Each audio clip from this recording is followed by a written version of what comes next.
Okay, we're on the record. Good evening, everyone. I now call to order the regular meeting of the City Council and Housing Authority of Tuesday, July 21st, 2026.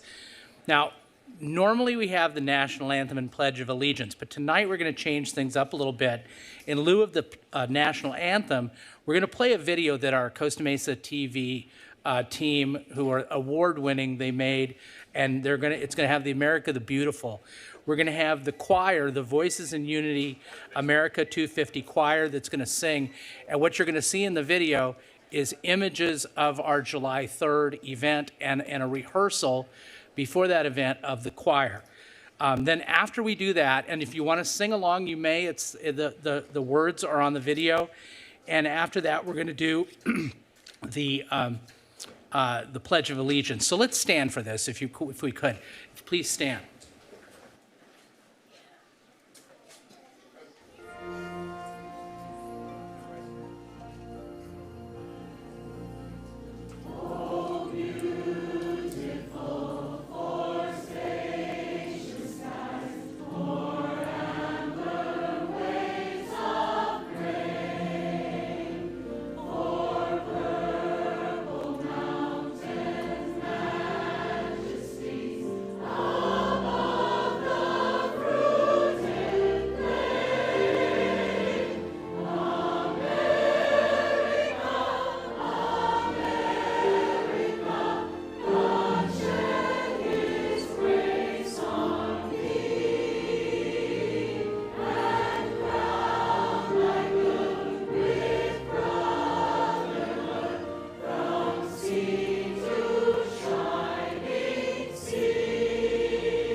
Beautiful.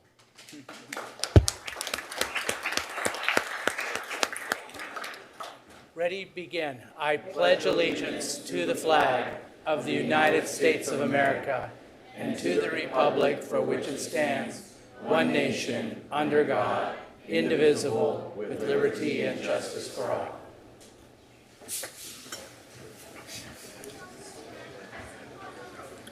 Okay, now it's time for our moment of solemn expression led by Pastor Phil Eiskens from the Lighthouse Church. So please, our friend Pastor Phil, you have the floor. You know, what a privilege it is to be here tonight, Mayor Stevens and esteemed City Council. You know, I don't consider myself just to be the average member of clergy in this community. I stand here knowing that with the city and with our church that we are striving to meet the needs of every citizen in this community, and even the unhoused. And I need to report to you the success of what we do. We currently have 10 individuals residing at the Lighthouse, which the city approved years ago with a conditional use permit. Frank is working full-time at Home Depot, came off the streets of Costa Mesa.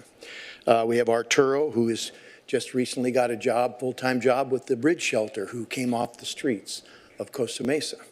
And then we have Clint, who was running amok in Costa Mesa, who now has his own place and is working for a glass company right here in Costa Mesa. So we share in the successes of working together, the church and the city, and I appreciate that. And God we trust. And I also want to thank the city, I believe, Mayor Stevens, for continuing to support Terry Moore in his efforts to continue to have a volunteer community service team, which the Lighthouse is now collaborating with him to try to get some of these projects going. And several of our gatekeepers have been part of that. So I appreciate that so much. Also, a gentleman by the name of Annie Rickenbacker, he was a World War I recipient of the Medal of Honor.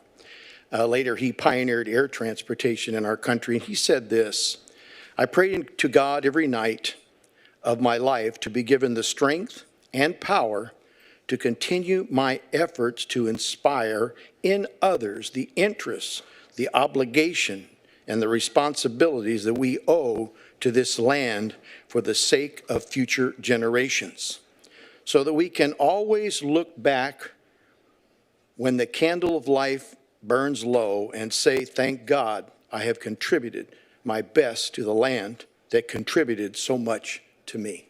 Can we pray? Dear Heavenly Father, we come to you tonight in the name of your Son. And Father, so mindful of the benefits of such a great land as the United States. Lord, we thank you for everything. We thank you for the fire department, the police department. We pray you continue to put a hedge of safety around them and this great city council that is working hard to meet the needs of the community around us. So, Lord, bless this place. Bless everything that's said and done tonight. And Father, we say all of this in the name of your Son. Amen. Thank you. Thank you, Pastor Phil. So now is the time to do the roll call. So, Madam Clerk, would you please do the honors? Mr. Mayor, the record will reflect that all council is present. Thank you. And the City Attorney, do we have a closed session report? Thank you, Mr. Mayor. Direction was given on all items in closed session. Okay, well, we're going to get to the presentations in a minute, but I have some big news to share. The city is providing, and you might probably see it on the screens, a new translation service in the city council chambers. If you look at the center monitors on each side of the room, you'll see live closed captioning. The monitors on the left side, which is my right, your left, captions are in Spanish, while the monitors on the right side provide English closed captioning. The QR code will also be available throughout the chambers, allowing attendees to access translations on their mobile devices. Through the QR code, members of the public can choose from additional language options other than just Spanish for the translation. We hope that these new translation services make the council meetings more accessible and enjoyable to everyone. And thank you very much to the city clerk team who's been advocating this for a long time, and our CMTV team who gets 2 shout outs already, and we haven't even gotten to the presentation. So they're a great award-winning team. But now, without further ado, we're getting to the presentations. We're going to talk about baseball, Little League baseball. Can I hear it?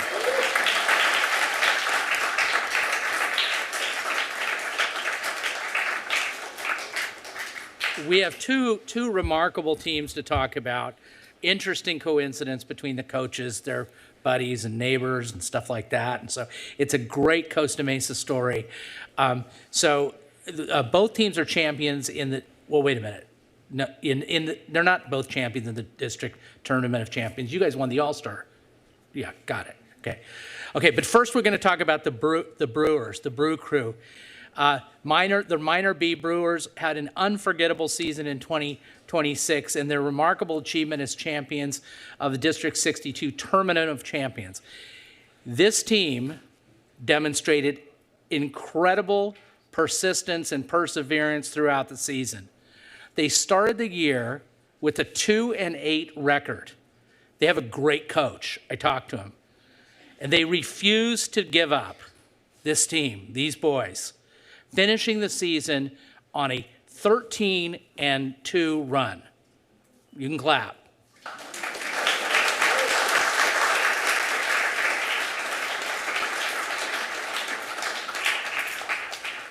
Get this, their final 9-game winning streak included an unforgettable, and for the team that lost, unforgivable, 7-6 victory in the 9th inning. That's extra innings to capture the Costa Mesa Little League Championship before continuing their momentum to the District 62 Tournament of Champions. And what the Tournament of Champions does for people that aren't in Little League, it takes the regular season winners. So this is a regular season team that have been together since before opening day, and they play against all the other regular season winners for the district, in this case, District 62, primarily against Huntington Beach teams, but also Fountain Valley, and I think maybe some kids from Westminster. During the tournament, the Brewers outscored their opponents by an incredible 39-13. Yep.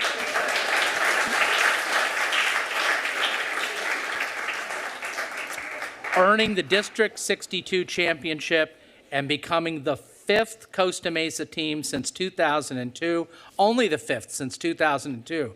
That's 24 years to win a District 62 Minor B title, and only the 2nd team since the leagues merged in 2021.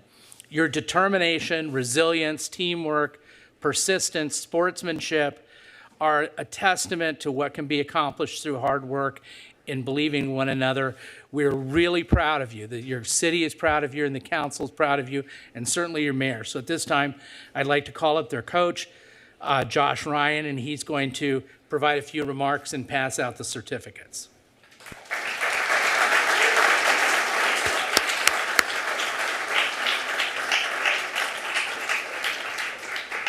That's a tough act to follow. Thank you, Mayor Stevens and esteemed council members. We greatly appreciate this opportunity. We're honored. I'm a little choked up. I'm passionate about youth sports and the development of our youth. My wife and I left Newport and Corona Del Mar, respectively, 14 years ago to start our family in Hailcrest and Costa Mesa. And we wouldn't want to do it anywhere else. It's awesome to share it with Ryan Wist, who coached our Superstars team. He happens to be one of my best friends and my next door neighbor, which is crazy, literally right next door to each other. I'd be remiss if I didn't thank the entire city, our police department, our first responders, all of our fire department, and everybody that volunteers to make our youth be able to participate in these sporting events. I think without this, the development could go sideways. And so I'm just really proud of this team. It is a testament to when a team comes together and you encourage them in a positive way, great things can happen. And that's probably no different than in politics. If we can spend our time focusing on the positivity and doing great things for one another, I guarantee you we'll be successful. So thank you for this honor. Congratulations to the Brew Crew. Congratulations to our Costa Mesa Superstar, Zach and Teresa, and to all of our board members. Thank you for everything you do for youth sports in Costa Mesa and beyond. We're greatly appreciative, and thank you again for this opportunity.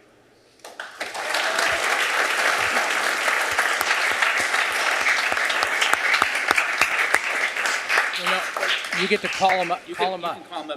Okay. So who we got here? Jeffrey Wagner.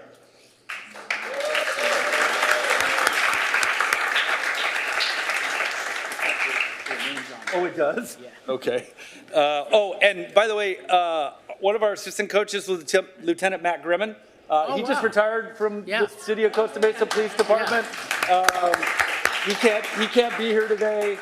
Great guy. We appreciate everybody immensely. It was an honor to be able to work with him. Joshua Ryan, this would be me, so I'm not going to hand that out to myself. Reagan's not here. Reed Orris not here. Cochran not here.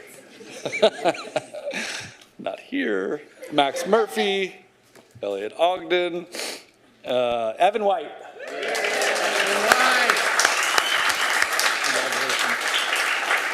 And to his dad, Coach Mike White, who's our assistant coach. He got voluntold. Thank you for all that you did for these kids this year. Jeffrey Wagner.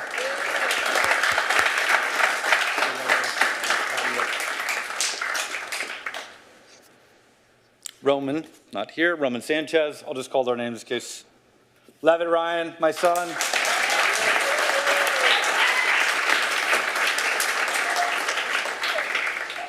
James Riley, big game James.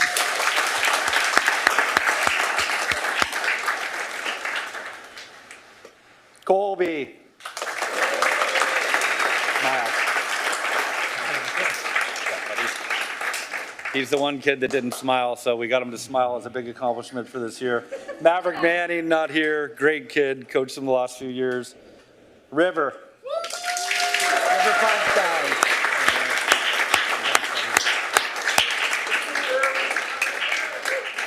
Mr. Jack Donath.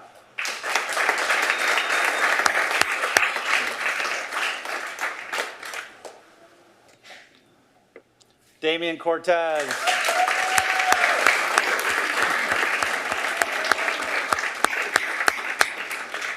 Wesley's not here. Wesley Anderson. And then Dean Berkeley. Again, thank you, esteemed council members, Mayor Stevens, and to all of our first responders and everybody in Costa Mesa that makes this possible. We appreciate you immensely. Thank you. Thank you, Josh. Okay, you guys stay there. Okay, stay there. We'll call you up for a photo in a bit. But now we're going to talk about the superstars.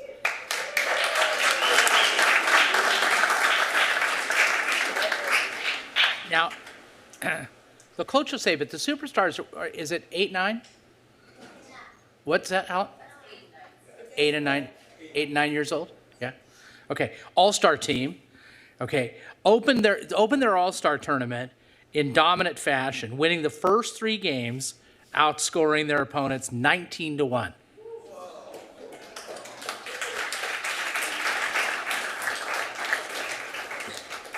And then they had one loss, and they responded with determination, defeating a Huntington Valley team, the dreaded Huntington Valley Little League, 3-1 to bring home the title. Thank you very much for doing that.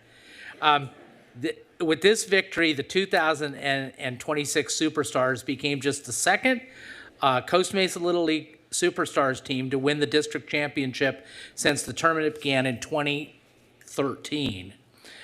Their championship also marks Costa Mesa Little League's 8th All-Star title in the past 5 years, reflecting the strength and continued success of the league's youth baseball program, which is amazing.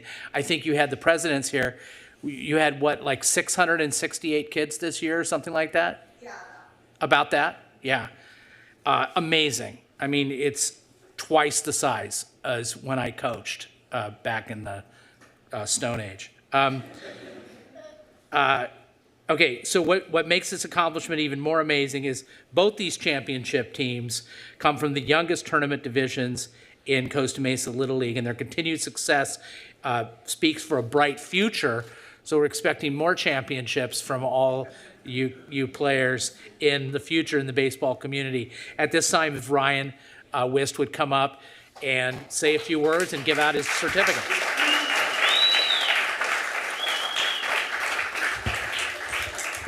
Coach Ryan, you have the floor. Thank you. Talk about a tough act to follow, JR. I'm voting for you, pal. When are you going to be on the ballot? Because watch out, you guys. Wait, thank you so much, Mayor Stevens and everybody up here. Thanks for the invitation. We couldn't be more honored. As JR said, I mean, what an amazing accomplishment from both teams, and it's an absolute honor for all of us to be here. I couldn't be more proud of this group of boys.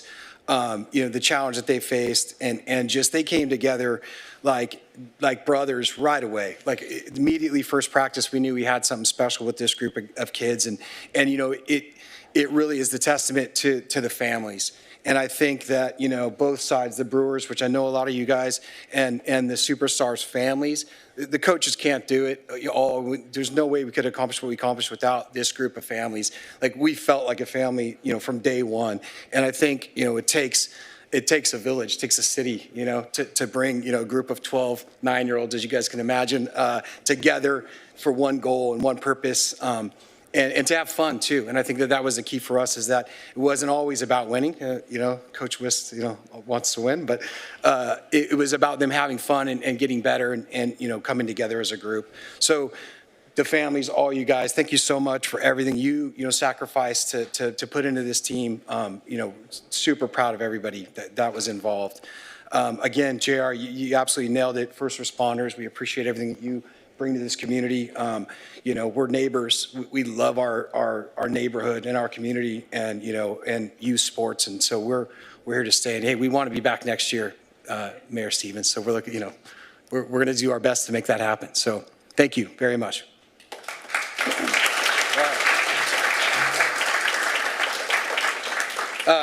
First one, our assistant, one of our assistant coaches, Casey Westfeld. Appreciate you, Rob.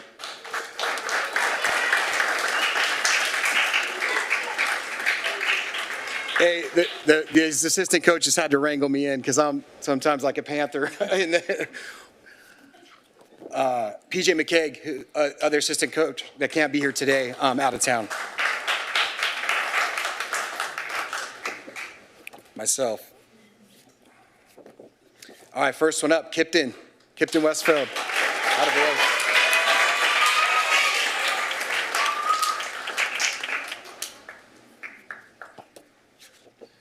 Lewis Wist.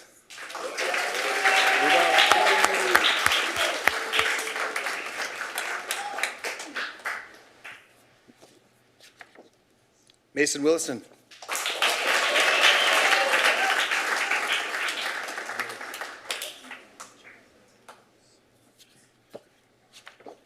Julian Washington.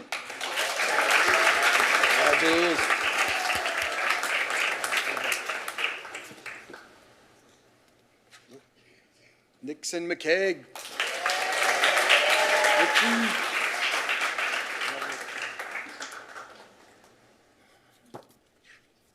Elias Jaquez.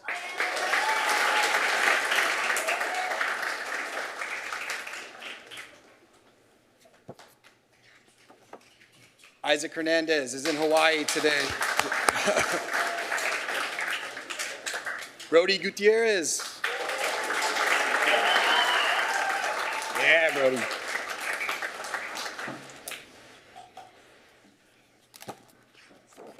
Braden Gardner.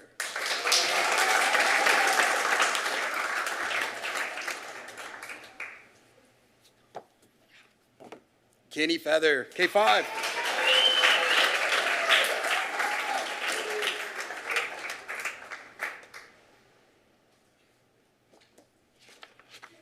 Solomon Brown.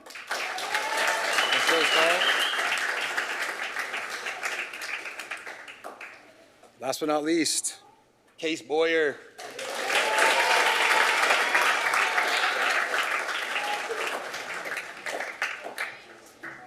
Hey, thanks again. Appreciate you guys having us here. Thanks. Okay, so we're going to take photos now. By the way, you guys are good hustlers. I saw you running up to get your certificates. That's why you win. Keep hustling. Okay, so we're going to do photos with the council. Board members are welcome to come in. You deserve it. We'll do the Brew Crew first, then we'll do the superstars, then we'll get together. Brew Crew first.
Gladys. Gladys.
You guys are famous.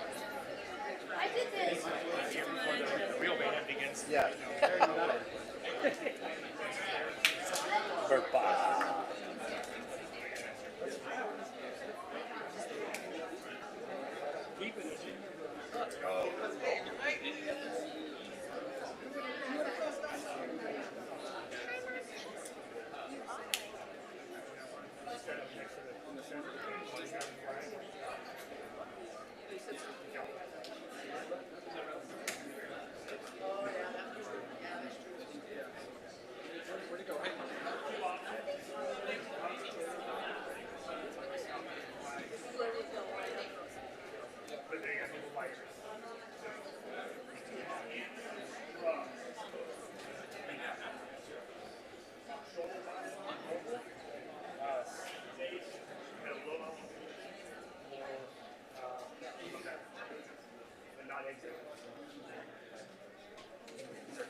You can set up right in front of the seat if you'd like, but you can't have an elevated platform that's launching.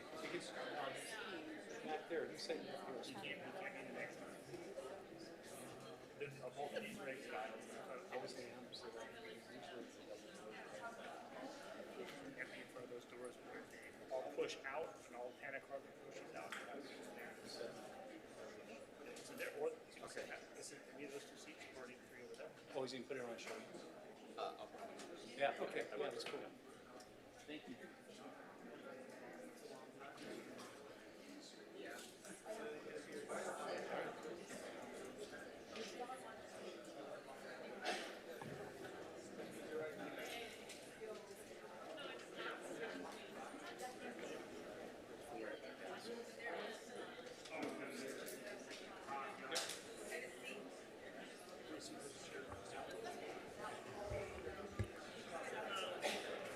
Okay, people are going to start keep coming in, so just don't, just everybody, they'll file in, I'm sure, respectfully.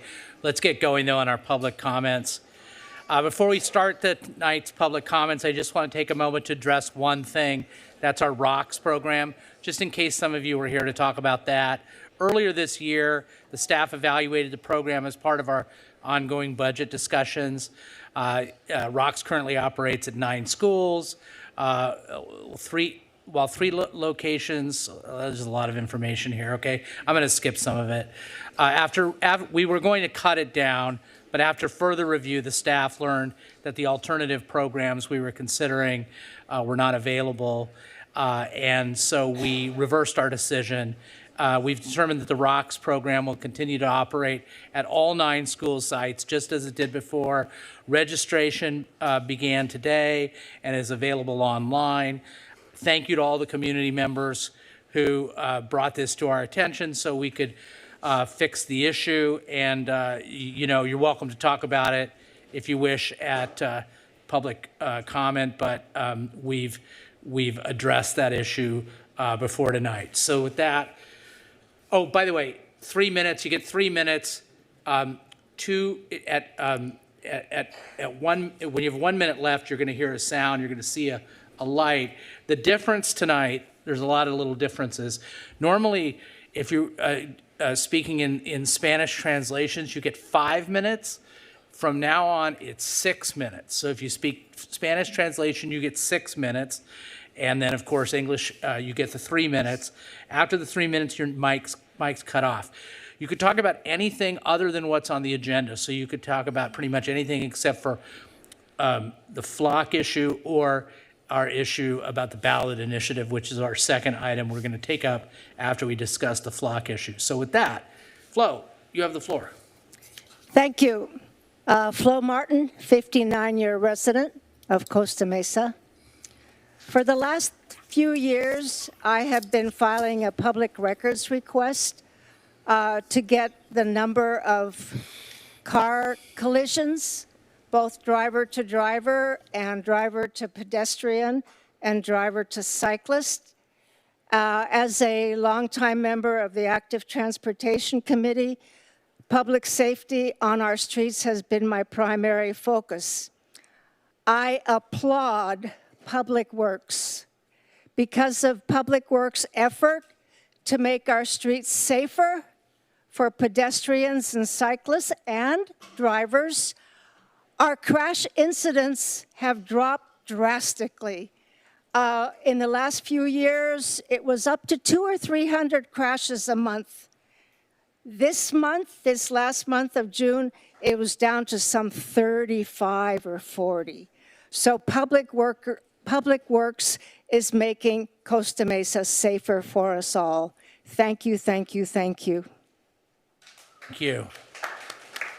Great job. Hello, my name is Larry Jones. This is my wife, Laura. I've lived in Costa Mesa for 72 years. My parents moved here in 1949. I attended 3 of the community workshops. My understanding is the state of California is requiring Costa Mesa to plan for more than 12,000 dwelling units. That puts about 24,000 more vehicles on the road. My concerns, traffic. Costa Mesa roads are already struggling to meet current needs.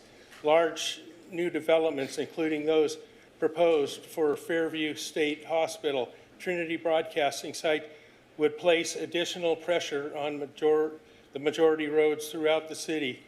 Adding traffic volume, more housing would bring more cars. Delivery vehicles, service vehicles, trash vehicles, and construction vehicles. Public safety. Traffic laws are frequently ignored, including blocking intersections, running red lights, and stop signs. The use of side streets as speedways. Unlicensed e-bike riders often lack knowledge of road rules, while law enforcement is stretched too thin. Road diets for bikes. There are many more vehicles than bikes. Who pays the road taxes?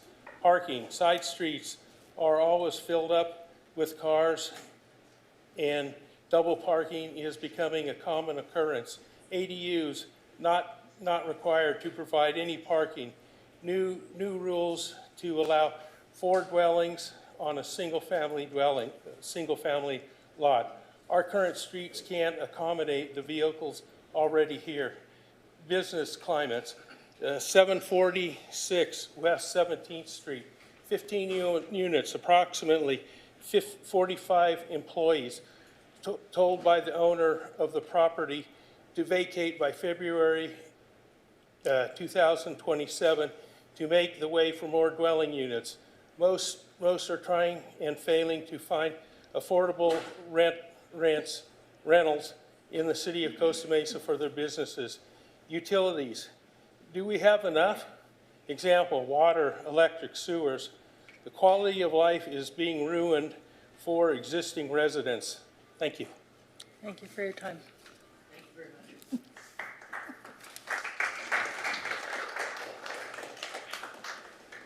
I was walking over from the overflow room when you were making your statement on rocks, so I'm sorry if you covered anything that I'm about to say. So I am a commissioner for District 2, Parks and Community Service Commissioner for District 2, and I work at an elementary school in District 2 that was one of the schools affected originally. I am very in touch with the parents there, so I was bombarded Thursday morning with texts and calls from frantic parents. I jumped on my city email and had no communication that it was canceled. Didn't know what was going on. Checked with Chair Brown, thinking maybe they communicated with her. No communication to her either. Contacted Councilmember Gamaros to see if he knew what was going on. He didn't know. I contacted board members. They didn't know. I had like 12 hours where I couldn't tell these parents that were upset anything because nobody knew. And that is just a failure on so many levels. Since the Parks Department oversees the ROCKS program, the commission should have been a part of the discussion. The council should have been part of the discussion, and that is all. I'm just here that hope this never happens again and to thank those of you that saved it. Thanks.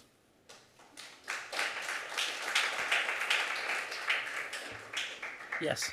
Hi, so I work at the Hilton in Costa Mesa, and I just want to talk about the safety issues going on in the hotel. I've been there for 4 years, and I plead that one of you guys go visit us, the workers, not just management. They do pay taxpayer dollars, but there's a lot of safety hazards. The laundry room gets overheated. The temperature is above 102 degrees while they have the dryers running, the irons running, while they're folding, cleaning the towels. This dishwasher machine broke, and it's leaks everywhere, overflowing. The employee parking lot has a leak, and management's not getting that fixed. And us members, workers, most of us are afraid to say something because of retaliation. So I plead you guys as city council members and the mayor to go visit the hotel, and not just the front end of the hotel, but the back house of the hotel, because it is affecting the workers' safety. There's a lot of leaks going on, not just when it rains, but, in the back office, in the GM's office, but they're never going to do anything about it. They don't worry about their employees. And I just asked, for the city of Costa Mesa to care about us. Thank you. Thank you. Christian. Good evening, Mayor and City Council. My name is Cristian Garcia Arcos. I am Commissioner for Parks and Community Services for District 4. I had the privilege to speak with Bethany, who is one of the founders for Creek Team. And we had a meeting with our Mayor Pro Tem, and we were discussing about some issues that are, state level, county level, and they're fighting this beautiful battle. And I'm gonna let the other Creek Team kind of speak more on the details on that. But I just want to encourage you to listen with an open heart. This is an issue that has been going on for many, many years, decades, if not, and it's been something that's been affecting, is affecting, and will be affecting our community as a whole. And so they have found carcinogen and just like a lot of things that will cause cancer, and our waters are being destroyed. And so the habitat needs to be preserved. They have had some success, and again, I'm really excited for them to share all about it. And I just want to bring this up before they came up. I wasn't prepared to come up, so there it is. Yeah, good luck. Thank you. Have a great day. Mayor Stevens, esteemed council members, thank you for allowing me to speak today. My name is Kobe Soberpena. This is my teammate, Michael Rio. I am a recent graduate from Cal State Fullerton, and I'm here on tonight of the Creek Team, a grassroots organization committed to bettering our community. Right now, we are focused on one thing: stopping the overuse of hundreds and thousands of gallons of pesticides used across our county. This matters because Orange County is home to many endangered species. The Santa Ana River is a federally protected critical habitat for these species, and the greatest threat to them is habitat destruction. When we damage the habitat, we lose the species that depend on it. Not only this, but the use of these pesticides also leak into the oceans and can harm people residing in the water. We don't believe that has to be the main trade-off. We believe habitat restoration and flood management can coexist. We can protect these waterways and still keep our community safe. There's also an opportunity here. When a city restores its waterways, It opens the door to waterfront businesses, restaurants, and green spaces. So the restoration isn't only an environmental win, it can also be an economic one as well. That's why we're asking for our city's support in exploring pathways towards our common goal. And our team does not come empty-handed as well. Creek team has spent months requesting and reviewing public records. What we have found is that policies have been broken. State agencies already have open violation cases against Orange County Public Works. That includes the Department of Pesticide Regulation, the California Department of Fish and Wildlife, and the Water State Resources Control Board. We're not here to point fingers. We're here because we know there's a path towards a better future, and we want to walk it with you. We're asking our city to work with us and to move in the right direction. Thank you.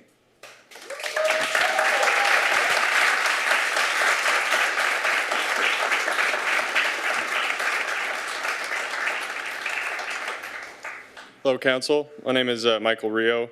Thank you for letting the Creek team present tonight. I'm a lifelong resident here who works on the water. I was just surfing this morning. That's why I found it so important to be part of this cause. We just want to open the dialogue with Costa Mesa City on the betterment of our waterways. There's so many better options than spraying of toxic chemicals in the creeks to take proper care of them. We hope to see the native plants and animals return to these creeks the way it should be, and we want your support in making that happen. San Juan and Laguna cities shouldn't be the only ones leading this effort for our great county. Again, we appreciate the chance to speak on this and look forward to working towards a better future for our waterways with you guys.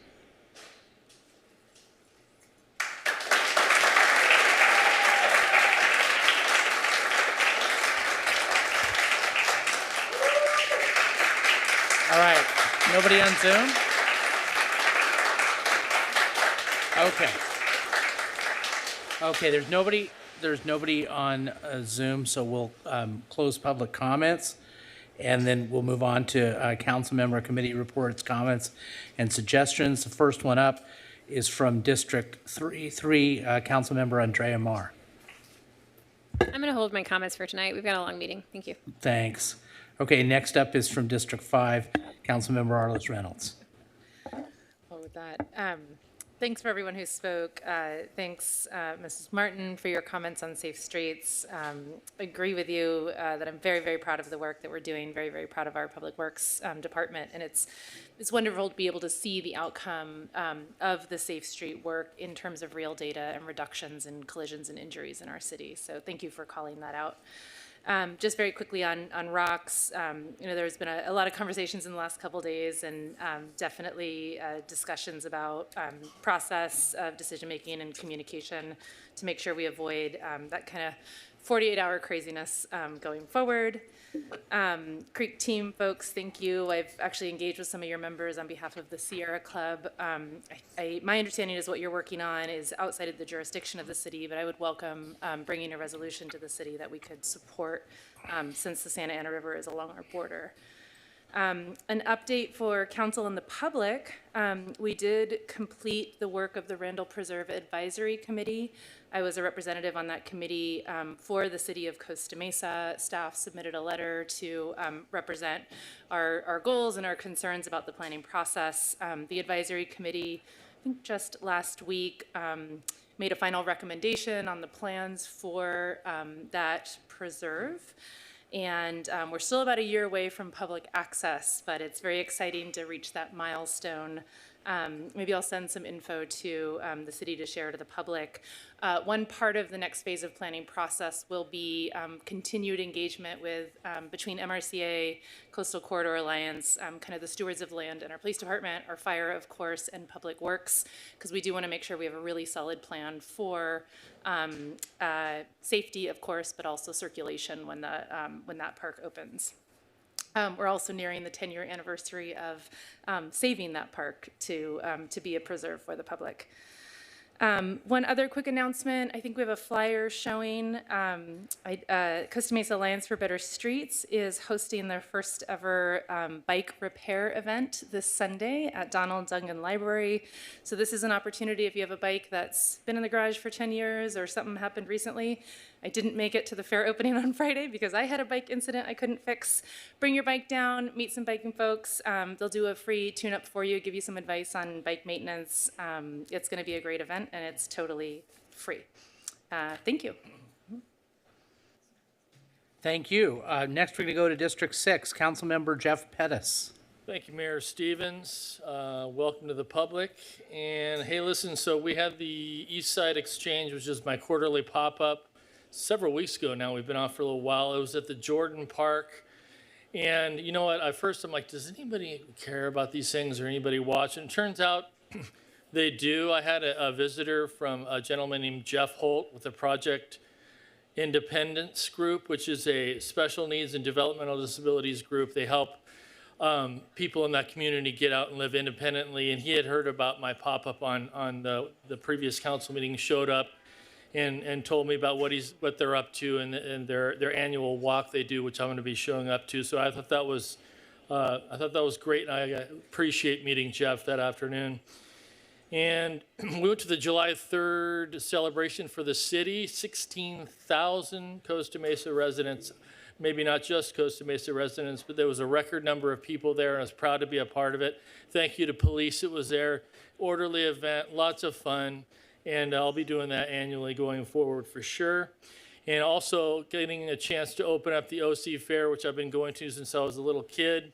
Got to see a flyover, so that was very, very cool to be a part of. And lastly, this Thursday at 6 p.m. at the Norma Herzog Center, we have the Fairview Developmental Center Town Hall, which is actually a town hall where the public will have an opportunity to get up and speak their mind, good, bad, indifferent. Please show up 6 p.m. Thursday, Norma Herzog. Thank you. Thank you. Next is from District 1, Councilmember Mike Bewley. Thank you, Mayor, Council, members of the public. I'll be brief too, but just want to give a shout out and acknowledge all the great work, Parks and Services, kind of piggybacking on Councilmember Pettis, July 3rd event. I was out there last year. It seemed like it was about a third bigger, maybe twice as big this year. And it seemed like last year, a few stragglers got out there early to save their spots. And by the time the band started playing and the fireworks were getting going, the parking lot was full. This year, it was full from the very beginning. And then we got to open up the fair. I encourage everybody to get out and spend their money locally out there at the OC Fair. And that's a good deal. And we'd be remiss, I know Mayor Stevens commented on the Tijuana Dogs playing tonight at Concerts in the Park. I was out there last week for the Sega Genocide band that was playing, kind of an 80s, 90s rock band. But it's one of the great things about living here in Costa Mesa. We got all these great summer community events, and you get thousands of members of the public all out there and mingling and enjoying the city. So thank you, Parks and all the community and police and fire and everybody who makes all these events happen. Thank you, Councilmember. Next up from District 2 is Councilmember Lauren Gameros. Thank you, Mr. Mayor. I'm going to be brief this evening as well. I do want to take a moment, though, and I want to recognize the fact that I did reach out to the Director of Parks and Rec, Brian Gruner, regarding Flock when all this went down. And I just want to say I have the utmost respect for him. When I spoke with him, he did actually say, you know what, I'm going to take a moment right now and I'm going to reevaluate our decision. And he actually made the decision to fix it. And I think that says a lot for him, not only for him, but his staff. And if you want to look at the man behind all of the events that are taking place, Director Gruner has overseen the July 3rd event, which we filled up, and all the concerts in the park. So I just want to take a moment and recognize Park and Rec for the outstanding job and the fact that they are willing to do what it takes. So thank you, Parks and Rec, and thank you, Director Gruner. Moving on from there, I also want to say it's hot out there right now. We have cooling stations in the city of Costa Mesa if you're unaware of where to go, get on our website. If you're having an emergency, you can go to any fire station, but the senior center is a great place to cool off. And if you're not sure where to go, don't hesitate to reach out to public safety in any way that you can, because no one wants to die of heat stroke, and heat incapacitation can come in many different ways. Other than that, Mr. Mayor, that's all I have. Thanks. Thank you, Councilmember. Then we have from District 4, our Mayor Pro Tem, Manuel Chavez. Thank you, Mayor Stevens. No comments today. Thank you everyone for joining us, and thanks to the Creek team for giving their comment. Just for me, I'm going to be really brief. I do want to follow up on the folks from Unite Here, or the woman from Unite Here, who talked about the issues with the Hilton. So I will be following up on that. I'd like the staff to work with me on that. Thank you for everybody who spoke. The July 3rd event, was beyond my wildest expectations. Thank you to the Parks Department and led by Director Gruner. Terrific job. Thanks to the PD. The PD does a wonderful job. They're perfect. They show a presence. They keep people safe, but it doesn't seem like it's it's like a police event. Thank you to the Firefighters Association for the hot dogs. Thank you to Newport Rib Company for the ribs and the rib eating contest. Flashback Heart Attack was great. And the City Manager's Department as well for helping to put this together. It really is a big community celebration, and I'm really glad to be a part of it, and I hope it continues. Regarding a couple of things, in terms of my absence, I'm usually here, but on August 3rd, I'm going to be remote from the continent of Africa. So the Mayor Pro Tem is going to run the meeting. He'll do an awesome job. And with respect to the Thursday night town hall, I would have really wanted to go to that. However, I have a work commitment. I have to be out of town at that time too. So I'll make sure to get downloaded on all that information at the town hall. Thank you for staff for doing that. That's all I have.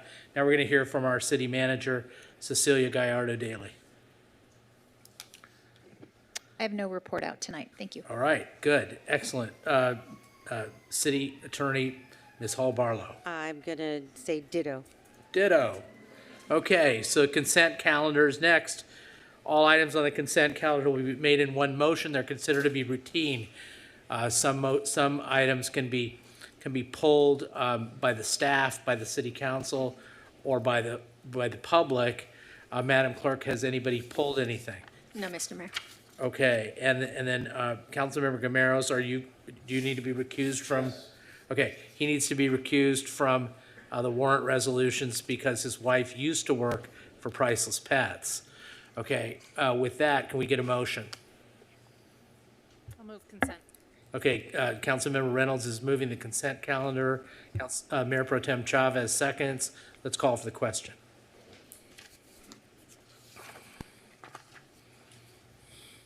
Mayor Pro Tem, please. Motion carries 7-0. Okay, now we're going to move on to we have two items. They're both new business items. With respect to the next new business item, it's a matter of great interest and passion in the community. So I appreciate that. I'm anxious to hear what everybody has to say. Just laying down a few ground rules. Make sure, don't disrupt anybody. You'll all get an opportunity to speak. You all get 3 minutes if you wish to take it. We're here to listen, but please don't disrupt everybody. And then pertaining to signs, I know some of you have signs. That's perfectly fine. It's just don't obstruct anybody's view with the signs. We're not going to take out a measuring tape or anything like that to see how big they are, as long as you're not disrupting people's view. So if everybody is respectful tonight, we're going to have a very interesting meeting on a very interesting topic of interest in our community. So I look forward to it. So with that, Madam Clerk, could you please read the title? Thank you, Mr. Mayor. This is the Flock Safety Automated License Plate Reader Report and Presentation. Presentation by Chief LaPointe and Lieutenant Barnes. All right. Okay, team, you have the floor. Good evening, Mr. Mayor, Mayor Pro Tem, and members of the council, and members of our community. I'm very appreciative of the opportunity to speak on a very important topic tonight. Tonight, we are here to discuss the Costa Mesa Police Department's use of the Flock automated license plate reader technology and to address the questions and concerns many of our community members have had and raised over the last few months. As your police chief and as someone who has been a part of this community for more than 30 years, I have the responsibility to ensure that every tool that we use is lawful, effective, transparent, and consistent with the values of our Costa Mesa community.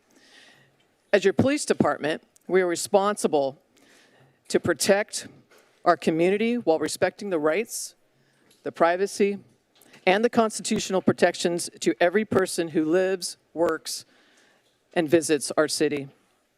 Those are not competing priorities. Those are responsibilities that we take very seriously and that we are committed to achieving together with our community. I understand the concerns surrounding this technology. I've had many conversations with community members and also been listening intently at council meetings. I understand that there are questions about privacy, government surveillance, data collection, who has access to this information, how long it will be retained, and whether law-abiding community members are being monitored. These are all reasonable questions. Every access must have a legitimate law enforcement purpose, and misuse is not tolerated. Maintaining the public trust is very important to us as a police department. Every decision made to implement new technology begins with one question. Will this help us protect our community? If it cannot be implemented responsibly, we do not move forward. If it helps to protect victims, solve crimes, and preserve public trust, we have the responsibility to consider it.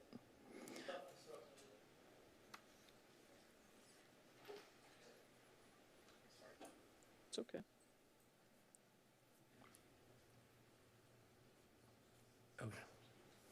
Proceed. The Costa Mesa Police Department's mission has never changed. We are here to protect our community. We are here to support victims. We are here to hold offenders accountable and preserve the rights and quality of life that makes Costa Mesa such a wonderful place to live, play, and work. To present today, I brought in 3 members of my leadership team to discuss and clarify and hopefully give a better understanding to our community on how the Flock Safety License Plate Reader System works. I will now turn it over to Captain Diaz for the presentation. Thank you, Chief. Good evening, Mayor and council members. My name is Captain Carlos Diaz, and I oversee our Field Operations Division of the Costa Mesa Police Department. Sitting with me today is Lieutenant Jared Barnes, who currently oversees our Flock administration, and recently promoted Lieutenant Jake Jacoby, whose last assignment was with the Investigative Services Bureau. I'd like to provide you with an overview of what we're going to be speaking about tonight, a background of Flock safety, what the Flock cameras actually do, the benefits of Flock and the benefits to our community, governance and policy. For background context, the Costa Mesa Police Department is committed to the council's goals of strengthening public safety and improve the quality of life. We are going to be addressing some community concerns regarding data sharing and other concerns that the Chief of Police shared and security incidents that have occurred. Costa Mesa Police Department has used different forms of automated license plate reader technology for over the last 15 years. It began using the Flock Safety License Plate Reader services in April of 2022. When the first contract came out back in 2022, we started out with 31 cameras at fixed points along major roadways throughout the city of Costa Mesa. In 2024, or February of 2024, pardon me, it expanded to 46 cameras, which were funded by our organized retail theft grant that was granted by the state of California. Currently, the contract is set to expire in April of 2027, and currently the total expenses for the Flock camera system is $151,800. I want to go over what Flock cameras do. Flock is divided into two portions of it. It's what Flock does and what it doesn't do. One, it takes photos of rears of vehicles, capturing license plates and vehicle attributes on public roadways. What it doesn't do, it doesn't sell customer data to third parties. It does check all license plates against existing law enforcement databases for stolen vehicles and wanted individuals, including missing persons. What it doesn't do, it does not allow data to be shared outside of California or with federal agencies. Excuse me. Excuse me. Excuse me. No, we're not going to do that. We're not going to do that. Who? Okay. People will be removed if they disrupt. Go. Flock does notify communications and our patrol officers within 30 seconds of any detected hit from the state. It does not use facial recognition. Flock does provide evidence to help solve crimes that occur, but it does not capture names or personal information of motorists. Flock helps prevent future crimes from occurring, and it does not intentionally photograph drivers or occupants. It does place cameras at the intersections of major roadways, but it does not place cameras in parks or any city facilities. Next slide, please. I'd like to now switch it over to Lieutenant Barnes, who will talk about our transparency portal. Good evening, Mayor, Mayor Pro Tem, Council, and City staff. I'm Lieutenant Barnes, and I've been a Field Operations Lieutenant for about the last year now. I've been the primary Flock administrator for our Field Operations Division for our department during that time. For the next part of the presentation, I'm going to talk about how we use Flock, the policy with Flock, and kind of the day-to-day operations specific to Costa Mesa's Flock use. The first thing I want to do is point out is our transparency portal. This is something required by SB 34. What you see on the screen right now is a photograph of the transparency portal on the city's website. Some of the information contained in this transparency portal is the location of all of our cameras, and it also includes our department policy regarding Flock use that we operate under. There's a link on that transparency portal with the transparency portal on Flock as it pertains to the city of Costa Mesa. And what is contained in this transparency portal, and again, both of these are public facing, highlights what Costa Mesa's Flock technology and program is capable of. Our program is currently just set up with fixed automated license plate reader cameras that are primarily set up to catch the rear portion of a vehicle to capture their license plate. These cameras are not configured for facial recognition and not specifically looking for people, specifically gender or race either. Our acceptable use policy, also governed by our internal policy and SB 34. This data is for law enforcement purposes only. This data is owned by Costa Mesa PD and is not sold to third parties either. It highlights prohibited uses that the data captured from our Flock cameras here in Costa Mesa are not used for immigration enforcement, traffic enforcement, harassment, intimidation. Our data retention is 365 days. We currently have 46 cameras, and then there's a list of networks that we are currently sharing with. This is a photograph of the typical image that the Flock cameras are capturing. We've purposely set up all the cameras to capture primarily the rear of vehicles, because that's where the license plates are, or at least where they're supposed to be. But this is a typical image that we're capturing from all of our cameras. It's not focused on the driver. It's focused on the vehicle characteristics.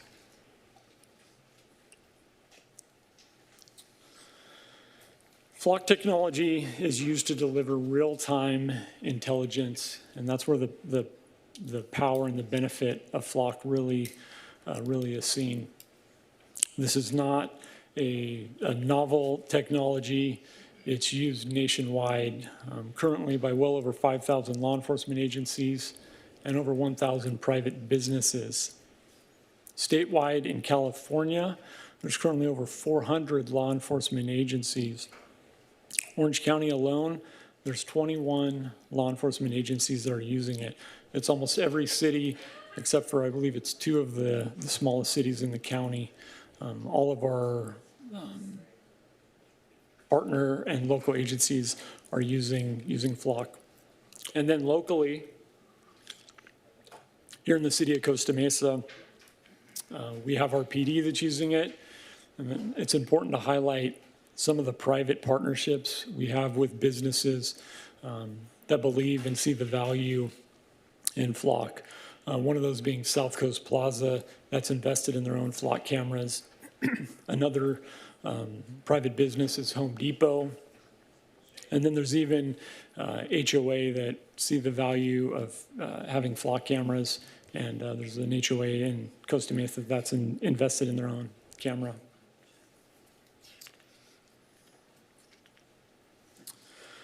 I want to highlight some public safety benefits that we've realized here in Costa Mesa since the implementation of Flock about 4 years ago now. Looking at this table, starting in 2023 and then moving forward, this is primarily focused on stolen vehicles, and we can see as over the last several years, the number of detections and recoveries and subsequent arrests is actually trending down.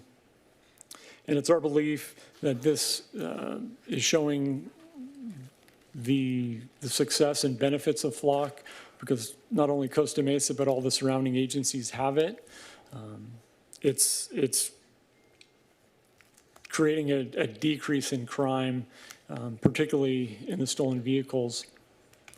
Can see the value in just recovered property, just recovered stolen cars is over $3 million, well in excess of any amount of money we've spent on the system. Here's some additional data from the last 12 months, July 2025 to July 2026. Flock is directly responsible for over 100 significant cases, and you can see a list of the types of cases where we've used Flock. Some of it's theft cases, including stolen vehicles, theft, burglary, but then there's some significant cases that we categorize as crimes against people, and there's some fairly significant cases on here: assault with deadly weapons, robberies, sexual assault, attempt homicide, and even homicides. And it's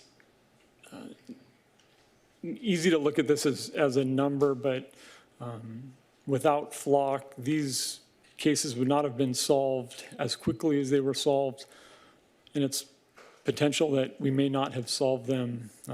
These are all cases where vehicles are involved, and Flock gives us the ability to bring closure and justice for the victims of these crimes. These aren't just numbers, these are people in our city. And I'm going to turn it over briefly to Lieutenant Jacoby. He spent the last few years as one of our supervisors in our investigations, and he's going to provide a couple specific examples of how Flock has been used. Good evening, Mayor Pro Tem, City Council members. I'd just like to share a few cases from the past year that show how Flock cameras have helped our officers and detectives solve some very important cases. The first case involves a homicide investigation. Late last year, a person was murdered while leaving a local care facility. At the beginning of the investigation, the detectives had very little information to work with. They believed the suspect had left either in a black sedan or on a black motorcycle. Detectives quickly identified the black sedan and were able to interview that driver, who was in fact an actual witness to the crime. The witness obviously pointed out that the suspect did flee on a black motorcycle, which was super important. So we were able to focus our investigation at that point on that black motorcycle. Our detectives used our flock cameras to try to locate that motorcycle and get a license plate. Flock captured 2 images that night. One image came from our cameras in our city, but the license plate was unreadable. The second image was captured by a neighboring agency's flock cameras. That image was a partial plate, but it was something to work off of. Detectives combined that information with the investigative resources and quickly identified the suspect. Within 24 hours of identifying the suspect and that suspect vehicle, detectives took him into custody. The quick response prevented him from fleeing the country and allowed the investigators to recover the murder weapon and other key pieces of evidence for that case.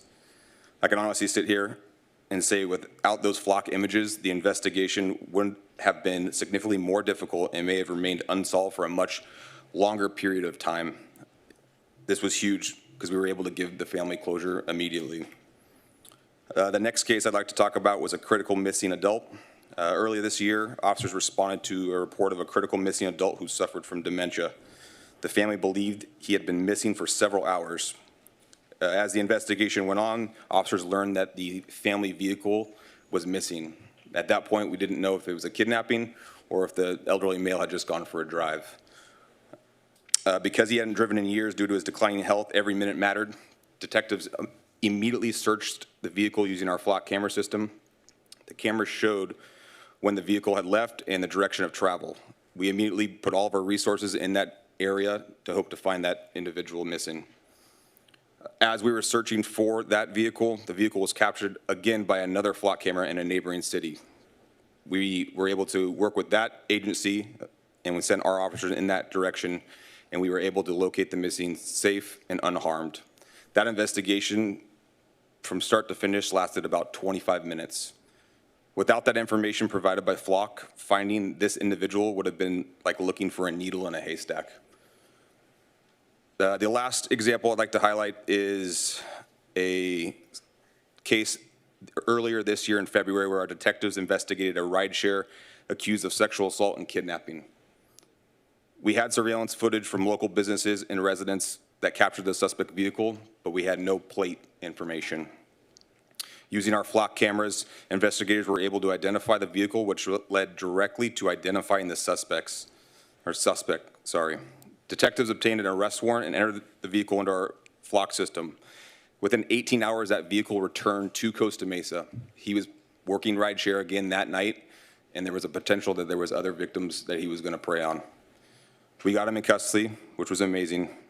But as our detectives dug into that case, we realized that in 2025, about 8 months prior, that suspect had done the same thing to a 17-year-old juvenile. At that point in time, our detectives worked with the Orange County District Attorney's Office and got both of those cases successfully filed and removed that violent predator from our community. All 3 cases are just a small sample of the impact Flock has had over the last year. And I just want to make it very clear that Flock doesn't replace good police work, but it does give our officers and detectives timely, reliable investigative leads to help move investigations forward appropriately. That's all I have. I'll turn it back over to Lieutenant Barnes. Thank you, Lieutenant Jacoby. Next, I'd like to speak on the Flock Master Service Agreement, or MSA. The MSA is the contract that the city of Costa Mesa has with Flock. It's a lengthy document that's full of lots of legalese. This contract, prior to entering into agreement with Flock, was reviewed and approved by our city attorneys prior to entering into the agreement. I want to highlight this one section in particular, section 5.3. It speaks specifically to the disclosure of footage. This is something that is been under a lot of scrutiny, and this has the language, again, that Flock is not sharing their data unless they're legally compelled to, legally required to do so, or if there's legal process compelling them. Just like any other court order, we're all entitled to Fourth Amendment protections. However, there's times that based upon a court order, that is superseded, and that's how Flock operates. There are potential times, kind of at the very last sentence there, for fraud or technical issues or emergency situations. That's only done in conjunction with one of the Costa Mesa administrators. And none of Flock's or Costa Mesa's Flock data at this time has been shared by Flock. We've never been noticed that they've needed to share, and there hasn't been any sharing at this time.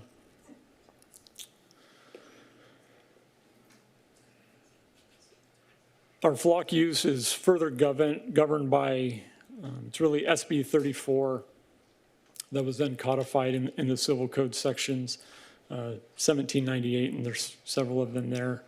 But SB 34, it mandates that we maintain security safeguards, implement a public privacy policy, and that there's public availability.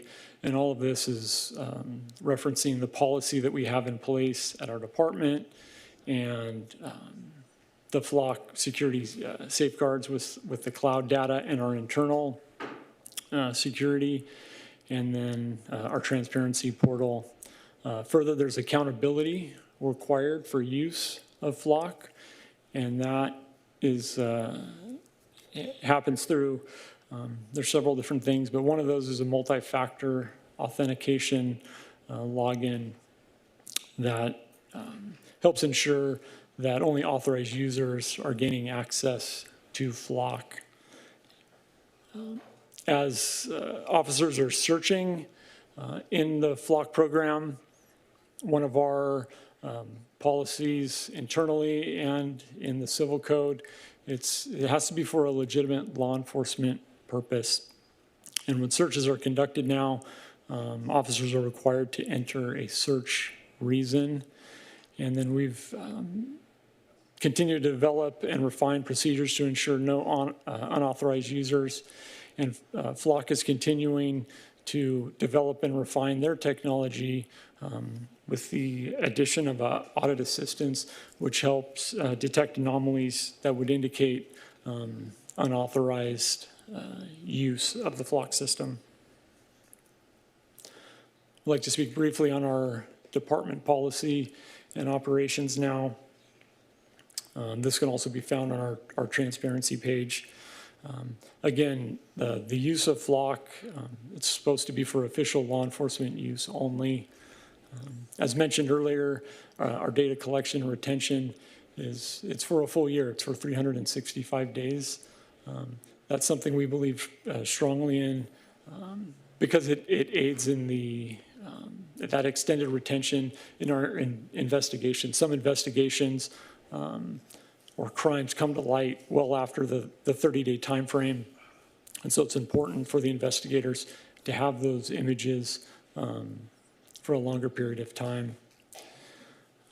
As far as releasing the ALPR data, again, also governed in SB 34. It's not shared outside of California. It's not shared with federal agencies. We've gotten a number of public records requests regarding Flock or requesting Flock information. And just to speak on that briefly, public records requests that are requesting information that's investigative in nature are prohibited from release under the government code. And so there has been times when information's been requested that we do not release.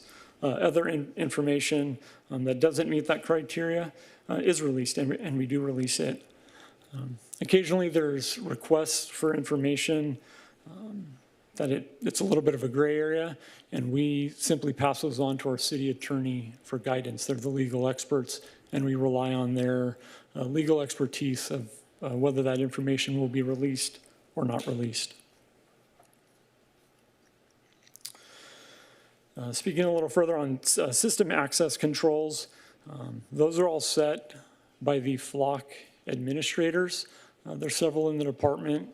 Primarily, that was me for the past 12 months. Different people in the department have different levels of access based upon their assignment and their need to use FLOC. I'm going to speak about an incident that has been widely reported in the news. It's been spoken about here at previous council sessions regarding a former Costa Mesa officer who was investigated for misconduct that occurred in 2023 and 2024. During that internal investigation by Costa Mesa PD investigators, they found that this former officer had misused FLOC, was conducting searches that were not law enforcement related.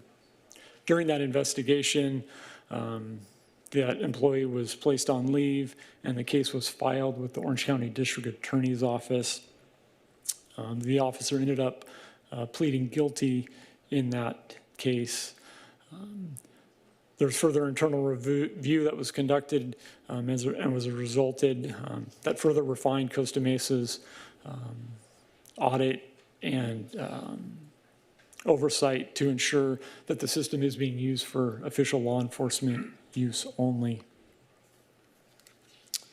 At this time, I want to pass it off back to Captain Diaz as we wrap up the presentation. Thank you, Lieutenant Barnes. I'd like to end with the summary of benefits that FLOC has to the City of Costa Mesa and the Police Department. FLOC has a faster response and a stronger situational awareness for our officers in the field. It has objective investigative leads to solve and prevent crimes, and it supports our precision policing and locating wanted vehicles. It prevents crime through smarter resource deployment and public partnerships with allied agencies, and we have a commitment to public safety through the responsible use of FLOC technology and data.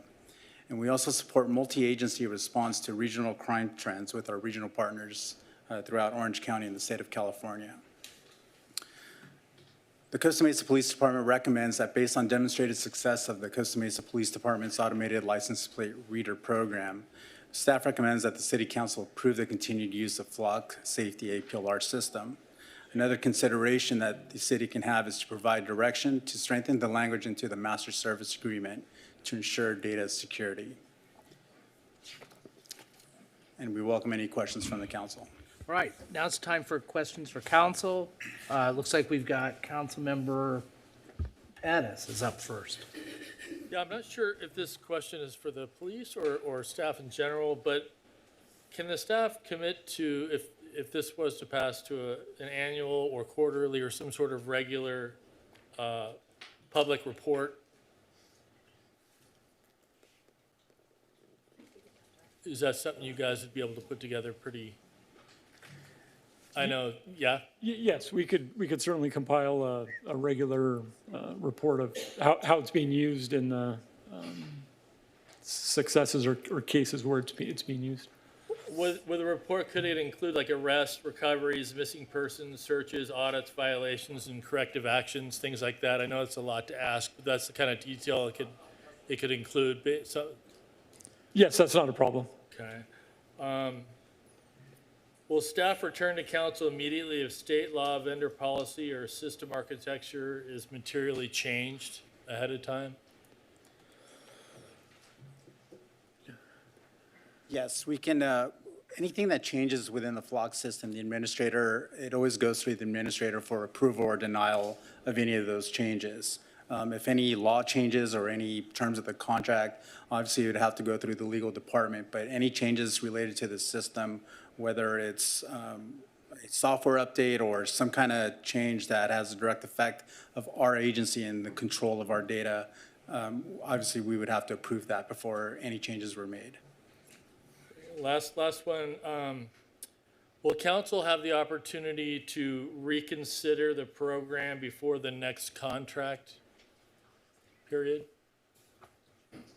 We would have to seek legal advice on that regarding our master service agreement, but certainly any contract can be revised, and we would have to seek legal counsel on that prior to any expiration of or a preemptive expiration of a contract. Okay, thanks. That's all I have. Mr. Mayor? Councilmember Camaros. Thank you. Okay, just give me a second here. So I just want to start off by thanking Lieutenant Barnes, Lieutenant Jacoby, and Captain Diaz for your presentation. I know this is rather thorough, and there's a lot of scrutiny here. I do have a few questions I'd like to have answered, if I can do that. My first question is there a representative here from Flock that can speak on behalf of the software and the licensing agreement? There is not tonight.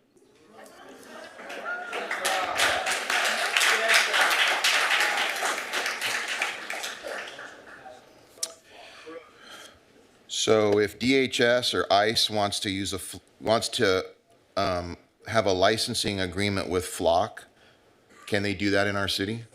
Not using yours, not using ours, but can they have their own? They cannot. Okay, let me be clear moving forward. This is not about me attacking PD. This is me asking questions about Flock, and I do respect what the police department is doing, all of you. I want you to know that moving forward.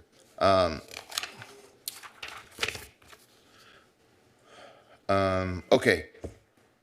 So one of the things in the service agreement that was stated is that Flock does not own and shall not sell customer-generated data, but can they give it away?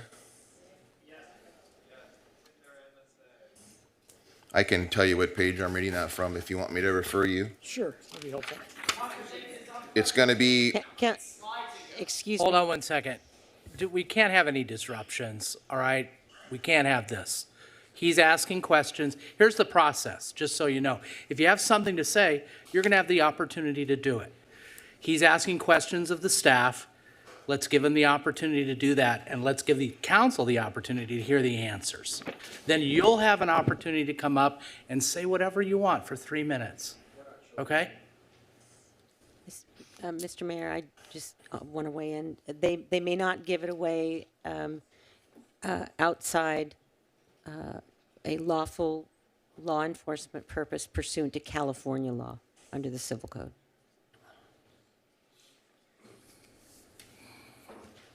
Okay. Let's go to line item 4 under data use and licensing. It's going to be 4.2, customer generated data. So I just want to be clear. I want to read the statement and then get your take on it. It says here that Flock may provide the customer with an opportunity to post, upload, display, publish, distribute, transmit, broadcast, or otherwise make available messages, text, illustration files, images, graphics, photos, comments, sounds, music videos, information, content rating, reviews, questions. Have you guys had to use messages or texts or anything like that in using this? Can you specifically detail, like, beyond a vehicle description and a license plate without compromising how you use Flock? In what depth are you guys using this? To what extent?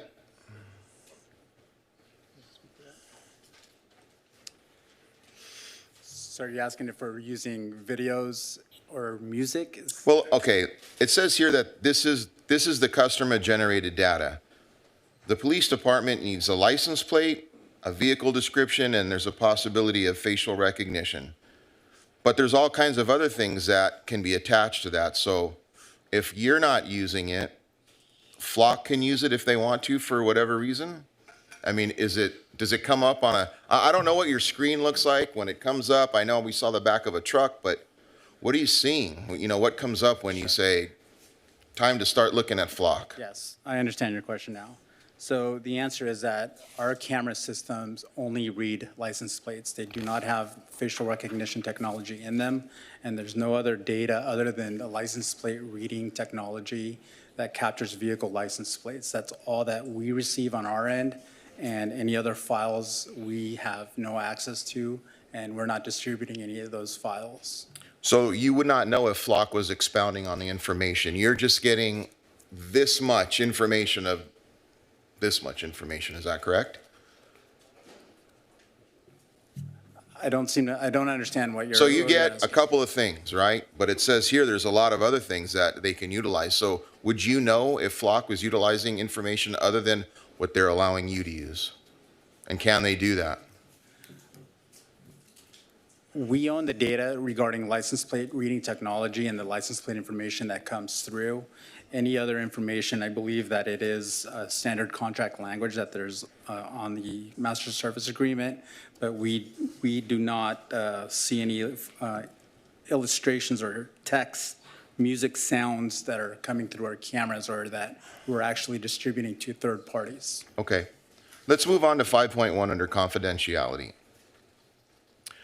There's two parties that are listed here, the receiving and the disclosing. So who is PD? Are they the disclosing party or the receiving party?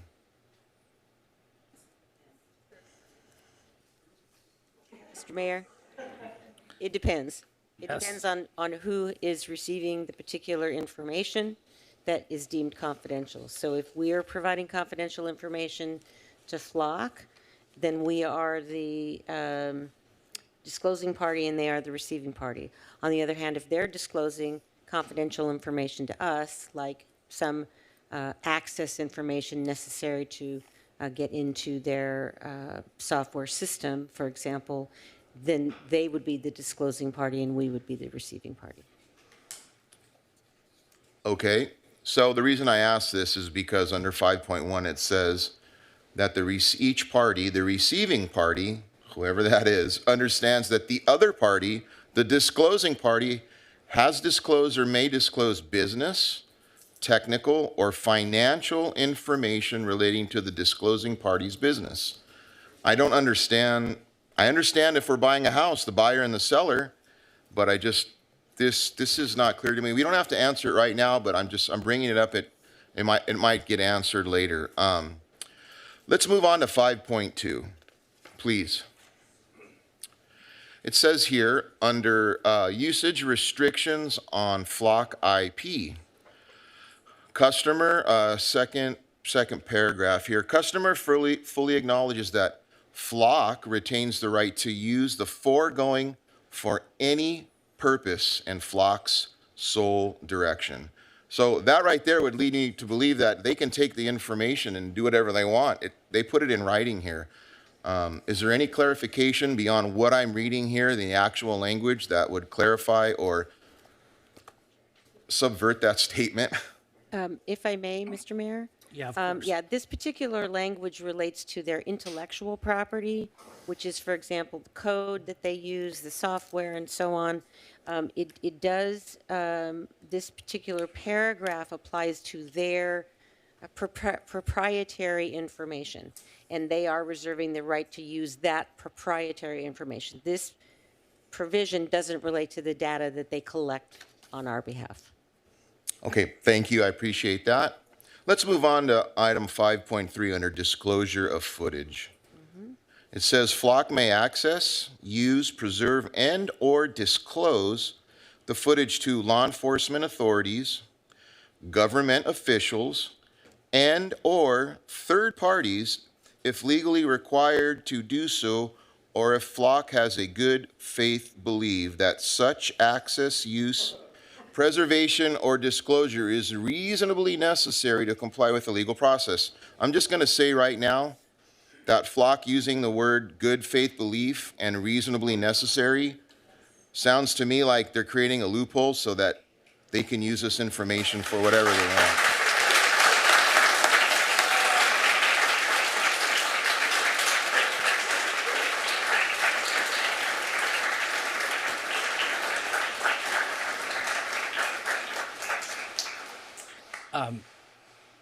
Don't disrupt. Go ahead.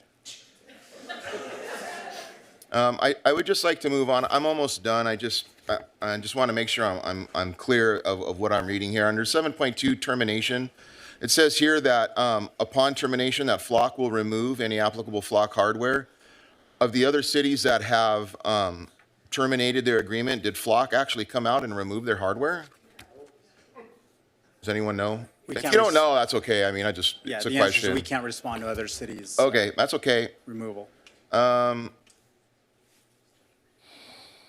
Okay, and I'm almost done here. I just want to go over just a couple of other things. So Flock has a replacement subscription. Do we have, I guess you could call it the insurance policy or whatever, if a camera becomes unusable or it breaks or whatever, do we have it set up where it gets replaced for free, or do we have to pay the reinstall fee schedule? Yes, if there's a malfunction or damaged camera, Flock comes out and replaces it, no additional charge. That's part of the contract cost. Okay. Does Flock have the ability to install a physical shutter? And let me be clear on that, such as one you might see on a laptop where you just slide the camera thing over. Do they have anything in place right now where if you wanted to, if you can turn Flock on, you can also push a button that would open or close a physical shutter? Do they have a camera option for purchase in that way, so that we don't know that it's being looked at? Is that? I'm not sure the answer to that question. Okay, that's okay. Not a problem. I'm almost done. I'm sorry for taking up so much time here. So some of these cameras run off DC power. Does that mean that they run wirelessly and they don't need to be hooked up to a wire? They just stick them up there and then that's it? Correct. That's one of the benefits. There's minimal, really no infrastructural need or requirement. It's all solar powered. Okay. And then I also read, and I could be off on this, but we pay about $150,000 for this program. But I also read that we have a grant. So is it $300,000 and the grant offset $150,000, or do we not pay anything and the grant covered it? No, the total yearly cost is $151,000. And the grant's covering the whole cost? The grant covered the addition of the 15 cameras in 2024. Okay. All right. I'm going to just close real quick and just say I appreciate everything that you're doing. And my line of questioning is not against our police department. It's the way Flock operates. And I'm not happy that there's not a Flock representative here to answer any questions, but I do appreciate everything. For that, I'm done for now, Mr. Mayor. Thanks. You're welcome. Any other questions? We got a couple.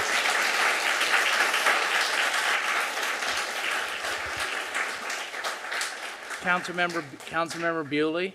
Thanks, Mayor. And I just have a few questions, and I'll reserve some comments for after the public session. But first off, to echo Councilmember Gameros, I appreciate law enforcement. I appreciate all you guys do for our city. I've in the year and a half that I've been up here on council, I've come to really respect and appreciate your professionalism. In the 23 years I've lived here in the community, I've appreciated the fact that we live in a safe community, and thank you guys for serving our community. Couple questions, and this may be for City Attorney. You know, this is a national discussion we're having here on Flock, and it touches on significant constitutional issues. And a lot of times there's sound bites and there's things that are said, and I appreciate the presentation tonight because there can be a lot of information out there that's not quite accurate, and I appreciate your efforts tonight to clarify some of that and to put that out there. But a question I've gotten, it's more of a legal question. It seems the gravamen or the core issue that a lot of us are having with the Flock system is it's an invasion of our rights to privacy. I mean, that's the big top line argument. And question for City Attorney, in public spaces, is there generally a right to privacy in public spaces? In very limited circumstances, but your physical presence in a public space, whether you're in your vehicle or not, on a bicycle or wherever you may be, that's public knowledge and public information. It's not private information. And I've seen on the news and things lately, you've got those crazy guys with a green mask standing in front of postal services filming people trying to get a rise out of them. And they always say, can't we these guys are harassing me, can't they stop? But because it's a federal property, public space, you could be filmed in a public space, even without Flock, without any of this stuff. You can, although there are some, privacy, personal space, no harassment, that type of thing, yes. Yeah, but generally, if you're out popping around in public, doing things on a public roadway, you generally could be filmed, whether it's by Flock or anybody. And Correct. it wouldn't be a violation of anybody's right to privacy. Correct. Page 11 of your presentation, got a couple of questions on that. That was the one of the provisions that you guys have highlighted. Can we put that up?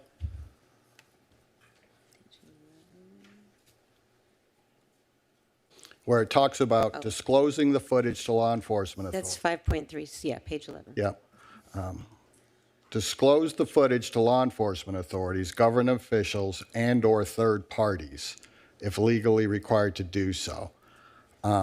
Maybe, again, this is for city attorney.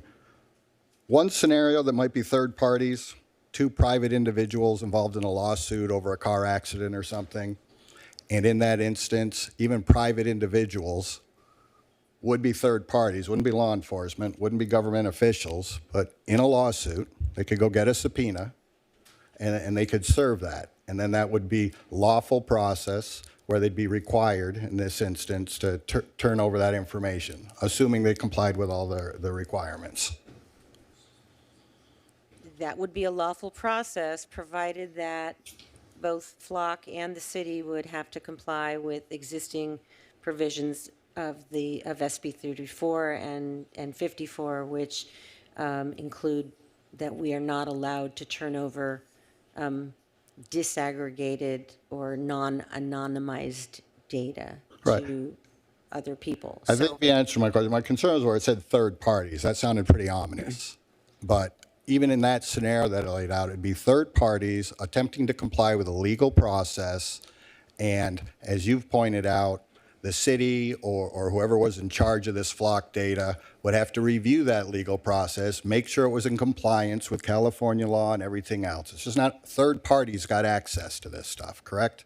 Yeah, so let me explain just a little bit. As I understand it, the Flock retention period for our data is only 30 days. We retain the data for longer than that, for a year.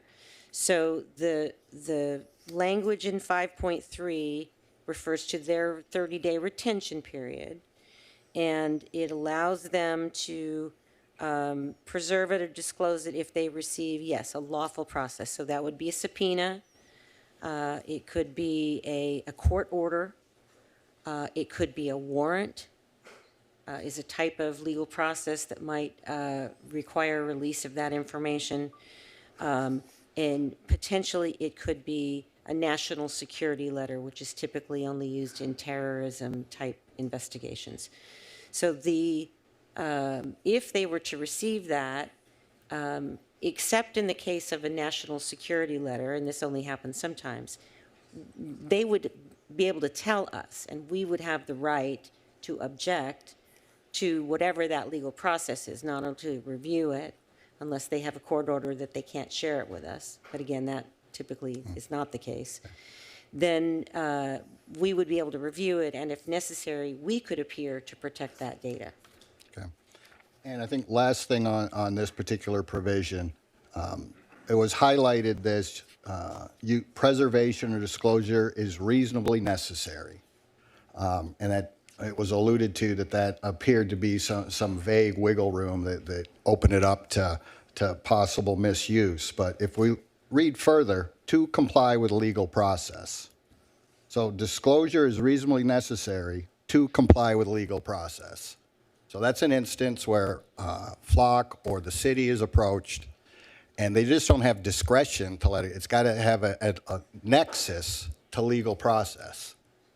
It has to actually be necessary. Now, if we disagree with their determination, I would be the first one to step in and request the court protect that data from disclosure. Nonetheless, there is certainly the possibility that we could tighten that language to the extent it makes any council member uncomfortable. Okay. And this one's directed back to staff or gentlemen here tonight. I appreciate that you brought forward the incident that we've heard a lot about where one of your member abused the system. In that instance, you guys discovered it, you guys reported it, correct? Yes. And in every large organization, there may be some bad actors. You'd agree? Unfortunately, yes. Yeah. And the best organizations, they find those bad actors and they make an example of them. Wouldn't you agree with that? Yes. And the current contract we have, it expires in April of 27? Yes, sir. And not only is Costa Mesa, but I think nationally, their contract is being scrutinized. Is that a pretty fair statement? I believe so. Yeah, and we'll have that opportunity at that time to get the benefit of all the other provisions that have been tightened up, and when we sit down and renegotiate with them, we can tighten up some of these perceived loopholes. Would that be a fair statement? Yes, sir. Okay, that's all I've got for now. Okay, does anybody else have any questions? Councilmember Marr? Yeah, thank you. I want to thank the chief for her opening statement. I've had the opportunity to talk with her as well about some of my concerns, and I really appreciate the transparency and willingness to find some compromises too. One of the things we haven't talked about tonight is the way in which data gets shared with other cities. I know we don't share outside of California. My understanding is after we heard about the incident in El Cajon that we turned off sharing to El Cajon. Is that correct? We did. Okay, so we have the ability to turn off for individual cities Yes. across California. Yes. Okay. And I mean, I understand contiguous cities. We want to, if somebody goes to Newport, it's like one street away in many cases.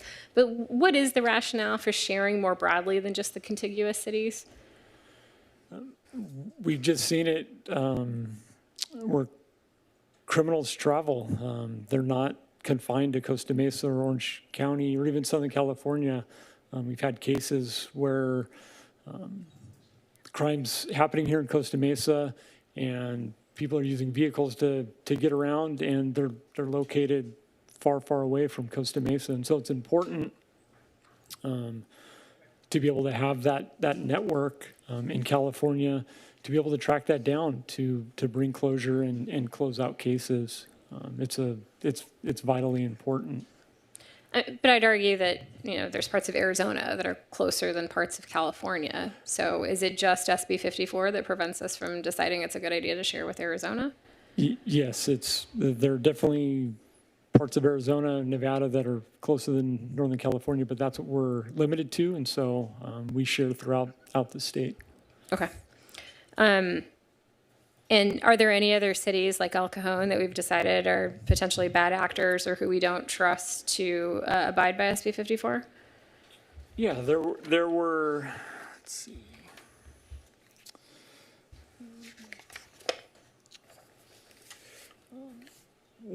Several other incidents that were in the news earlier this year. Mountain View PD was one of the ones that it was determined they had disclosed some data nationally back in 2024. And then Santa Cruz was another one. They had been,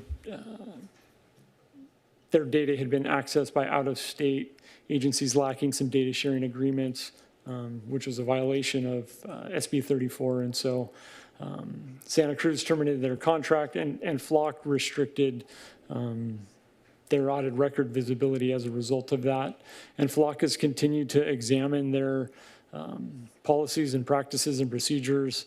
And then in March of 2025, a little over a year ago, that's where they turned off their statewide lookup. It's limited. It's California. It couldn't even happen by accident at this point. That was something Flock recognized they needed to change. And so since March of 2025, none of the agencies in California that are using Flock are able, even if they wanted to or by accident, to share data outside of or with agencies outside of the state. I don't know if that answers the question. It does, thank Okay. you. The definitions section of the contract makes reference to audio and audio detection. Are we using the audio piece of it? We are not. Okay. It's simply those license plate photos that I shared in the presentation of that truck. That's all we're using. So, City Attorney, one of the things that I brought up to you previously is Section 2.4 upgrades to platform. My concern is that Flock may push an update to the platform and that there's no provision for us to have to be notified. I think several press releases brag about additional capabilities, although it sounds like they just backtracked from some of the gunshot detection.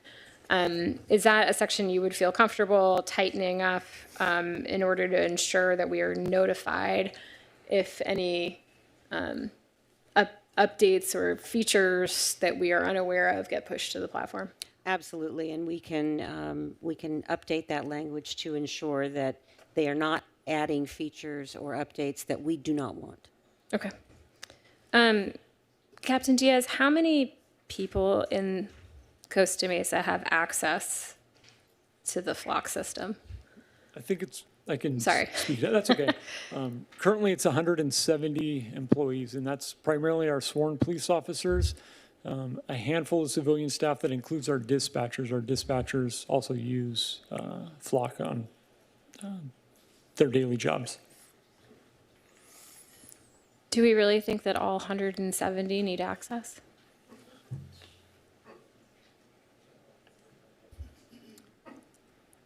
I would make the argument that it's certainly possible that they can need access. Part of our job throughout my career, I've been in different assignments. We rotate around assignments, and there's times when officers might not be using it as much, but then there's times where they could rotate assignments, and they need that. That officer use or employee use is tracked in our internal audits, and so as an administrator, I have the ability to see who's logging in to Flock, when the last time they logged into Flock, what type of searches, the number of searches they're conducting. It's one of the features that Flock has improved to help us monitor and audit our own folks to ensure that the use is being conducted for law enforcement purposes only. Can you say more about that? Like what justification an officer has to provide for accessing Flock? When our officers access Flock, they need to list a law enforcement reason. So if they're investigating a crime or potentially looking for a missing person, they list the reason or the type of offense that they're looking for. And so it's used every day by our patrol officers who are responding to calls for service that have vehicles involved, and it's used on a daily basis by all of our investigators who are investigating crimes where vehicles are involved. And just to push back a little bit, I mean, I've done 7 ride-alongs and 7 years on council, and never once have I had the patrol officer I was with pull up Flock. Is that just coincidence, or? Could be coincidence. The officers, not in their car when they're driving around, but they are supposed to be logging in. Flock does run in the background where whenever there's a hit on a vehicle that's in a law enforcement database, there's an alert provided to our dispatchers or officers or whoever's logged into Flock. It doesn't have to be running where it's open and visible. It can just run in the background to alert officers of a wanted vehicle. Got it. And on the justification, do folks have to put a case number, their badge number, like how much information are we collecting from each of those? They don't have to put a case number. Sometimes searches are conducted before a case number is issued on a case, and there may not be a case number. They do have to provide a reason, and currently it's a drop-down menu of 20 plus reasons that are really all the main justifiable reasons, law enforcement reasons that officers would search for a vehicle on Flock. Okay. There was a report, and part of the concern in Los Angeles specifically has been related to false flags. you're nodding, so you're familiar. Can you say more about that? Is that something we've experienced, or we wouldn't know necessarily if we had experienced? Forgive me, I'm not familiar with the term false Okay, Captain flags. Diaz nodded. If I'm understanding correctly, you're relating to false hits. Correct. Essentially. Right. So we did experience some false hits where, say, our dispatch would get a license plate of a hit and they'd run it and it would come back as a non-stolen vehicle.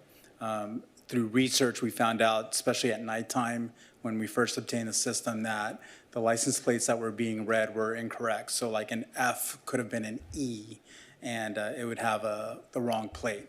One of the procedures that we have is when our dispatch gets a hit, they run it to ensure that it's stolen, but then it also requires the officer out in the field to verify that information visually to ensure that we are dealing with the correct vehicle.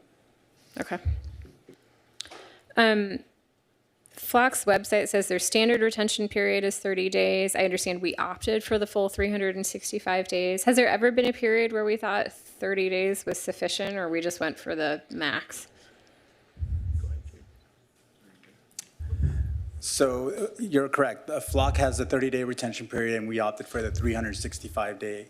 Oftentimes, crimes aren't discovered past 30 days. You could go up to 180 days.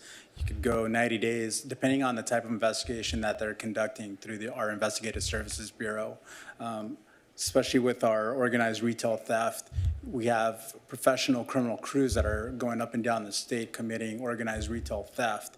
And some of these crimes aren't being discovered up to 180 days plus. And so that's why our department chose to have a retention period of 365 days. Okay.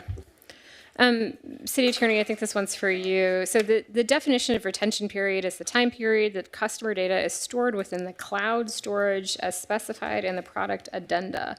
What's not clear to me, it seems like there's an opportunity here to distinguish between the time that Flock is retaining our data, the time period that we have access to it, and then further, if we get to the data destruction conversation, I mean, just because we don't have access to that data doesn't necessarily mean that it's been destroyed. So that seems like another opportunity for clarification across the board. You're nodding, okay.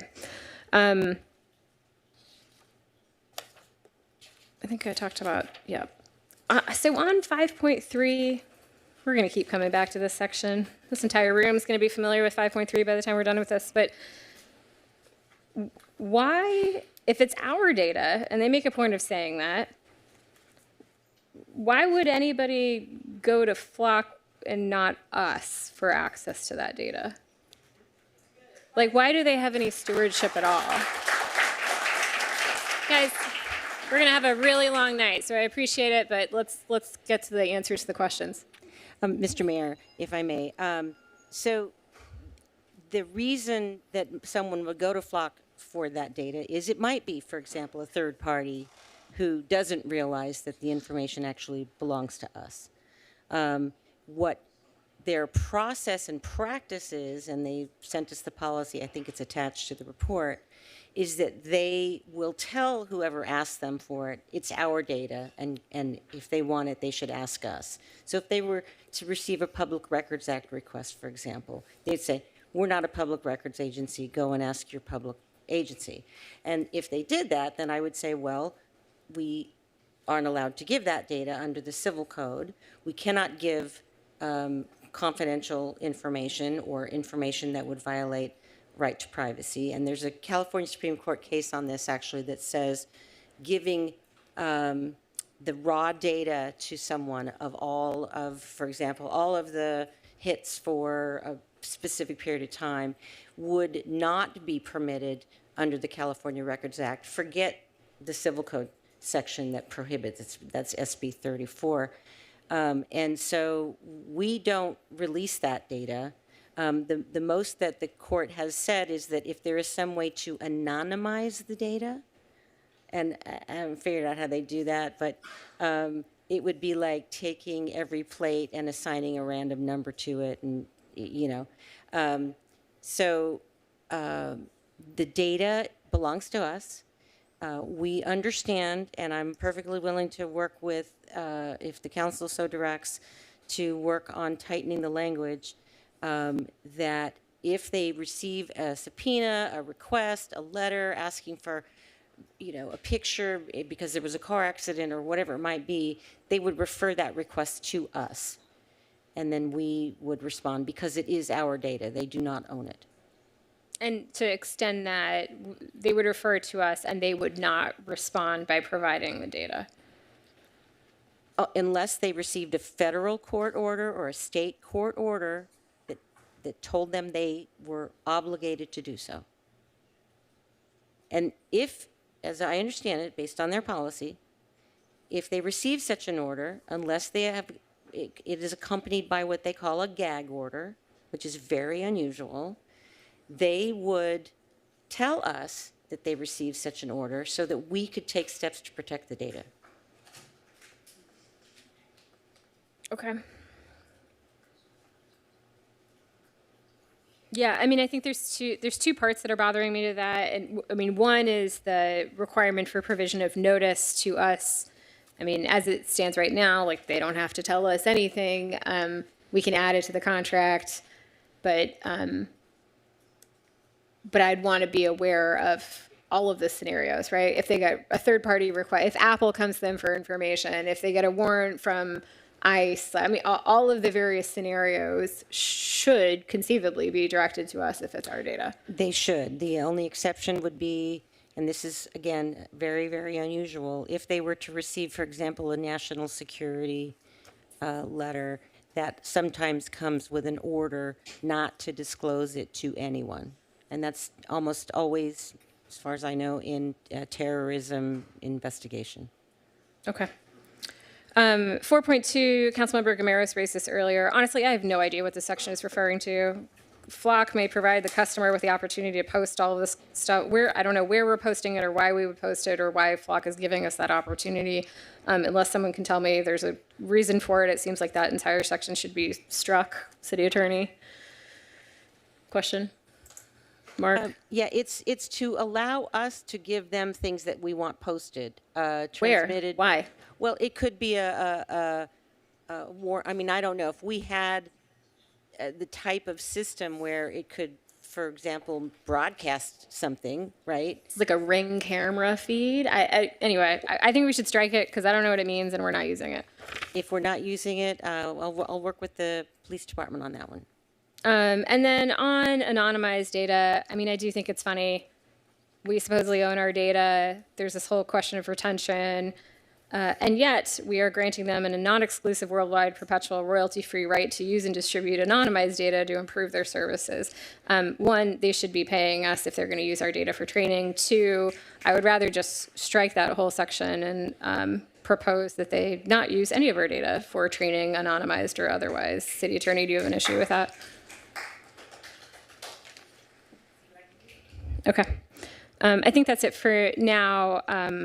Mr. Mayor, I will offer, I've got, 10 different places in the contract where I'd like to propose amendments or changes. I won't go through them line by line now, but when we get to the making motions part, I will be ready for that. Thank you. I look forward to that. So, Councilmember or Mayor Pro Tem Chavez. Thank you, Mayor Stevens. Thank you, everyone, for your good questions, and thank you, the audience, for letting us ask the questions without interruptions. I appreciate that. I kind of want to dig a little deeper on some points made by Councilmember Marr, mainly about the fact that 170 people in PD have access to the flock data. So I actually watched the Santa Council meeting that occurred, I think, in May of this year when they were reviewing their flock camera, and they did not give the answer of 170 people having access to their data. So what's the best practice when it comes to having the number of people access flock data that you've seen in policing? I think the current practice that we have, coupled with strong oversight and regular, consistent audits, is the best way to go about it. Yes. How often do we audit? Those audits are generally conducted once a week. Once a week? Yes. So every week you see how many times someone in our organization has used Flock? That's correct. How often, on average, how many times a week is someone using Flock? It really varies on their assignment. There's times when officers may go several weeks without using Flock. Our investigators are running multiple searches every single day. And we have a handful of our officers who are, again, they're using it every day. It depends on what happens in the field, what types of calls they're on, so it varies. But there's very, very regular use. Okay. The investigators I kind of understand because I would assume they're in an office space trying to like formulate some type of conclusions.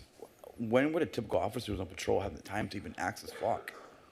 So for example, if officers responded to a domestic violence incident and the suspect fled in a vehicle, one of the first tools they would use would be Flock to see where that vehicle maybe went, if it fled, if it's still in Costa Mesa, if it's gone to another city. And oftentimes when it does go to another city, we're able to use those good collaborative, mutual aid relationships and have them go look for suspects of crimes. We do that for other agencies and they do that for us. And so that's where we find from the patrol perspective, if a vehicle's involved in a crime and it's not there when the officers are there, using Flock is an automatic resource, and we find it to be invaluable for our day-to-day patrol officers who are trying to solve crime and keep the public safe. Okay. I think that's it for now. Thank you. Councilmember Reynolds? Yeah, thank you. Really appreciate the report, answers to all the questions, all the questions from my colleagues here. I'd like to understand the internal audit process a little bit more. Maybe we can start with what changes were made since the very embarrassing incident, right, of inappropriate access by a Costa Mesa employee. Yes. I need to know, like, what did we change to make sure that will never happen again? What's changed is there's a rigid internal checks and balances to ensure that employees who no longer work for us or are on administrative leave have their access revoked to not only Flock, but all other law enforcement databases that police officers have access to and are entrusted with. Okay, so making sure that once people are no longer employees, they don't have access. Or placed on administrative leave or in a situation where they don't have a right to that information. Is the weekly audit new, or is that something that we've been performing? The audit, something I've been doing since I've been the Flock administrator for about the last 12 months. So can you talk a little bit about just sort of the process? What are you looking for in that, what information are you getting in the weekly audit? What are you looking for? So it's rather voluminous because our officers are using Flock quite regularly. I'm grateful for Flock's implementation of they call it their audit assistance tool, and it's just a system that helps flag unusual use of Flock. And so an example of that would be if an officer is searching for one plate multiple times, and that could be indicative of potential unauthorized use. And so as the administrator, while it is time consuming, it's important to ensure that the use is authorized. And so we can then check, or I have checked what the plate is and how that pertains to official law enforcement business. So is that a case they're investigating? Is that a crime they're trying to look at and ensure that it's connected to a legitimate law enforcement purpose? And so that's the best way to catch that unauthorized use. Well, and just to it was authorized use, right? Because that person was an authorized user, it was an inappropriate use of the system by an authorized user. Correct. That officer should not have been using it for personal means. Yeah. Yeah, that was absolutely inappropriate. And did that system you referenced that kind of automates this unusual behavior that didn't exist when this was happening? No, it did not, unfortunately. Okay. I'm also having a little bit of a hard time sort of reconciling, you're sharing that flock is used multiple times a day by multiple people. The data shared on resolutions, right? Recovered stolen vehicles, missing persons, help found. I would expect that to maybe be higher based on the voluminous uses on a daily basis. Can you just help me reconcile why there would be so much access relative to kind of cases solved? I would say that it's being used quite regularly, again, by our investigators and our patrol officers. And there's times when those vehicles aren't located. The vehicles aren't mobile. They're not picked up by the cameras. They're not traveling where cameras are. And so those vehicles aren't located. And yeah, there's plenty of times where vehicles are involved in crimes or incidents that, despite Flock's use, unfortunately, we're still working on those cases. Okay. On the authorized access, going back to that, I was also surprised with the number of authorized users just within our own department. And your explanation for sort of that use in real time to respond to incidents makes sense. It sounds different when we maybe have an investigative team sort of following up on leads, right? Could it make sense, and I just want you to think about it, to sort of partition the access, right? So maybe we've got folks who are sort of active on the job and need to have access in real time if there's an active pursuit, have access to real-time data, but a much smaller pool of people who might have access to data as part of it longer-term investigations. So that's, there's different levels, or there's different roles within the flock system. And so the administrators have the ability to grant different levels of access to different employees based upon their roles. And so our investigators have the most advanced search capabilities, and our dispatchers and our patrol officers, they have, I guess, for the lack of a better word, just like the most basic level of search capabilities. Due to the jobs they're in, it's deemed that they don't need the additional search capabilities that the investigators might. Okay, so that maybe already exists, but it's certainly a feature in the system to Yes. have different access levels. Okay. Yes. How often are we reviewing those access levels? So who has access and what level they have access to? So that's something that can be changed. There's currently 9 administrators. That includes us sitting here at the table, and then several other command staff at the police department. And so that access is reviewed on a weekly basis during the audit that Lieutenant Jacoby and I are and have been conducting. And that's when that's reviewed. And then anytime there's personnel changes in the department, sometimes that happens mid-year, sometimes that happens at the beginning of the year. When those personnel changes happen and assignment changes happen, coordinating flock privileges are changed at those times, and that can be done by any of the administrators whenever those changes take place.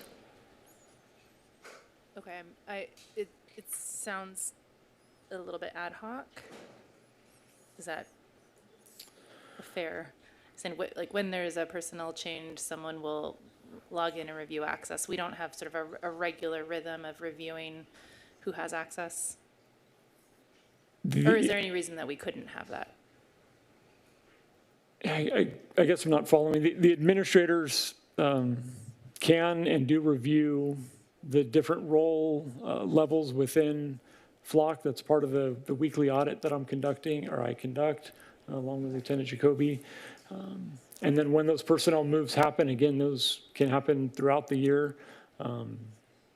there's a procedure to update the flock, user levels. Okay, so on a weekly basis, you're reviewing who has access? Yes, that's part of the audit process. Got it. Does the audit process, does the audit that you're reviewing, sounds like you're reviewing in your role on a weekly basis, include requests for data or access to our data from other agencies in California? Yes. Yeah, so during the, actually the way Flock's set up, anytime an agency is requesting to share data with us or see our data, it's not an automatic approval. It has to go through it has to be granted by the Costa Mesa Flock administrators. And so that's done on a weekly basis by the administrators. And so there's a verification process and granting of access to the various agencies. Okay, when you say granting of access, is that to be able to access our data generally or for each specific request for information? So if a Newport Beach police officer is saying, hey, there's someone who might have gone into your city, we'd like to track license plate XYZ, I think what I'm hearing is you're saying one of our 9 administrators has to review that request and give it a green light or not. So it's a general granting of permission to those other agencies, we're not granting each individual search by the other agencies. Got it. Okay. So in addition to the more than 200 Costa Mesa employees who have access. 170. Well, you said 170 plus some civilian staff plus our dispatch. I'm sorry, I may have misspoke. It's 170 total. That includes all of our officers and civilian staff. So in addition to our 170 Costa Mesa employees, maybe you should know this number in your role. How many other individuals have access to Costa Mesa flock data? Ooh, I couldn't answer that. I don't know the scale, the number of officers statewide that have access to Costa Mesa data. Okay, that would be good to know. I mean, if it's 170 in Costa Mesa, is it 170 times the 50 plus city, I don't know how many cities. I mean, I'm just trying to get a sense of scale, because each of these points, right, is a vulnerability that has been breached. And so I think some of the things I hear other council members wrestling with as well is like, how do we minimize that vulnerability? So this seems like a pretty big pool of access, right? Okay. Okay. But you would be able to know. I could check with Flock and see that's not a number, even as an administrator, that we would have access to. I can add to that as well. Okay, please, yeah. So what I'm understanding you say is that who in the state of California has access to our systems as who police anywhere officers? In the world has access Right. to our systems. So when we share data with other agencies, we're all operating under the same civil code and under SB 34, that there are safeguards in place to ensure that systems aren't being misused. So if I'm sharing information with, say, San Francisco PD, I know that they're also operating under SB 34, knowing that there's safeguards in place that they are not going to share on a national level, both for SB 54, which is the California Values Act, and also ensuring that they're not abusing these systems the same way and the same policies and procedures that Costa Mesa has. I appreciate that. And that's the way things should work, right? We know there have been breaches. And so what I'm trying to get at is how many individuals.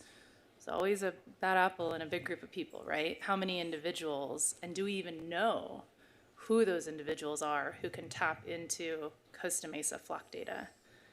What I'm understanding from this conversation is we maybe generally grant Newport Beach, for example, Newport Beach PD access to our system, but we don't actually know the 170 officers in Newport Beach who might be able to access our data. Is that right?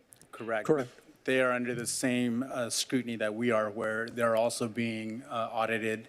Anytime they're using that information or they're running a system, we have, and both their administrators as well, have access to why it's being used and the purpose of that running of that information or data. So when we're granting access to other agencies, we have control of that, but we don't control, or it sounds like even have knowledge of what users, individual users, they're giving that access to. Is that right? Yeah, that. Correct. Yeah. Okay. Yeah, that seems like a whole. Okay. And then there's been a lot of discussion about flock. I'm kind of going through the who has access to this big pool of data we're creating. So our officers, 170, sounds like probably in the thousands of people from other California agencies. We know Flock, our contract terms as they exist, Flock has ability to use data. Appreciate all the comments I've heard so far on that. And then, does that come up in your audit reports, like when Flock might be accessing our system to pull data? I guess I'm not sure what you're asking. If Flock is using our data in any way, does that come up in the audit report? Yeah, Flock is not using our data. They're not accessing our data. We've gone through a number of provisions that allow them to use our data, Correct. but you're certain they're not using our data?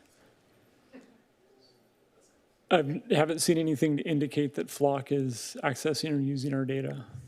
Okay, so any of these requests, if there's a request that were discussed up here related to an insurance claim or a federal request for data, you're saying you haven't, in the 12 months that you've been in your role, you haven't seen any of those requests come through? We have not received any of those. That's correct. Okay. And if there are breaches to the system, hacking, I don't know if I'm using the right term, would that information come through in your audit report?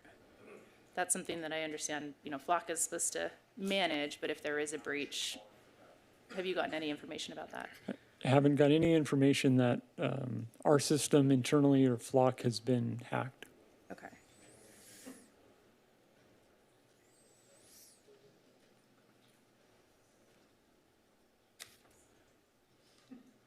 Okay. And just to come back on, there have been a couple questions about the section 4.2, the customer-generated data. My understanding from this conversation is that we do not create any customer-generated data. We are not uploading any data to the Flock system.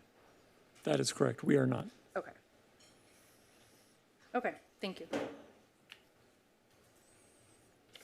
So I just want to ask first, I've got a few questions, but just a kind of pragmatic questions to walk me through. Okay, so let's say there's some domestic violence incident that occurs in Costa Mesa, okay?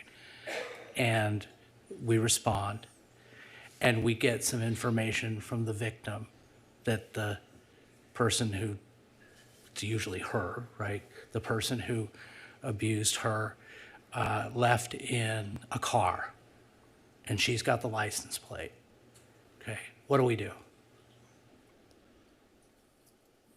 Our patrol officers or our dispatch or anyone who's logged into the Flock system enters that vehicle information and search reason of investigating a domestic violence incident into Flock and look for any recent activity where that particular vehicle was seen driving past any of our Flock cameras. Okay, and so we would look in our Flock cameras for a hit on that license plate.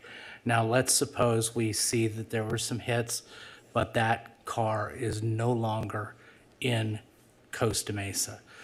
How do we obtain the data? Now this person is on the loose, they're out and maybe they're in Tustin, maybe they've made it all the way to Corona, who knows? Sure. How do we catch that guy using Flock? So because of the collaboration and partnership and data sharing that we have with other local and state agencies, we can expand that search from outside Costa Mesa and see if that vehicle that is a suspect vehicle in Costa Mesa is in fact in one of the neighboring cities or perhaps a nearby county. And that provides investigative leads for either our officers or investigators to pursue that case further. So how do you expand it? Is there like a menu where you can say, I want to check the box of Tustin and Santa Ana and Corona and whatever, or does it just shoot out a text to all of the agencies that are participating in the flock system? The users can specify what cameras they want to search. Okay, and that could be in any of those cities I mentioned, if they think that the person who's fleeing the domestic violence incident might be in another city. That's correct. Okay, and then if we get a hit, then we're kind of on to this guy, right? And Yes. we can follow the guy, and we can call up, let's say, the Corona PD, and say we've got somebody who committed a domestic violence incident in Costa Mesa. You know, can you look for this guy? Yes. Right. And then that's kind of like, didn't you explain a similar situation, Lieutenant Jacoby, that I just kind of, wasn't that like your second example, sort of? Yeah, we've utilized other departments' camera systems to locate either victims or suspects. Right. So this isn't like what I'm talking about right now and laying out this and trying to understand how you use the technology. This is not a hypothetical. I mean, this is stuff that's happening, not just in our city, but unfortunately, you know, we go to the, to the event every year. There's domestic violence throughout the state of California and United States of America. And so this is also happening, and there's reciprocity, right? So if somebody commits an act of domestic violence in Corona, then those Corona PD officers would be able to find out if that person who committed the domestic violence is in Costa Mesa, right? Yes, sir. And then we would help them, right? We would, if we were called, we'd help them to try to catch the guy, right? Yes. Okay, and you know, then that's one of the things you do, right? I mean, that's part of your job. That's correct. We call it mutual aid. Got it. Okay.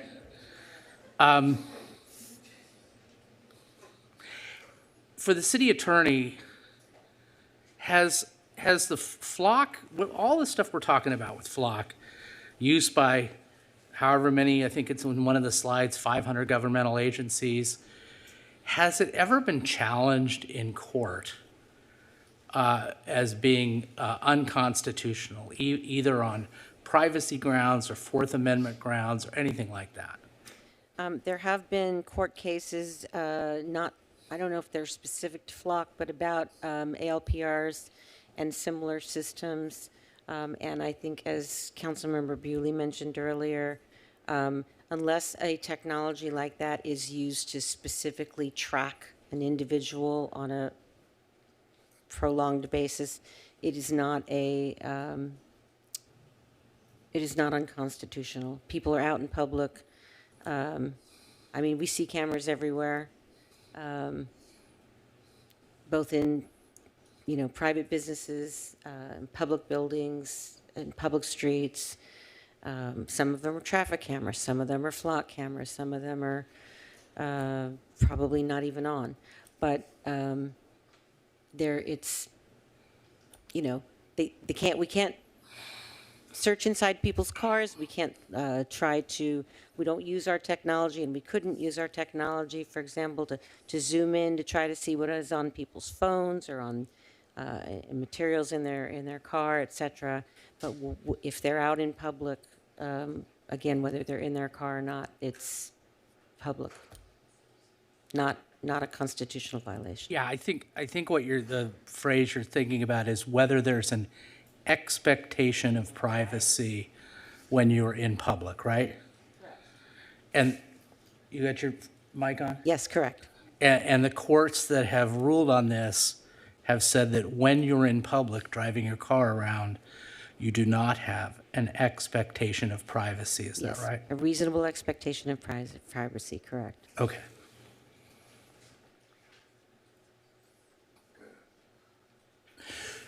When these flock cameras are stationary, right? Yes, sir. Yeah, and they pick up this license plate data, right? But even when we saw your photo, there's images around the car, right? You know, not just the license plate data, correct? That's correct. Okay. What would happen if there was some other information on the image that was useful in solving a crime, other than license?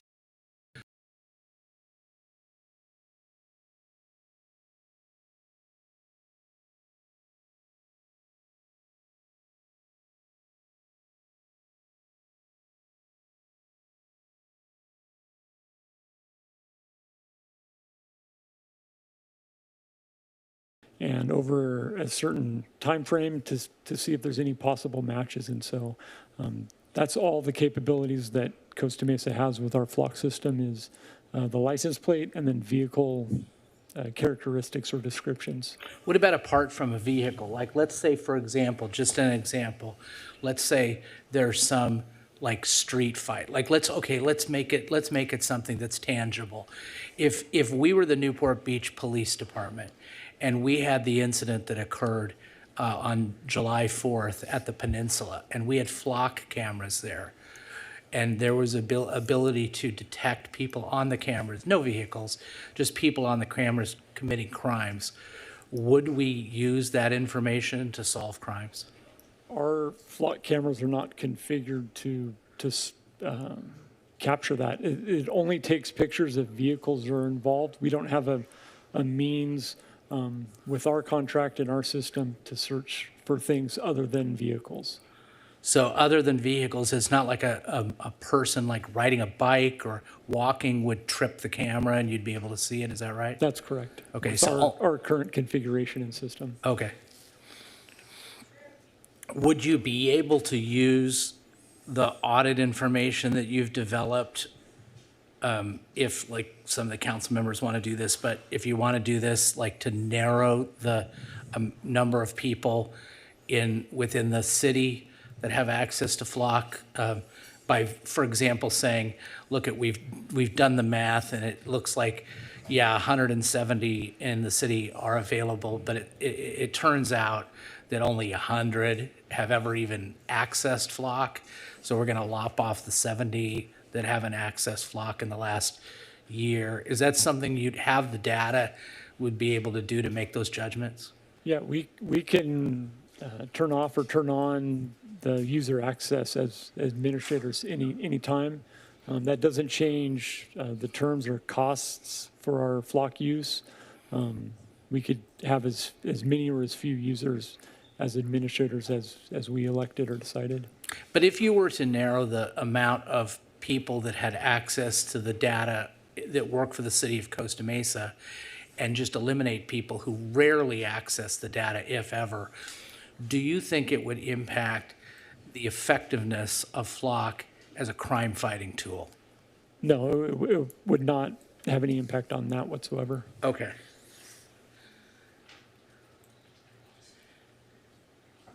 And I think you said this, but we've never shared any information with ICE, right? We absolutely have not. Okay.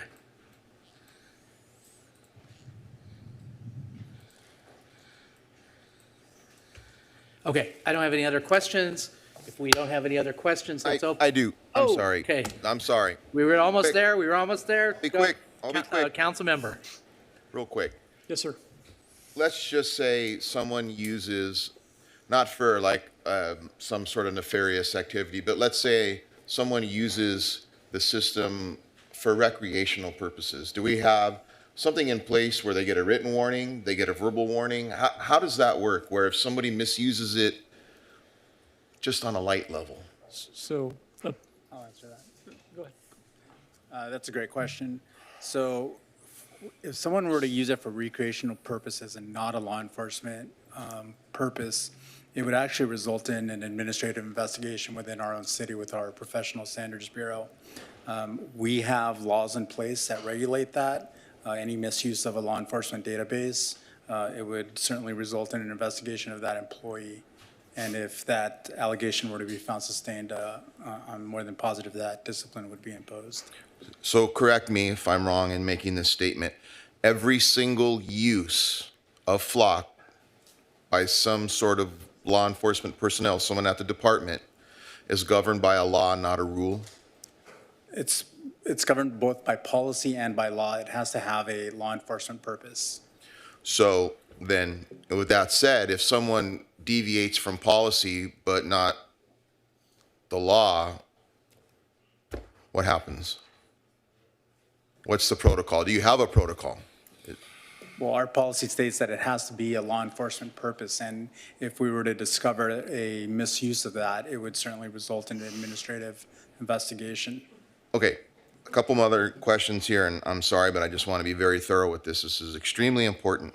Do you know about how many gigabytes of memory that we use per day instituting the usage of Flock? Is there a guess? Do we have any?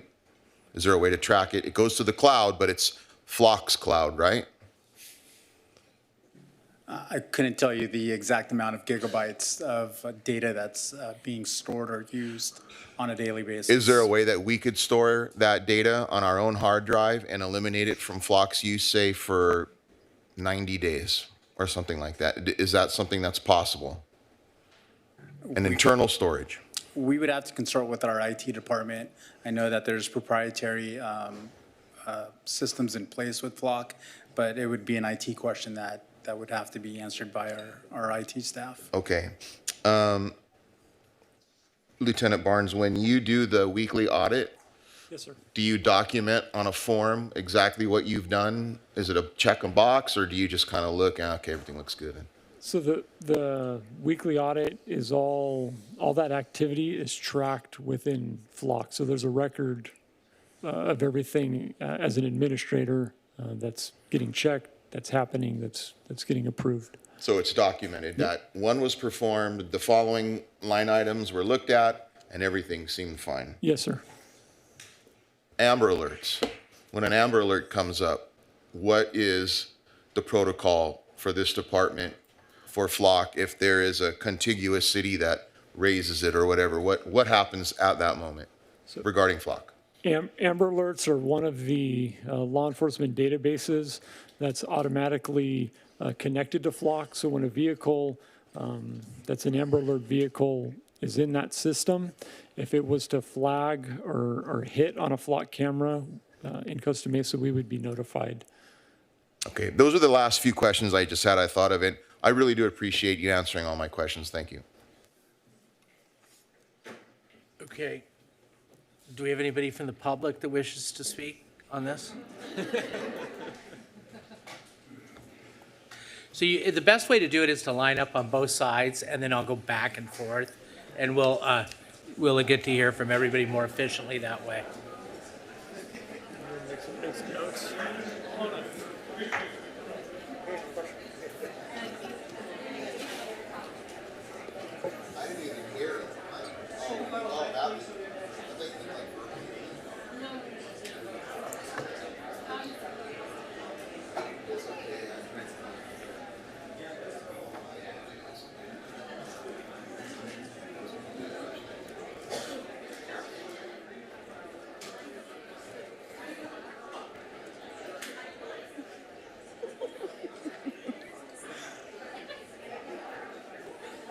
All right.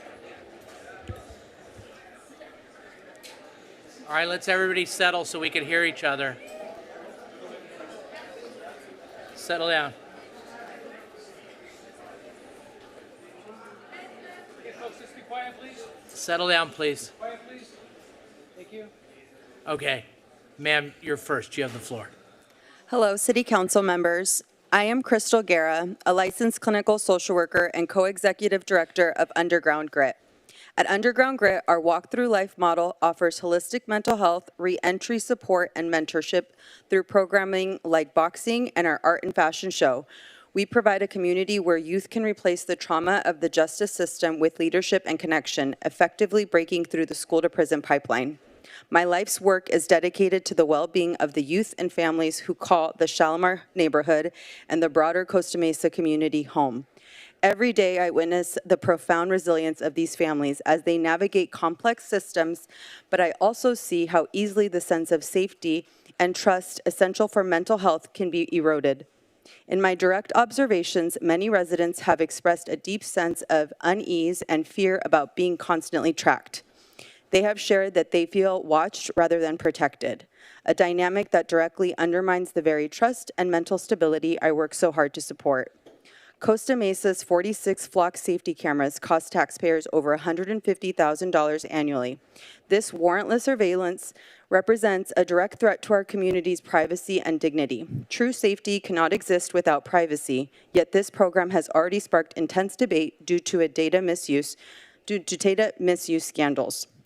Furthermore, the sharing of automated license plate data with external agencies creates a climate of terror for our immigrant families. There is a deep, valid fear that this technology facilitates ICE enforcement, turning our city's infrastructure into a tool for family separation. For my clients in Shalimar, this creates an environment of chronic vulnerability, where a simple trip to the grocery store or a drive to work feels like a calculated risk. Over 80 cities across the country have already recognized that true safety is built through community, not surveillance, and have canceled their contracts. I am calling on you today to prioritize the mental health and dignity of our residents over this invasive technology. Please stand with the families I serve and cancel the flock safety contract immediately. Thank you.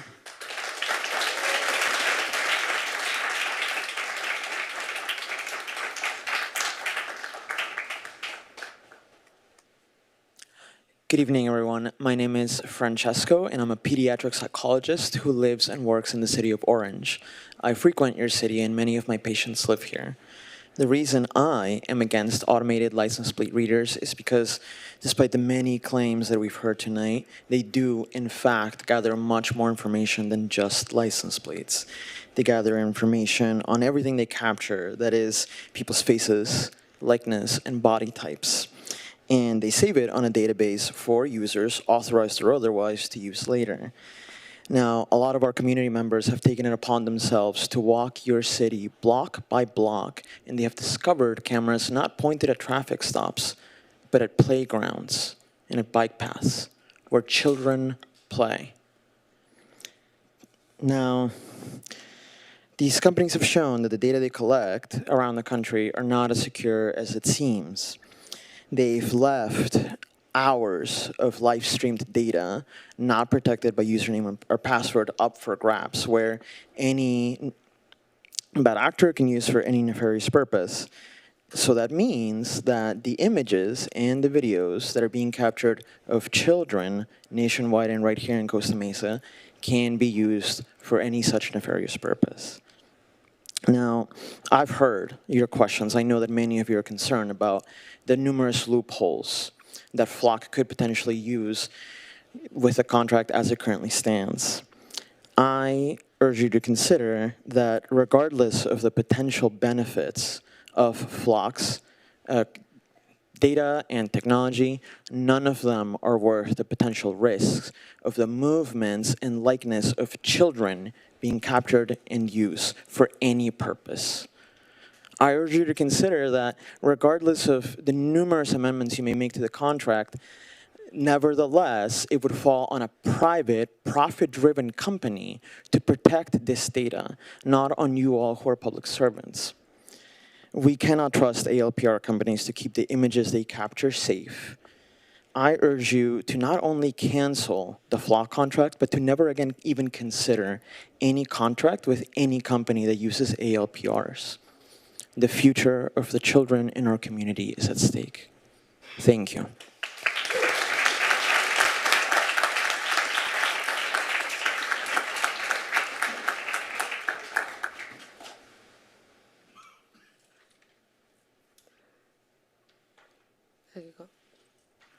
Hi, my name is Amy. I am a resident from Costa Mesa since 2022, and I am from Underground Grid. I am here to say Flock safety cameras should be removed from Costa Mesa because they raise serious concerns about privacy, government surveillance, and the potential misuse of personal data. These cameras collect license plate information on thousands of drivers, including people who have done nothing wrong, creating a record of where they travel and when. I think this type of surveillance infringes on civil liberties and could allow sensitive information to be shared with outside agencies without sufficient oversight. Recent concerns in California over data sharing and privacy have led some cities and law enforcement agencies to pause or discontinue their use of flock cameras while stronger safeguards are considered. Costa Mesa should invest in strategies that strengthen community trust without relying on technology that tracks the movements of law-abiding residents. Removing the cameras will demonstrate the city's commitment to privacy, transparency, and responsible use of surveillance technology. Another concern I have is how this technology can affect vulnerable communities. Although flock cameras are intended to assist with criminal investigations, the data they collect can be shared with other law enforcement agencies under certain circumstances. This raises concerns that information could contribute to migration enforcement activities involving ICE or make immigrant families feel that their everyday movements are being monitored. Even if someone has done nothing wrong, the possibility of being tracked can create fear and discourage people from reporting crimes, seeking help, or participating in their community. I believe public safety works best when everyone feels safe interacting with law enforcement without worrying that surveillance technology could be used in ways that extend beyond its original purpose. Oh, thank you.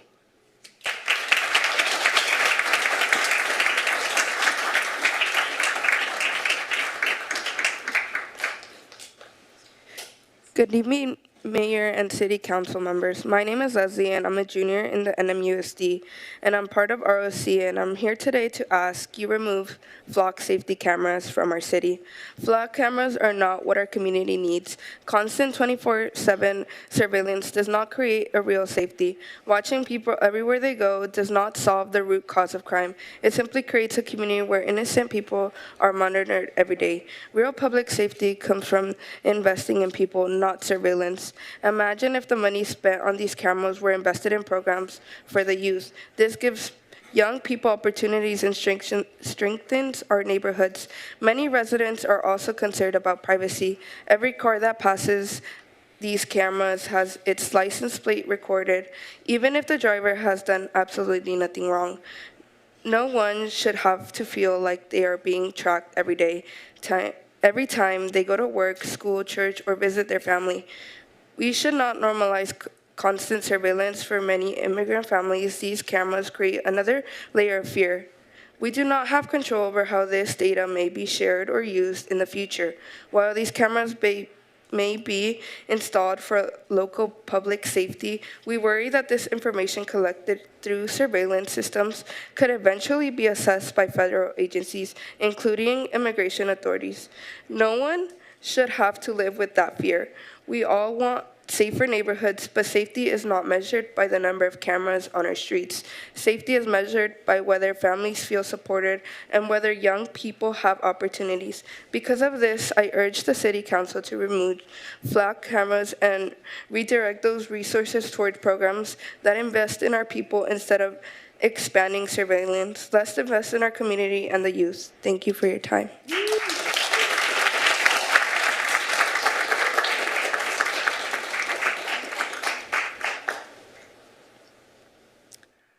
This may be hyperbolic, but it's my history and it's my truth. I believe I'm the only one in this room who was born in a fascist dictatorship.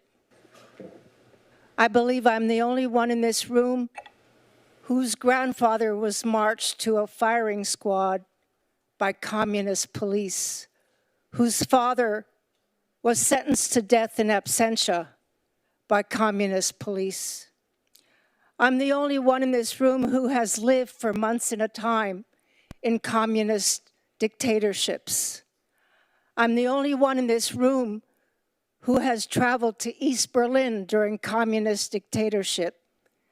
I'm the only one in this room who was followed by SS, by communist police. I'm the only one in this room who has taught students in a high school German class about state-sponsored surveillance, Schutzstaffel, Staatssicherheit, state security. This may be hyperbolic, but it's my truth. I heard recently that Kash Patel is traveling to Russia in October, just before our general election, to meet with the FSB. This is Russia, Russia, Russia, all over again. I was born in a fascist dictatorship, Germany. I don't want to die in one. Cancel Flock.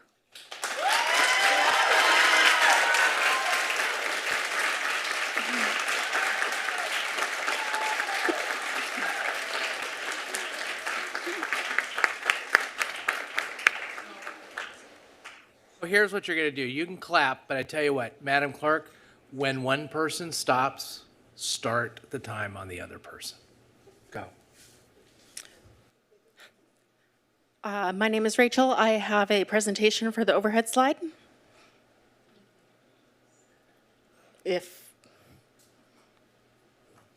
Okay.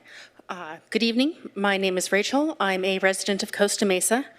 I'm here to ask you to cancel the Flock contract and keep mass surveillance out of Costa Mesa. I appreciate the presentation that was made tonight and the audits that they're doing with our local police access.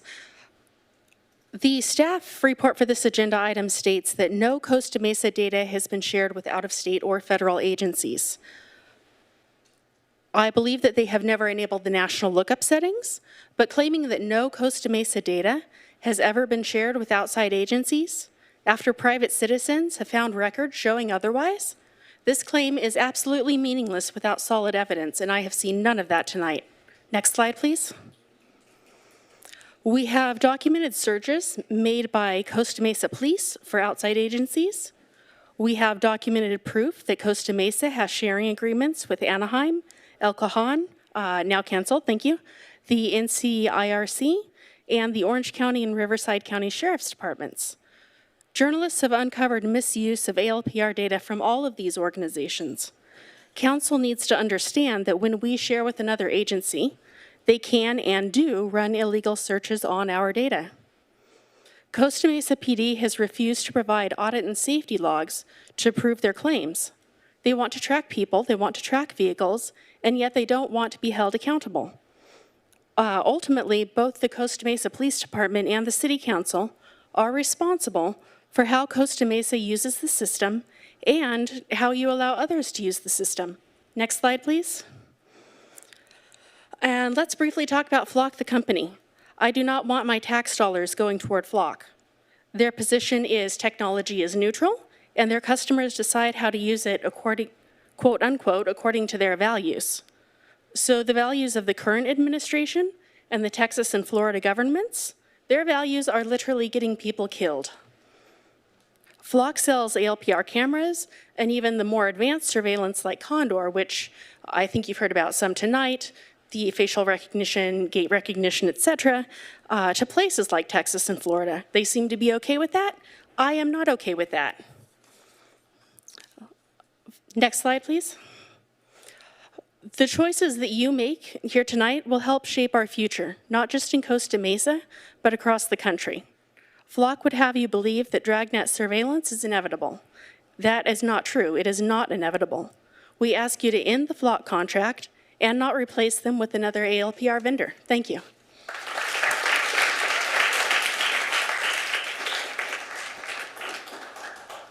Good evening, council members. My name is Skylar Toma. I live across the bay in Newport Beach. I come here every week for shopping, dining, etc. I actually biked here from Newport Beach this afternoon, and I parked my bike below a camera at the CMPD building because I know who runs it. I trust them. I trust that they have the right incentives to serve the public. I'm speaking tonight to cancel the Flock contract because their incentives are profit, not actually public safety. It's been pointed out that Flock will share data if legally required. That's been going around a lot. My hometown of San Francisco had the same protections under the same California laws. And in 2024 and 2025, they had 1.6 million searches from out-of-state agencies. And yes, that did include ICE and DHS. Now, I recognize that the city and the CMPD have made promises about this, and I trust that they have good intent behind those promises. But at the end of the day, Flock doesn't care about that intent. They don't care if bad actors at any number of state or local agencies that we do have established relationships with get access to our data improperly. They care about collecting as much of our data as possible, storing it on their own servers, and selling it to the highest bidder. We are not their customers. We are their product. And that is why I do not trust the in good faith clause that Councilman Gameros pointed out earlier. And as you can see, I don't think your constituents do either. So this month, the LAPD decided to let their contract with Flock expire. Now, part of the reason I live here, in addition to my work, is because I feel safer in Costa Mesa than in LA. And that's been true for years before the Flock cameras were first deployed here. So a city that is far less safe than Costa Mesa decided that the benefits, quote unquote, of ALPRs are not worth the risk to citizens' privacy. I think Costa Mesa can do the same. So please vote to cancel this Flock contract and build a public safety system that does not rely on an unaccountable company full of vulnerabilities that have talked about and will be talked about ad nauseum tonight. Thank you.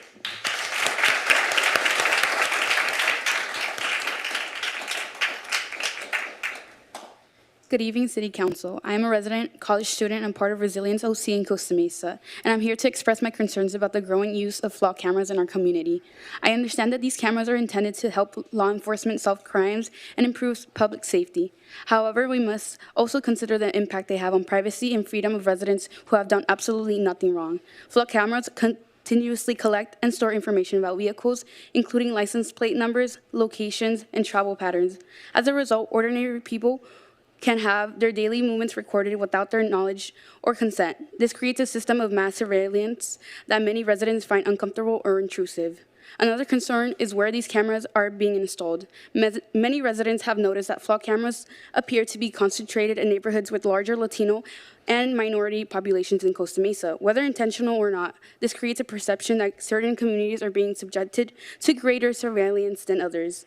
I also believe we should consider whether these funds could be better invested in programs that address the root cause of crime and strengthen our community. Instead of expanding surveillance technology, the city could invest in youth programs, after-school activities, mentorship opportunities, mental health resources, community centers, and other services that provide the community with support, opportunities, and safe spaces to grow. These investments help build stronger communities and create long-term public safety benefits without compromising residents' privacy. I urge the City Council to carefully evaluate whether these cameras truly provide benefits that outweigh the risks to privacy and civil liberties and public trust. Our community deserves safety, but it also deserves accountability, transparency, and respect for individual rights. Thank you for your time and consideration.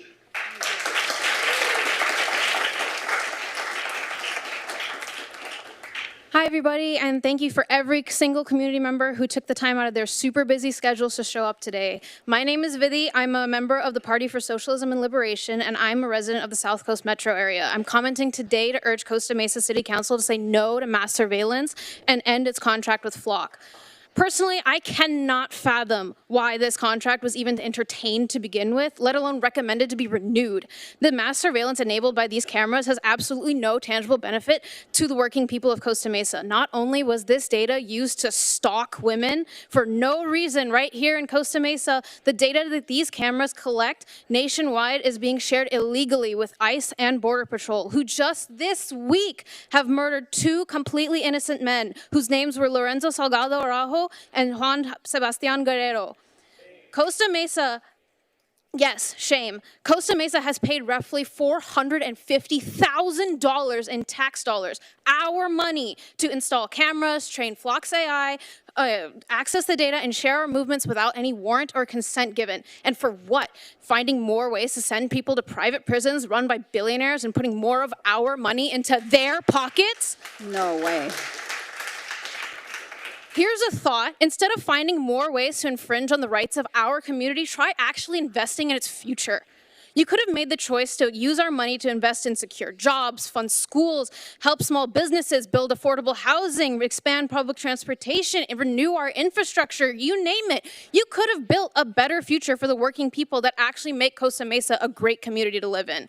But instead, our money went into the pockets of a billionaire who probably couldn't even point out Costa Mesa on a map, much less send someone to show up here and be accountable to the people they're taking money from.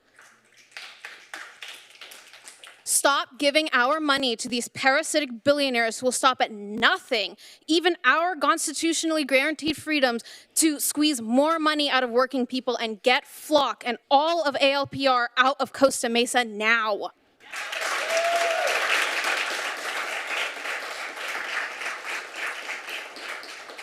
Hi, good evening, everyone. Hi, my name is Ines. I'm a resident of Costa Mesa for 6 years. I'm here to ask if you can remove Flock from the streets or from community. I feel really uncomfortable. It invites my privacy right now. Now, technology is not safe. How do I know that our information will be not released to be part of the scammers or misused for rape people? Also, we don't have a law that support my privacy. It doesn't support anything you guys say this night. Well, I'm worried about it. My information to be released to ICE. We don't know what information given to ICE. How do I know front companies selling our information, misusing our information? Please ask you Flock out of community. I don't feel comfortable. The police will have not control our data. Please, thank you.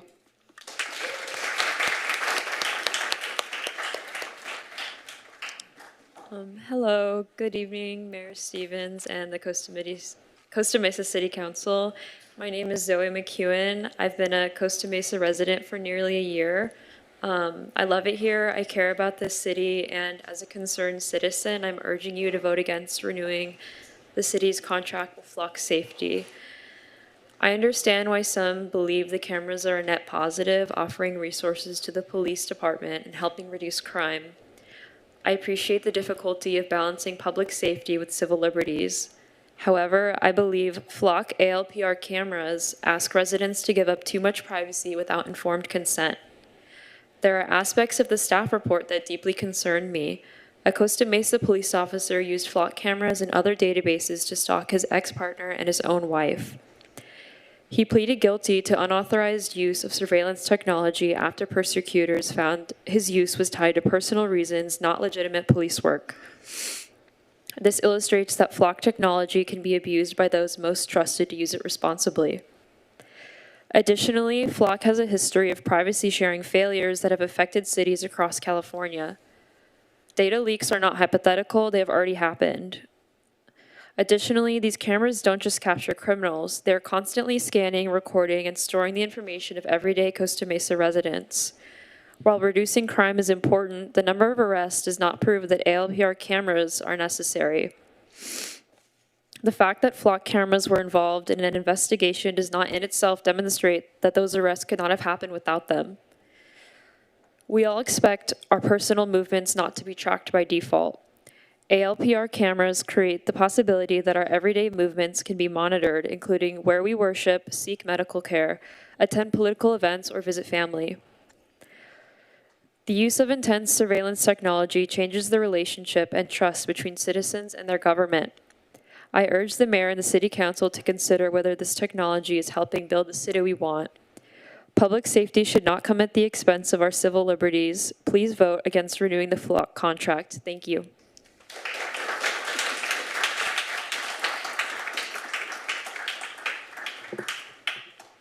Buenas noches, mi nombre es Juana Trejo y voy a hablar corrido porque luego se me va la inspiración de lo que digo cuando me dicen ustedes, espérese para que traduzcan. Ya hablé con ella.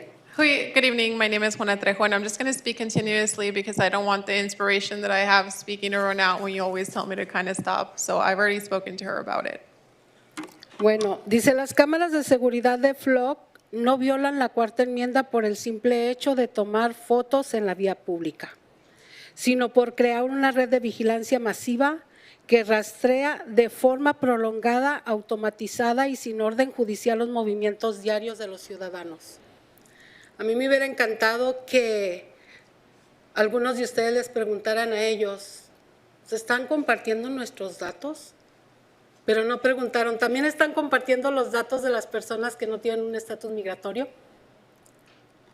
¿Por qué no nos incluyen también en eso? Nosotros también somos contribuyentes.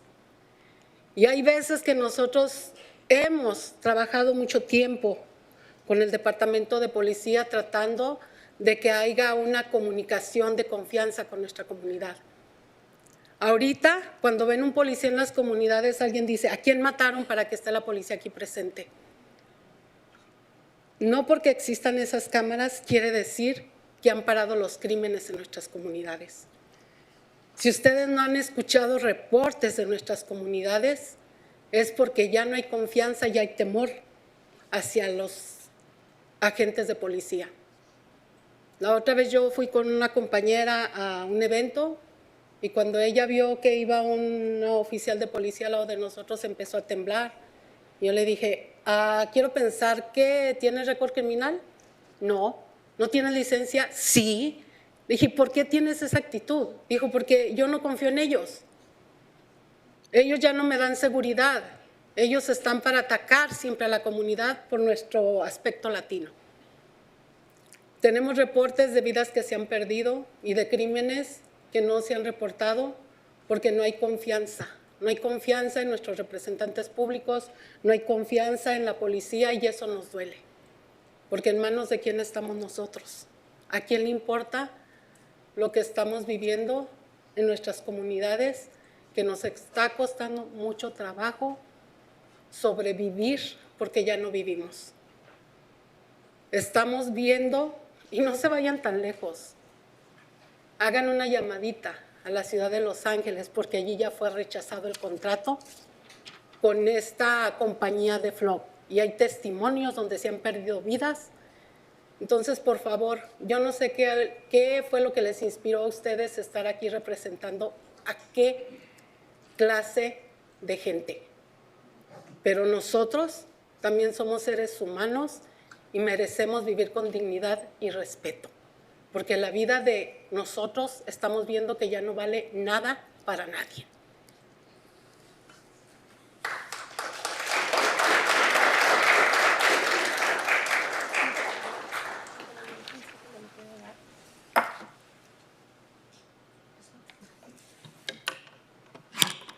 So it says here that safety cameras for flock safety do not violate the Fourth Amendment just because, they're taking pictures of people in the public right away. But they do create a mass surveillance network that keeps record through a prolonged period of time of automized and without any judicial warrant. It keeps track of the daily movements of its citizens. So have you ever asked them who they're sharing our data with? I bet you didn't. Have you ever asked also if they're sharing the immigration status of these people?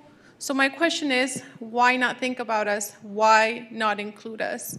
We as a community have worked really hard and spent a lot of time with the police department to try to build a relationship based on trust and communication with the community. So now what's happening is that the police is showing up and people in the community are just saying, oh, well, who got killed? Why is the police here? Because there is no longer any trust. And cameras does not equal the crime having stopped. You haven't heard of reports of crime because we no longer trust or communicate with the police department. I had a colleague who I went to an event with, and the police pulled up next to us, and she got really nervous, and I told her, do you have a criminal record? She said, no. Do you not have a driver's license? She said, no. And I said, well, why do you have that attitude? And she said, I don't feel safe. They're constantly attacking our community just based on the fact that we're Latino. There's been reports of people who have lost lives, and these reports have not, you haven't heard of these because we no longer trust the police or our public elected officials. So I guess who cares what we lived through? We've had a very difficult time to survive and what we lived through, and now we're having to do it again. And really, you don't even have to go that far. You can just call up Los Angeles and see that they've already rejected the contract they had with Flock, because there's been testimonies of lives that have been lost to this because of this. So I'm just wondering what inspired you all to back these kind of people. Thanks. We are human beings, that's, and we deserve respect. That's 6 minutes. Yes. Good evening. I'll let it.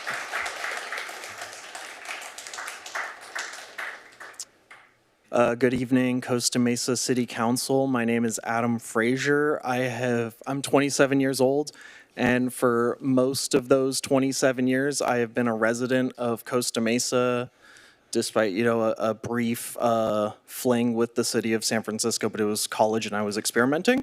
I don't joke about what we're here to talk about today because I think it's funny or anything. I want you guys to listen to me and hear me when I say that Flock does not make the residents feel comfortable. I mean, I've been here, I grew up here, and I always felt safe. I mean, me and my friends would walk, all the way to South Coast. We'd walk to T-Winkle. We always felt safe on these streets. We never felt, in danger.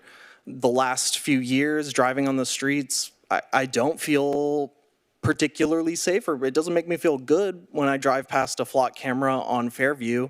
It makes me think, oh, if someone wants to, if a police officer, or even like our council member Reynolds said, whoever the thousands of people that have access to this data can just look up. Maybe, they saw someone that they thought was cute and now they're stalking these people.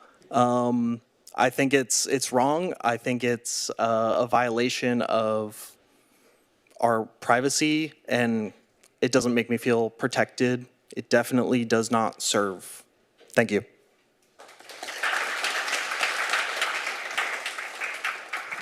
Sí, buenas tardes. Mi nombre es Carmen Ramírez. Buenas tardes al mayor John Steve y a todos los concejales de la mesa. Soy residente por más de 35 años aquí en Costa Mesa y la verdad nos hemos sentido libres hace años, pero ahora nuestra comunidad se está sintiendo atacada. Hoy estoy aquí para que escuchen mi voz, ya que alguien y todos ustedes han dicho que nuestra voz tiene poder, que la voz del pueblo tiene poder, y hoy queremos ver que de verdad nuestra voz tiene poder. Hay familias que se sienten que están invadiendo su privacidad y puede resultar en la separación de familias inocentes.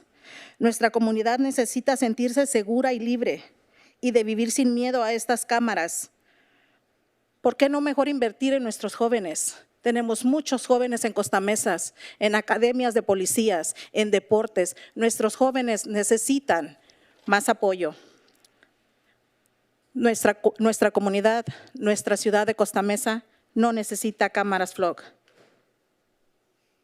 Necesita más policías en bicicletas y caminando en nuestra comunidad, que nuestros jóvenes y nosotros los conozcamos. Dios bendiga Costa Mesa. Gracias.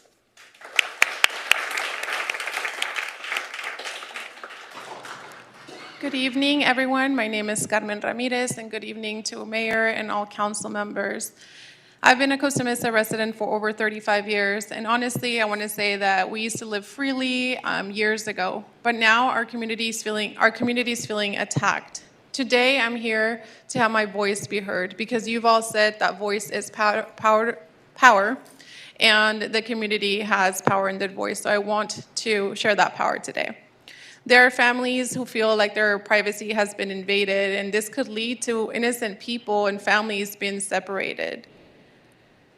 And instead of investing in this program, why not invest in the youth? Why not invest in the police academy for youths or youth that are in sports? We could invest in them. Our youth needs our investment. Costa Mesa does not need more Flock cameras. They need more police officers on the ground, on bicycles, walking around the community and getting to know us face to face. So with that, God bless Costa Mesa. Thank you. Good evening, Council. My name is Gustavo. I am with Orange County Communities Organized for Responsible Development. So we do work in Anaheim and Santana, but all over OC. And I actually wanted to fact check one of the comments. I believe it was Gameros that said, do they just track vehicles? And one of the PD said that they don't. But there is a news article, California cops tracked protesters using Orange Sheriff's Flock system, and it's by Inadvertent News, so you guys could look it up. It said cops across the CA accessed the Orange County Sheriff's Department Flock Safety Automatic License Plate Reader system at least 145 times to track protesters within the span of a year and 7 months. 11 California police agencies, one as far as Dolly City, searched for protesters using OCSD's Flock data, which contained license plate numbers, timestamps, locations, and photos of vehicles and their surroundings. The majority of these dates that police searched for, people landed directly on or around dates when protesters against ICE were held. The reasons, and then there was another comment about logging the reason why they're accessing the Flock cameras, and they also made comment that they were unspecific comments that included protest, ICE protest, Gene Autry protest, and other vague terms. Cops are required by state law to list the reason for searching through the Flock system, but the data shows that even beyond tracking people engaged in First Amendment activities, police have been logging their reasons using very vague one-word responses. So that's something that we need to consider as well. Costa Mesa can set the example tonight because we believe this council can do something that other OC cities haven't done. When residents raise a documented local harm, their city council should listen and should act. Other Orange County cities are watching what happens here. Change is possible when organizers, residents, and council members are willing to agree on what's actually best for the people who live here, not just convenient, and not just what's convenient to leave in place. I also wanted to make comment about when we do go out in public, I think it's fair to assume that we would like privacy, even though we're not given privacy. What are we gonna do, stay home all day? You guys are out, we have groceries, we have plans, we go city to city. That's unrealistic to stay in our house, so yeah, thank you.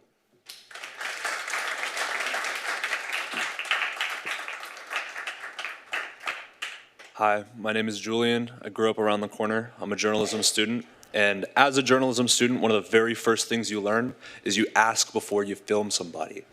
It's not just about the law, it's about respect for people's dignity. The question of whether the Flock contract should be renewed is a question of consent. It's a question of the consent of the people, which has been continually violated. Many people, like myself, didn't even know about the cameras until they were already everywhere watching us all the time.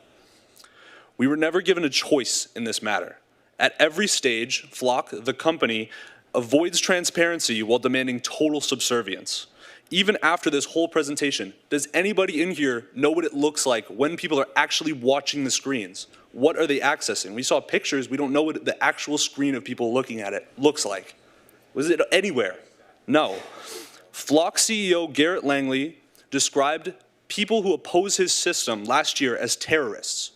As you look out around you, do you look at your constituents who want privacy, who are concerned about where the money of the city is going? Do you call these people terrorists as they would? I wouldn't allow a company that will so quickly make a judgment on so many people be involved with the law. And I don't think they have the best interest of the city in mind, and I don't think they have the best interest of the people in mind. And I want to just quickly say I did a little bit of math. After looking up here, it said 82 crimes were listed as completely solved by ALPRs. If we go on a low end of the average crimes in Costa Mesa per year, we're looking at about 4,000-ish. That's at a near maximum 2% of crimes solved by this. Is that worth this? Is that worth the money? Is it? Is it worth it? I don't think it is. And to the police department, you guys came here tonight. They did not come with you. They left you all on your own to answer all these questions. They didn't help you out. I don't think they sound like a good partner for the future. Thank you.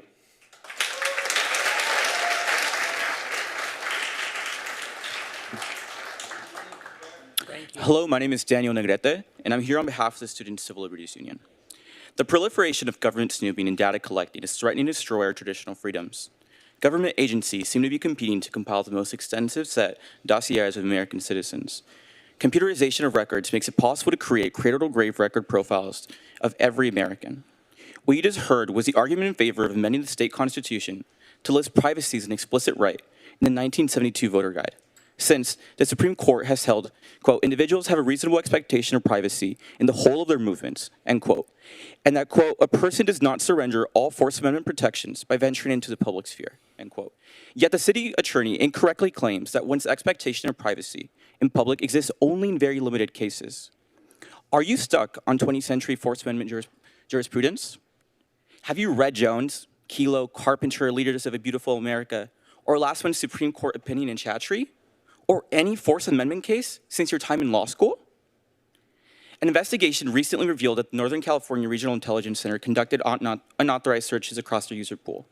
Public records show Costa Mesa as one of these agencies. City Attorney Barlow, has the city started its investigation?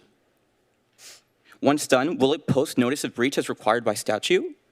California's First District Court of Appeals in Bartholomew held that harm under SB 34 does not require monetary loss. Rather, statutory violations alone can provide that standing.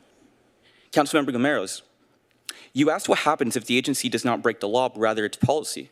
Such would be a violation of the law in itself, as statute requires compliance with its listed policy. And it requires that the administrator itself ensures that and holds it personally liable. The city's contract with Flock not only infringes its citizens' constitutional interest, it exposes the city to massive liability. And now, to some of the lovely salesmen in front of me's contentions. One, that Flock does not use facial recognition. Flock's own patent states, quote, with the relevant footage returned, investigators may be able to identify the face of the driver now with facial recognition data points. The investigators may be able to query the system for any footage having a person with matching face recognition data points. Two, that the system does not capture personal information. Once again, quote, for example, if the object class is that of a human being, then the object detection module may further analyze the image using a neural network module configured to identify different classes of people. For example, male, female, race, etc., in a neural network for gauging height and weight, end quote. And third, that they ensure authorized use of data and that Flock provides the mechanism for that. Flock is facing dozens of class action lawsuits across the country for negligence and outright support of prohibited use. Earlier last year, Flock pushed every California's agency's data to their nationwide database for months, which they then claimed they were not aware of. Next, excuse me. Your time is up. Next.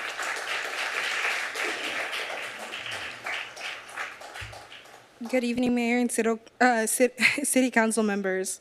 My name is Emmeline. I'm a college student. I've been living in the city of Costa Mesa for almost my whole life, a young Latina woman, and also a member of Resilience Orange County.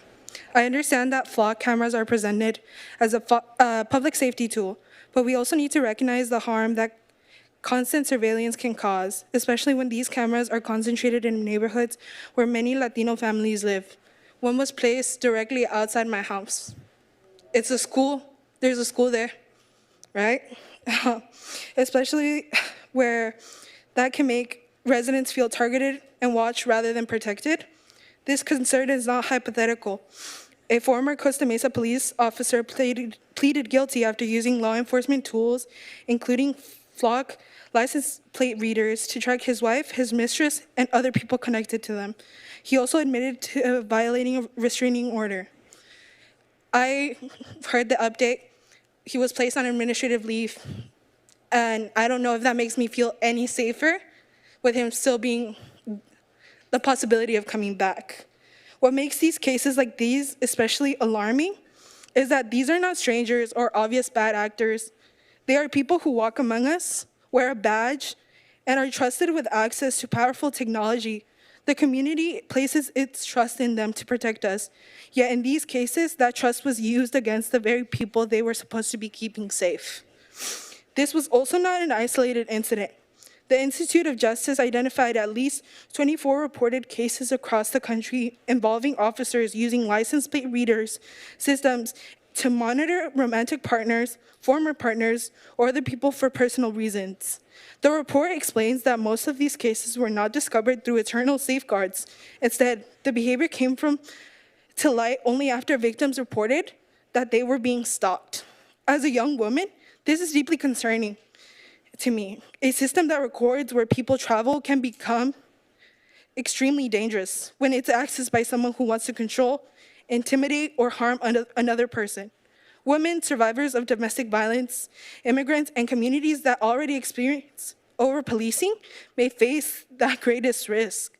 Constant monitoring can do more harm than good by creating fear and weakening trust between residents and the city.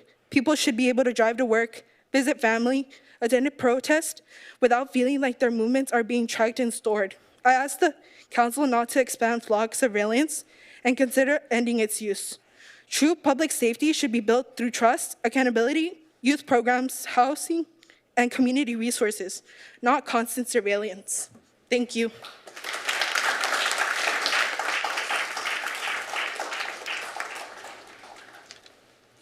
Good evening, Mayor and Council members. My name is Langan Lei, and I'm with the LGBTQ Center OC, working within the Immigration Resources Department.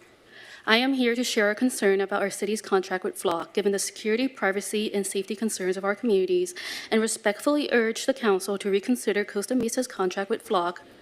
Recent reported incidents, including alleged misuse by a Costa Mesa police officer and a false arrest in San Diego following an inaccurate license plate read, show the serious harm that can occur without strong oversight. These risks fall especially heavily on immigrants, LGBTQ+ people, demonstrators, and other historically over-surveilled communities. Reports that federal agencies, including ICE, CBP, and DHS, have accessed local flock networks also raise concerns about how residents' movements and personal information may be shared. Costa Mesa's immigrants and LGBTQ residents are essential to the city's fabric. We ask the council to prioritize their safety and privacy by reconsidering this contract and requiring transparency, accountability, clear limits, and meaningful public oversight. Thank you.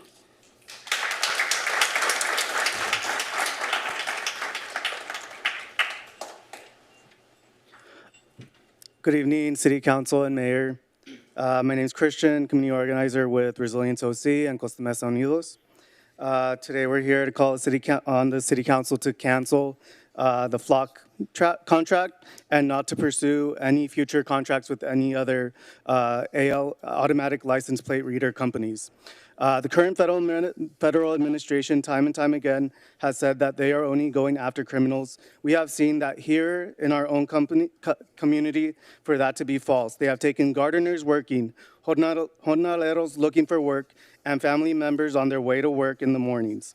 We cannot allow this tool to continue to operate when there is potential for it to be misused by federal immigration agencies. These cameras are one piece of the larger deportation system that has been severely expanded under the current federal administration. Today, the City Council has the opportunity to stand against the unjust detainment of our immigrant family members and take a step to not contribute to the expansion of mass surveillance in our community. The approximately $150,000 that is annually spent on this contract could be better spent on investing in the community. About a year ago, this City Council approved a legal defense fund for those impacted by unjust immigration enforcement, becoming the second city in the county to do so, and setting an example for other cities to follow. We want to see the city continue to stand with the immigrant community and get Flock out of Costa Mesa. Thank you.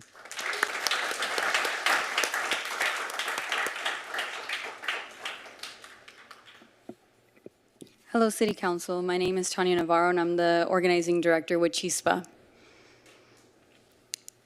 We've heard a lot about Flock today, and I want to touch on your role as the City Council. All of you are elected to represent your constituents, and I hear your constituents in this room. They filled up this entire chamber, and they filled up the overflow room, and those are the people who could make it in person, who found out about this probably online. There was also a petition that was circulated where over 320 people signed within the last couple of weeks. I'm sure you received a few emails about that.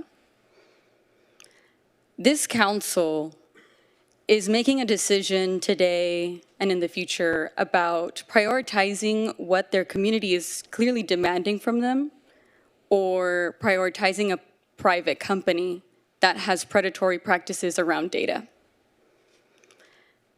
will be watching your decision today and acting accordingly. This city has a duty to represent their constituents, and this council opted every single resident and visitor into a citywide surveillance system without any meaningful public consent or outreach. You claim that it's going to make them safer, but many of them told you today that they don't feel safe with this technology and they don't want it. Every single license plate that you scan, every movement that's logged, and every trip that is stored for future searches comes at a cost, and it comes with erosion of freedom. This isn't just about cameras on poles, it's about normalizing a future where everyone is tracked and everyone is treated as a potential suspect.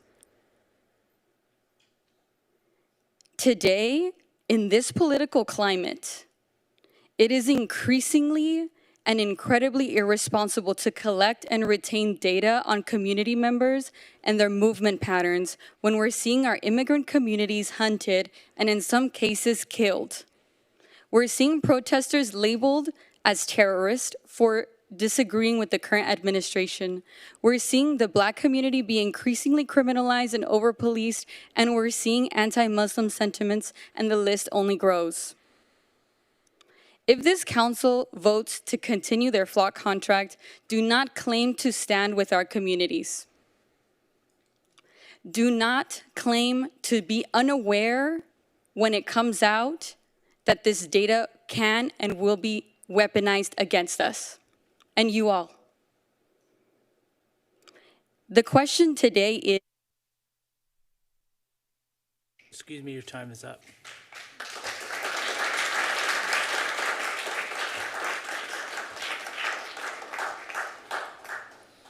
Buenas tardes, mi nombre es Carla Hernández y la verdad estoy tristemente decepcionada de Costa Mesa porque he vivido por muchos años aquí y no es justo que las personas que supuestamente pusieron estas cámaras no estén presentes para contestar todas sus preguntas.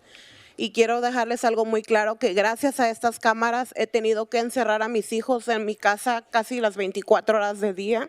Y no se me hace justo que un niño de 7 años tiene que pasar en la casa todo el día, ya no corre, ya no juega, gracias a las cámaras y a inmigración que están trayendo aquí. Y no es justo que tenga que encerrar a mi niño de 7 años. Ustedes tienen hijos y yo pienso que no dejarían a su hijo sin correr todo el día, todo porque las cámaras y inmigración nos están invadiendo en esta ciudad. Quisiera por favor que se toquen los corazones. Si ustedes tienen hijos, no les gustaría ver como los tengo al mío ahorita encerrado. Y no se me hace justo que mi niño esté creciendo encerrado en su propio hogar. Gracias a las cámaras, mi niño no está teniendo una vida feliz. Gracias.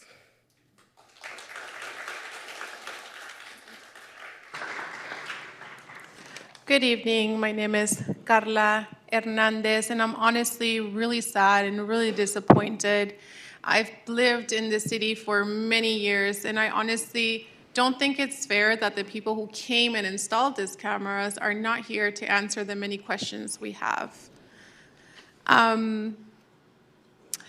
Thanks to all the cameras that are around and the increased immigration, I've had to have my kids basically at home for basically 24 hours out of the day, and I just don't think that it's fair for a 7-year-old to be at home all day.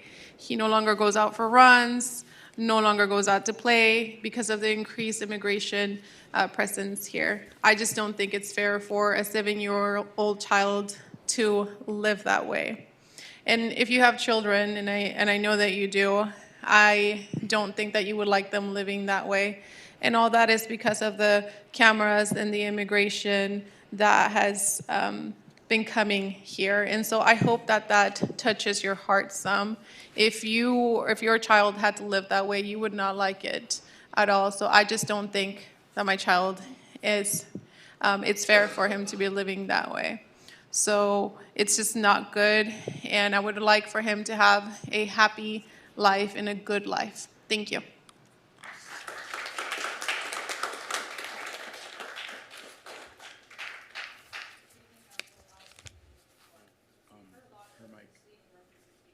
Excuse me. I gotta get your mic on. Oh, sorry. No, you're good. Good evening, Council. Allison from District 4.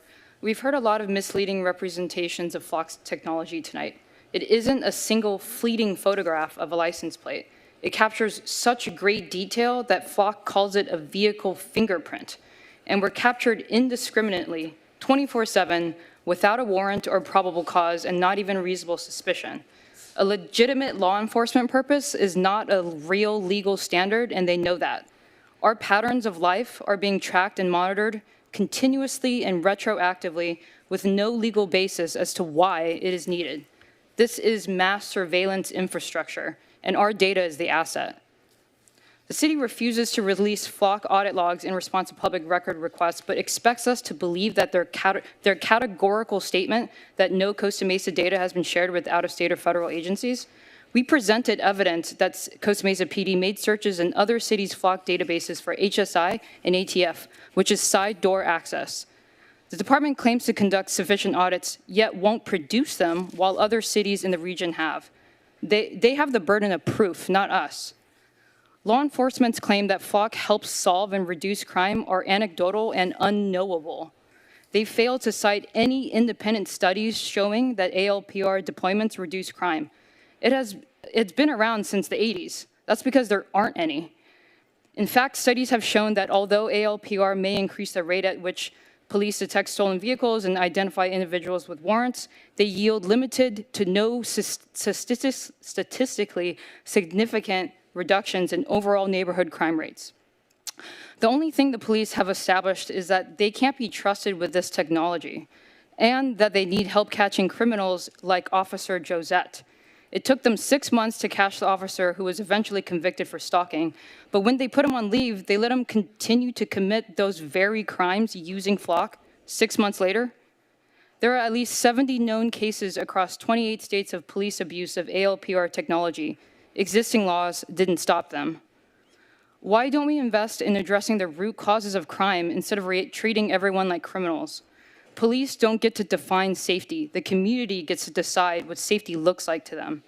We are trying to tell you that AI-powered mass surveillance does not make the community feel safe. And just because mass surveillance is now made easier with AI does not mean our privacy rights automatically erode as a result.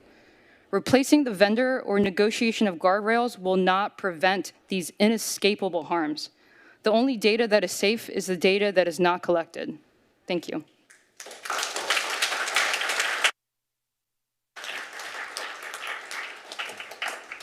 Buenas noches, gracias por estar aquí presentes. Mi nombre es Marisela López, voy a ser muy breve. En la presentación escuché una de las corporaciones que utiliza las cámaras es la Home Depot y curiosamente es donde el junio del año pasado iniciaron las redadas y donde la comunidad inmigrante fue violentada y amedrentada. ¿Eso es simple coincidencia o es que realmente colaboran con inmigración? Gracias.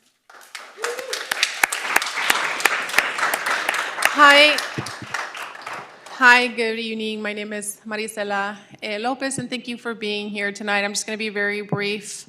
In the presentation, I saw that one of the corporations that uses these cameras is Home Depot. And curiously, it was June of last year where we started having ICE raids there. So is that just pure coincidence because our community was violently harmed as well as stuck there? So I wonder if that's just a coincidence or is that how it's being used? Thank you.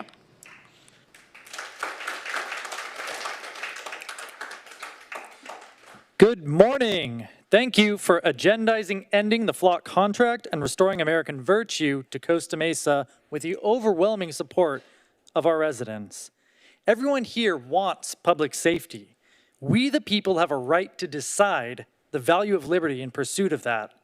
Bewley disingenuously asks about privacy when filming in public. Are you suggesting it's legal to stalk you with a camera anytime you're out in public? Is it okay to film you as you go about your day? Everywhere you go on the way home, that's acceptable to you? This is what Flock does to all of us. It doesn't take a genius to see how that's useful for criminal investigations, but it apparently takes a Bewley to condescend about the potential harm. The fact you're ignorant enough to argue that is ridiculous. I think you should resign and you will not be my mayor. A direct threat to public safety is sometimes an exception to privacy rights. Flock abuses that loophole and expands it to include all of us as potential threats with dragnet surveillance. Surely if the police could read every single post letter, they might solve some additional crime and also commit crimes against all of us as humans and against the very foundational principles that American democracy stands on. There is, in fact, one place you should expect every letter you write is opened and read. It's not in public, it's in prison. Bewley's prison is not the community I want to build. I would not inflict this on my neighbors if it solved my own murder. The police are a hammer in pursuit of public safety, and Flock has sold them a method for making nails of all of us, transitioning us and dehumanizing us from residents and visitors to suspects and potential suspects.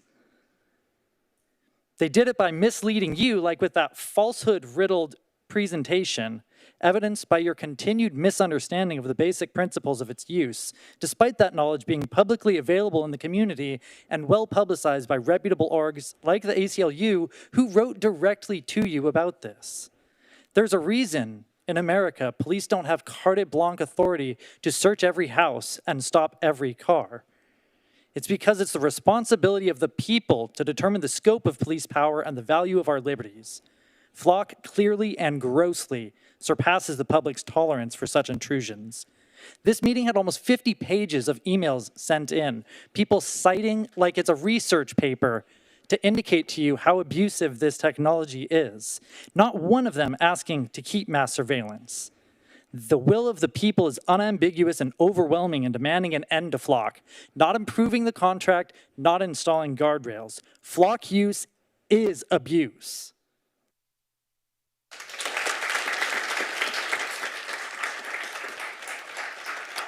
Good evening, Council. My name is Brooke. I'm a 10-year resident of Costa Mesa. I am a constituent of District 1. Councilmember Bewley, I'm in your district. I'm also an organizer with Food Not Bombs, Orange County. We heard the presentation from the police department, and it had some anecdotal evidence that Flock supposedly prevents crime. Yet there's no proof of crime prevention. I didn't see anything tangible in that presentation where it's preventing crime. What is tangible, and what we do know, is there are specific neighborhoods in Costa Mesa that are being tracked. Specific communities are being tracked, and there's no way out of those neighborhoods without being tracked. The Shalimar neighborhood in Costa Mesa has one major vehicle entry and exit point at the intersection of Wallace Avenue and Shalimar Drive. All other street exits and pathways are blocked by vehicle barriers, walkways, and fencing. Would it be realistically possible for a resident to drive a vehicle in or out of the Shalimar neighborhood without being tracked by Flock? The answer is no. So imagine living in a community or a neighborhood where you're constantly being tracked, especially in today's climate, where people are being snatched or murdered by ICE agents and other entities. So I just want you to consider that. There's no way in or out without being tracked.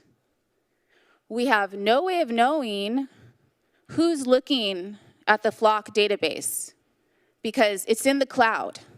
So Flock has the comings and goings. I want to believe our police department, would have not give information out, but I don't believe a private company would not, or use that against the people. You have heard from the community. You've heard from many people here. We do not want Flock in Costa Mesa. So I urge you to listen to your residents, your constituents, and the community, and cancel the contract now. Thank you.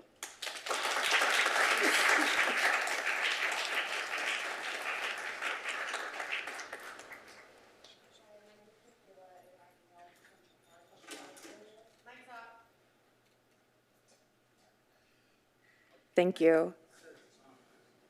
Thank you. Hi, my name is Michaela. I have been a resident of Costa Mesa for the past 5 years. I'm a resident of Lauren Gamaris's district in District 2.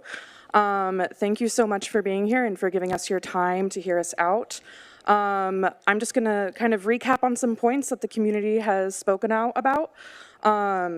Community trust has been broken, and we want you to vote to end the flock contract with no substitutions and instead invest the money that you would use on this contract, on these systems, back into the community. I've listed some examples here for you, which you can read.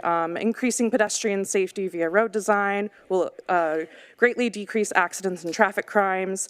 Investments in programs like education, arts, youth, housing, rent relief. There are so many options that you can take. And we know that there have already been cases where, law enforcement has been caught illegally sharing this data, such as in the case of El Cajon. I would hope that the city of Costa Mesa would want to avoid risky situations being involved in lawsuits similar to this. We violated SB 34 and SB 54, and there's a greater risk for that. And not to mention the risk that you have of, you can pinky promise to us that the police won't misuse this data again, but how can we trust that when it took the community calling out attention to these things for you guys to put a presentation together and tell us not to worry? That doesn't really inspire a whole lot of trust. There needs to be actually action that follows up. Next slide, please.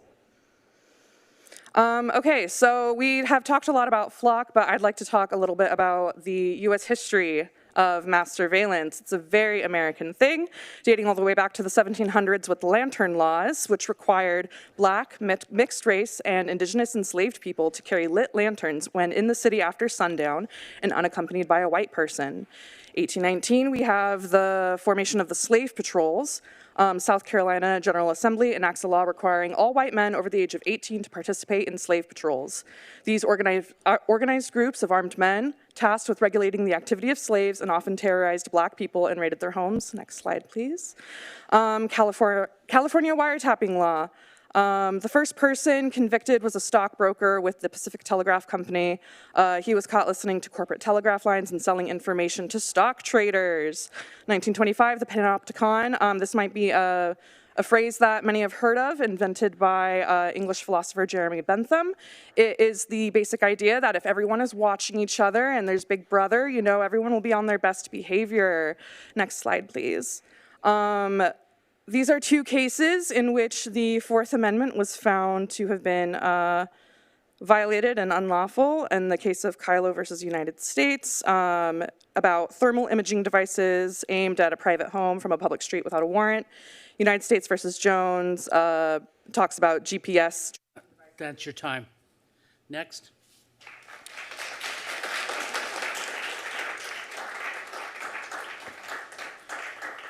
Good evening, council members. The CEO of Flock, Garrett Langley, said on camera in a Forbes interview, quote, "Unfortunately, there's terrorist organizations like DFlock whose primary motivation is chaos. They are closer to Antifa than they are anything else. First off, Antifa is not an organization, it's an ideology. It stands for anti-fascist, and every World War II veteran was Antifa. Second, if the CEO of Flock believes those who are anti-fascists are the terrorists, what does that make him? Every constituent you've heard from tonight is a part of a DFlock community. He is calling your constituents terrorists. Public safety includes keeping citizens safe from an overreaching government. We've already seen police use Flock to track their exes. We've seen police departments work with ICE, an agency that is murdering American citizens and immigrants alike. They have aimed their guns at people in this room right now. This Flock system is national. It only takes one corrupt person with access to Flock to leak info and for this data to be used in ways this city never approved but will definitely pay for. By approving Flock here in Costa Mesa, you are continuing to put people in danger at the request of self-identifying fascists. If you want safety, put your money into social safety programs and relieve CMPD from having to deal with every single nonviolent crisis. Not every problem needs a person with a gun or a camera. Vote against renewing this contract.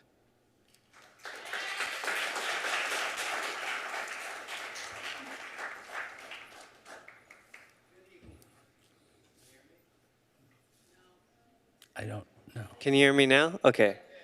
Good evening, council members. My name is Sid, and I'm from Sunrise, Orange County. I'm speaking on behalf of all my friends here in Costa Mesa against renewal of contracts with ALPRs such as Flock. Here, let me read a headline that disturbed me and should disturb all of us. Gadget Review reports, Flock employees watched kids' gymnastics room to pitch surveillance tech. Corporate workers viewed live feeds of children's gymnastics classes to demonstrate surveillance capabilities to police clients. And let me read one passage from the article, just one.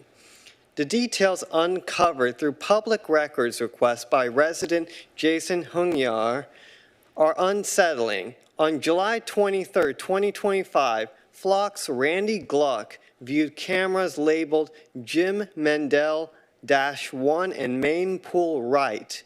It's a kiddie pool, by the way. On September 30th, 2025, Vice President Bob Carter accessed a gymnastics camera. My fellow citizens, that's pedophilia. Not only should all Flock cameras contracts be canceled, but Flock employees should be arrested for their crimes against children.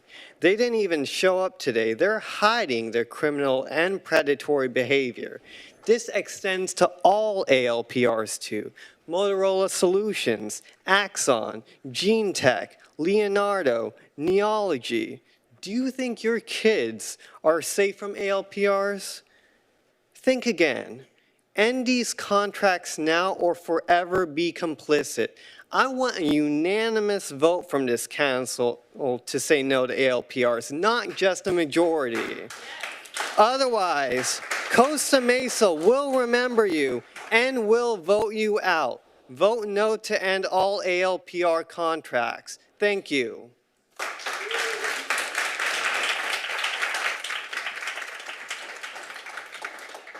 Buenas noches, mi nombre es Lucía Mejía. Yo vengo a hablar para que cancelen las cámaras FLAP. Yo nomás quiero decirles que piensen también en las personas que andan caminando, que están paradas en las paradas para cruzar, o los que andan en el bus. Y también hay niños que también se les va a robar su privacidad. Y espero que tomen la mejor decisión y oigan su corazón. Dios les bendiga.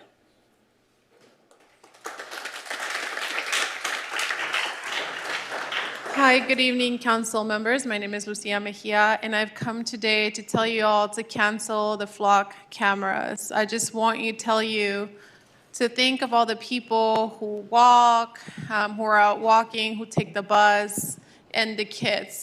This is robbing them of their privacy, and I just hope that you make the best decision today from your heart, and God bless you.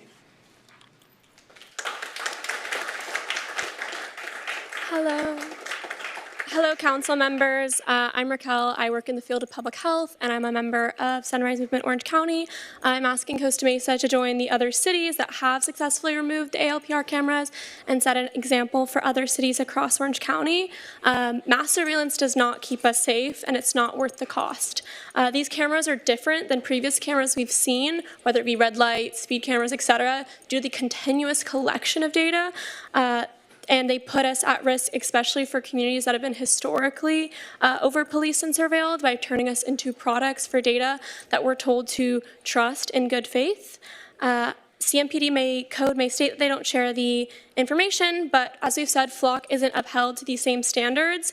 How can we also expect every other PD to keep their police officers accountable? Who's holding Flock, any of their employees, or the third parties they consult with accountable? We're being told to trust and listen to another company who will not be held accountable after misuse. This retroactive accountability doesn't work. large corporations have the time, the money, the lawyers to evade their responsibility, and instead us, you as city council members, we're going to be the one who will be paying the cost as we're told that surveillance keeps us safe.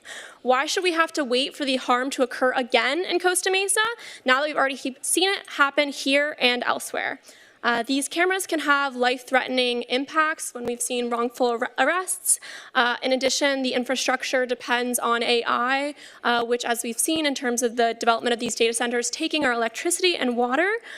These do not address, as we've said, the primary prevention, the cause of crime. In public health, we discuss about the importance of early intervention. These cameras can't check on our neighbors. These cameras can't help us make car payments. These cameras can't care for our children. They can't provide transportation. The consequences, risks, and usage of these cameras are not worth it. If you really care about the community at large in Costa Mesa and in Orange County, you would end the use of Flock ALPR and all ALPRs and instead invest the money in our community and not Flock. Let us opt out of mass surveillance.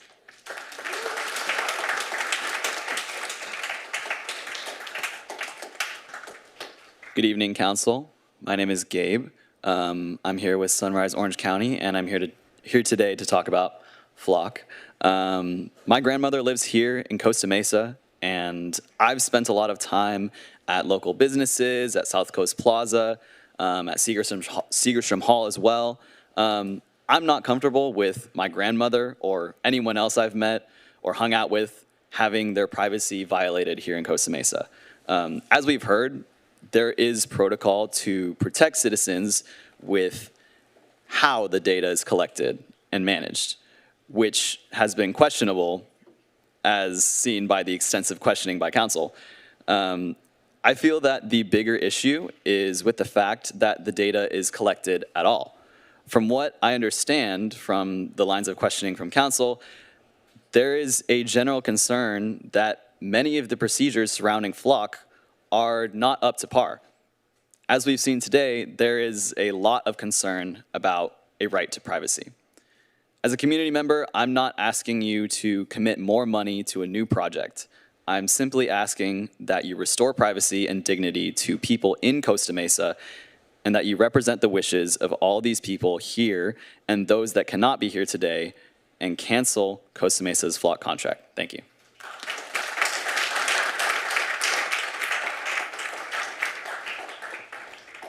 Hello, Council. Good evening, Mayor. Thank you to my brothers, sisters, and siblings for speaking up here today. I see a lot of tired faces, but I see also a very energetic line, so thank you so much for still being here. My name is Jackie Rothmeyer. I'm the third generation of my family to call Costa Mesa home. This is my first ever public comment. I am here simply to say I absolutely and unflinchingly oppose Flock in our communities and urge you to cancel this contract today. I recall at a previous city council meeting, it was discussed how easily hackable these cameras are. It sees anyone with an internet connection can access camera feeds. The loopholes in our contract are only a small part of the security that is falsely promised by Flock. Your vote on this issue will dictate my decision to vote for anyone's re-election to this council. Thank you for your consideration.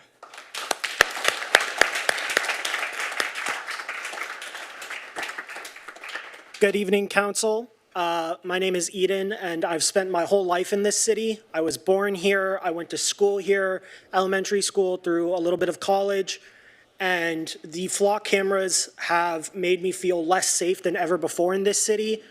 It makes everyone in here who has spoken feel very paranoid. And as my time in this city, I once was one of the Little League kids who was terrible, admittedly. I did so many things in this city, and the idea of being watched everywhere is horrifying. We spend over $150,000 a year maintaining and keeping this subscription that has been used by the police to stalk people. And when questioned about it tonight, they could not give consistent answers on whether or not they use it once a day or once every few weeks. We can't, through their own words, it's unsure if we can trust them or Flock themselves based off what they've said about the people who oppose Flock. So I'm hoping that tonight the Flock subscription is ended and the money that's used can be refocused into anywhere in this city, such as the pastor who's helping get people off the street who spoke earlier tonight, the Little Leaguers who were here earlier tonight, the ROCKS program, which I grew up using to help keep me off the street, and so many other avenues in the city. Thank you. Good evening. My name is Alejandra, and I'm a resident of District 6. Thank you for being here to listen to our concerned community. I urge you to vote to cancel the contract with Flock and physically remove Flock cameras from Costa Mesa. Flock is being documented nationwide with a pattern of corporate malfeasance. In Cambridge, Massachusetts, the city terminated their contract with Flock after a material breach of contract. The city states, in late October 2025, 16 Flock ALPRs that were deployed in the community were deactivated and removed by the city. Later, 2 cameras were installed by the technicians in late November without the city's awareness. The city is terminating its contract with Flock Safety. The 2 cameras have also been removed. In Evanston, Illinois, the city terminated their contract after finding Flock violating state privacy laws. In late September 2025, Flock reinstalled 15 of its 18 ALPRs without the city's permission. Evanston immediately issued a cease and desist order.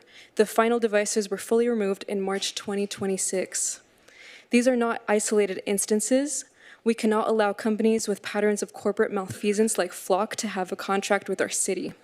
Please vote to cancel the Flock contract and physically remove the ALPRs. Flock showing patterns of corporate malfeasance is not acceptable and not to our community's standards. Thank you for listening and for representing our community.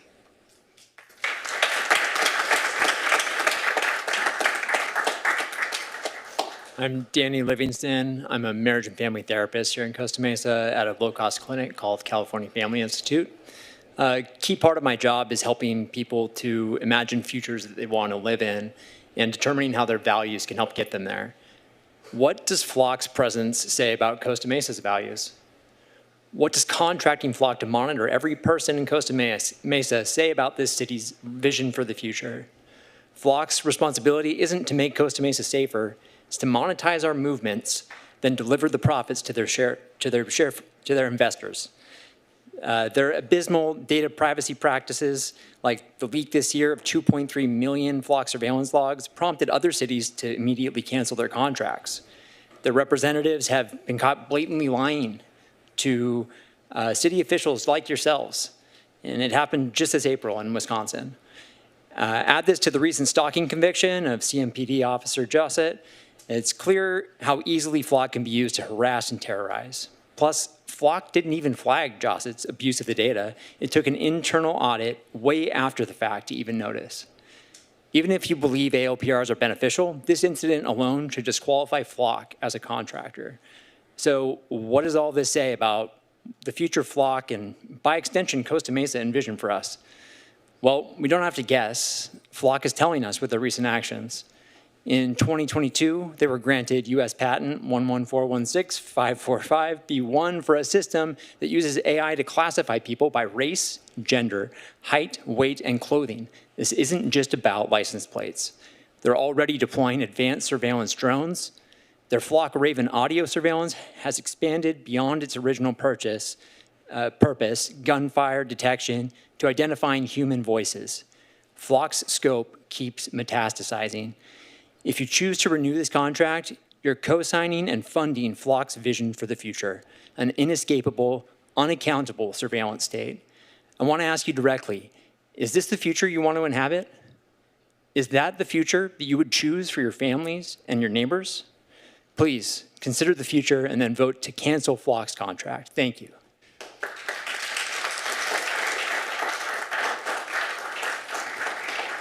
Good evening. No, don't say anything. Why don't we take a 15-minute break? We've been going at it for 4 hours. So we'll be back at 10:15. It's past my bedtime.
Second.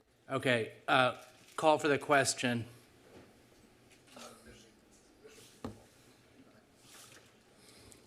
The motion is to cut time to 2 minutes. Kim, can you give a comment on that? Go ahead. It's not a Brown Act violation. The council has. It doesn't matter. We don't need to respond. Let's go. Hold on. I asked for Kim. Okay.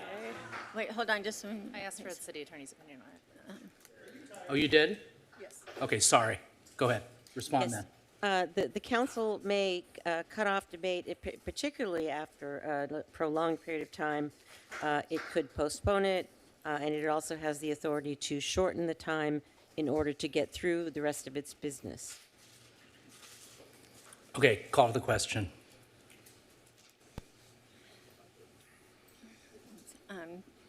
Council members Gameros and Bewley, please vote.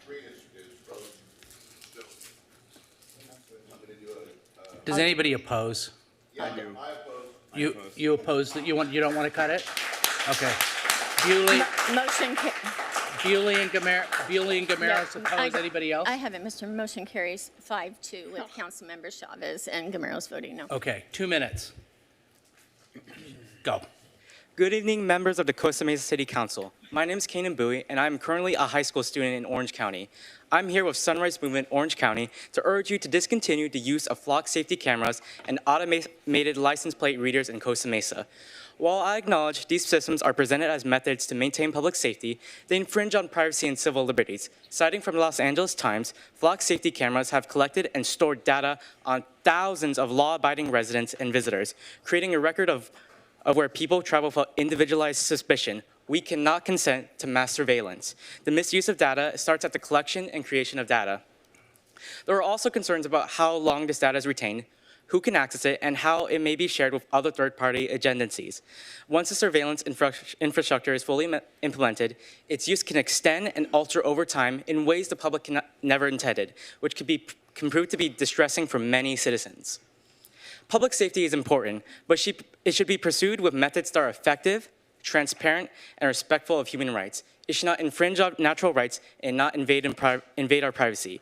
I ask the council to prioritize the privacy and trust of Costa Mesa residents by discontinuing the use of flock cameras and automated license plate readers. Thank you for your time, Costa Mesa City Council members.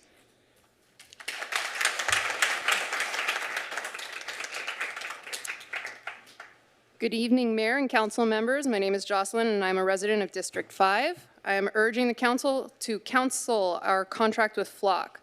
We already know police databases get abused locally. As already discussed, a Costa Mesa officer was caught using law enforcement databases to stalk romantic partners. In Georgia, public records revealed Flock's own staff were caught viewing the camera feeds of children at gymnastic centers and community gyms. For over 19 months, police officers across the state continuously accessed the OC Sheriff's Flock system to track protesters, primarily anti-ICE demonstrations. And Flock tracks much more than just license plates. The cameras can record a lot more. So how do we know that Flock isn't recording and storing more? We don't. Flock cameras are an extreme invasion of privacy. And while I understand that there is not an expectation of privacy when in a public space, I do think there is an expectation that we are not tracked. Beyond the potential for misuse, cities like Santa Cruz, Mountain View have ended their Flock contracts after finding out that data was improperly shared with out-of-state agencies, even with safeguards in place, such as the much-cited SB 34, the state law governing use of automated license plate reader data, and other sanctuary laws. Data has ended up in the wrong hands. For example, El Cajon sharing with ICE. And as with all the Doge activities last year proved, we're not going to be able to stop the sharing of this data even when we want to. If the federal government, if ICE wants this data, they're going to get it. We can say no and fight in court, but for at least 30 days, the data will be on Flock's cloud and it could be out of our hands. As the Santa Cruz mayor warned, Flock's system has enormously big holes. Whether it's misconduct, watching our children, or federal data harvesting, the threat outweighs the benefits. I urge us to cancel and remove the devices. Thank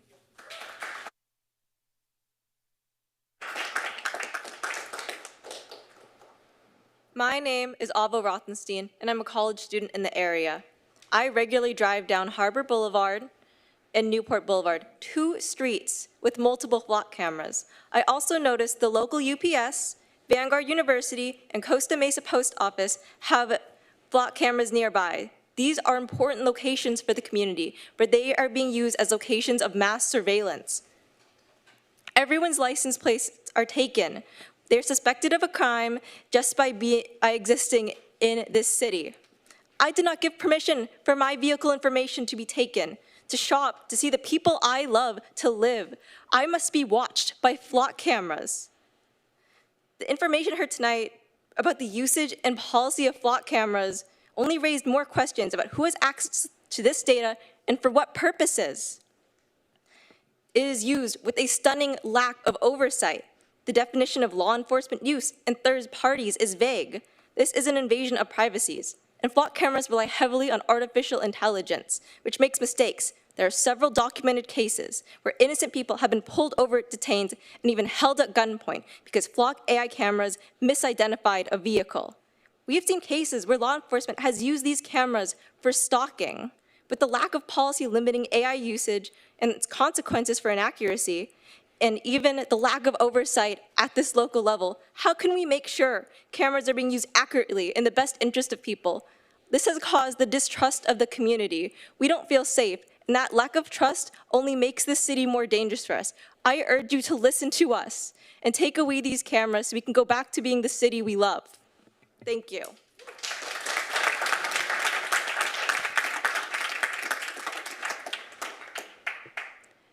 Hello, my name is Alia Yousufi. I'm the Senior Policy Advocacy Manager for CARE-LA, the Council on American Islamic Relations Greater LA Chapter, and we serve Costa Mesa as part of our region.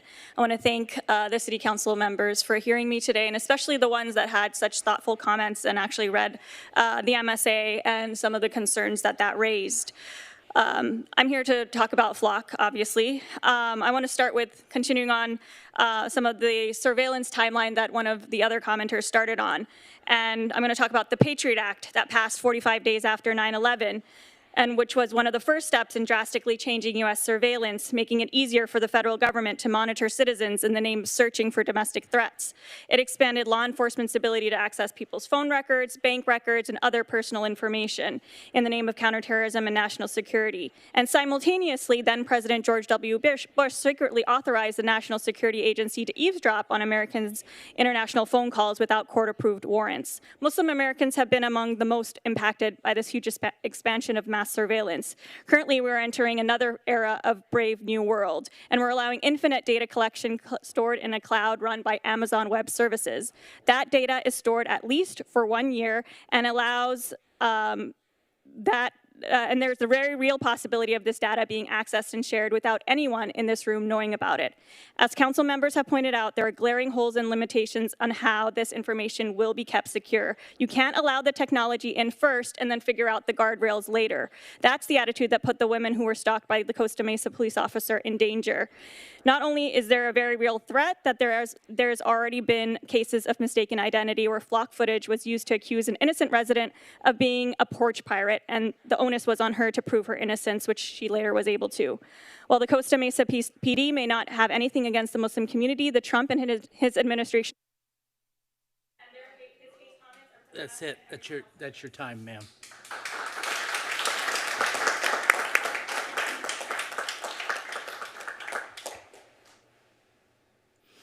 Hello, my name is Marina Salmon. I live in Santa Ana, but I grew up here in Costa Mesa. I went to school here, community college here. My family lives here, and I work here.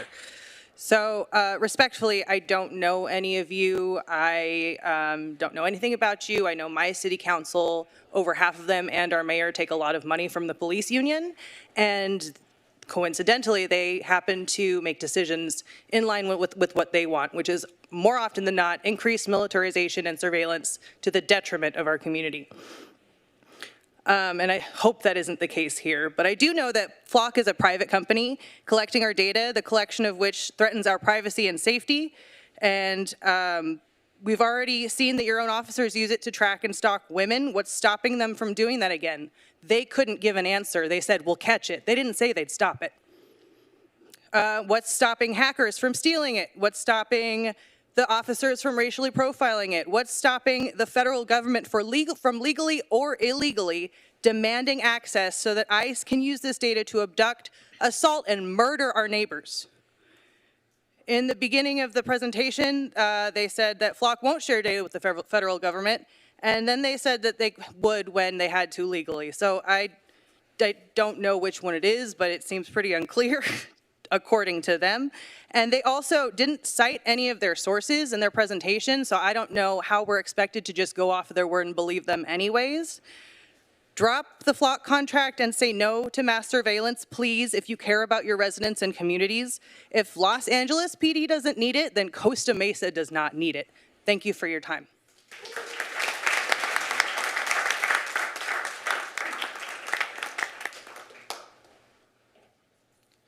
Good evening, everyone. So my name is Christian Sotelo. I'm a lifelong resident of Costa Mesa.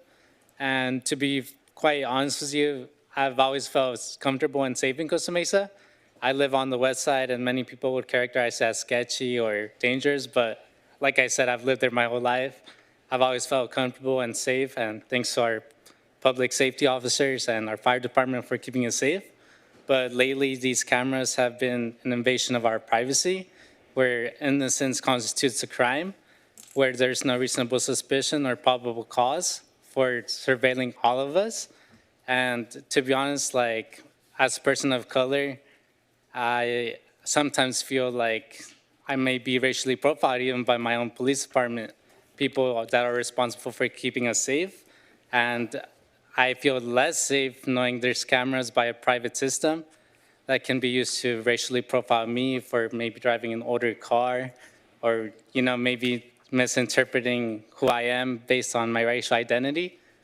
And yeah, I just want to speak up against the surveillance state because in our political climate, our current administration is labeling people standing up for human rights and dignity as terrorists. And it's just a very divisive time. And if they can label people as terrorists and they can justify mass surveillance, such as the Patriot Act mentioned by one of my peers, because, you know, like anything will be used to justify the mass surveillance state. And such as the 9/11 attack was a tragic event, but it was just a massive justification to erode all of our constitutional rights to privacy. And I would beg the council to reevaluate their Flock decision and cancel all contracts because it's a deep erosion of our constitutional rights. Yes, sir. Yes, sir. Greetings. I want to begin by thanking Mr. Chavez and Mr. Gamilleros for giving us the opportunity to at least oppose the 2-minute timer, and it is a shame that the 2-minute timer has been implemented. I come here, my name is Abraham Loza Jaimes. I originated being born in Anaheim, but grew up in Stanton. And I came all the way from Anaheim after moving back to Anaheim here today to speak on and discuss how I want to represent the little people who can't come to events or issues and speak up like this because they're too busy after coming out of work. I came out of work. I haven't eaten since 2 or 3 p.m. God, I can't even remember. But I want to speak up and I want to be on the right side of history. I want you guys to make sure things can be done so that we don't have to be fearful. I am putting a lethal target on myself by claiming that and admitting that I come from immigrant parents, both my mother and my father. And I'm terrified. Do we really need Flock surveillance? Do we really need to give ICE the upper hand and opportunity to speak? For people like me? I oppose Flock, and I hope you do too.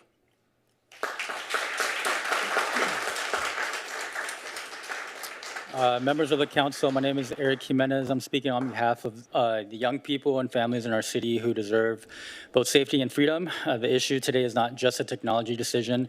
It is a constitutional decision, a public trust decision, and a decision about what kind of city Costa Mesa wants to be. Bewley tried to suggest with his line of questioning earlier whether we have rights to privacy when we are out in public to begin with.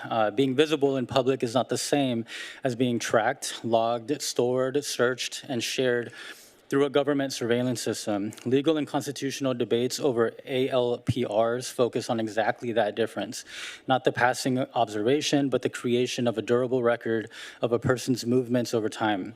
That concern is not abstract. A Harvard Law review discussion of automated license plate readers noted that in 2016 and 2017, law enforcement scanned 2.5 billion license plates in the US, and 99.5% of those scans were not linked to criminal activity. When almost all of the data collected belongs to innocent people, that is not narrowly tailored public safety. That is mass surveillance. And we should also be honest about who carries the burden when cities normalize surveillance. Communities like Shalimar come to mind, Joanne, Center Street, Pomona, James Street, and so on. Research on youth of color shows that hypersurveillance in marginalized communities increases the risk of involuntary police contact, including for non-delinquent young people simply moving through daily life. That matters because young people do not experience surveillance as neutral when it is layered into neighborhoods that already live with deeper scrutiny and fewer protections. We also do not need to overstate the misconduct of one former CMPD officer to understand the local stakes. The point is not one person. The point is that if a system can be misused, then the city has a duty to ask harder questions before expanding or defending it. Like, who controls the data? Who audits the searches? Who is accountable when the system is abused? Thank you.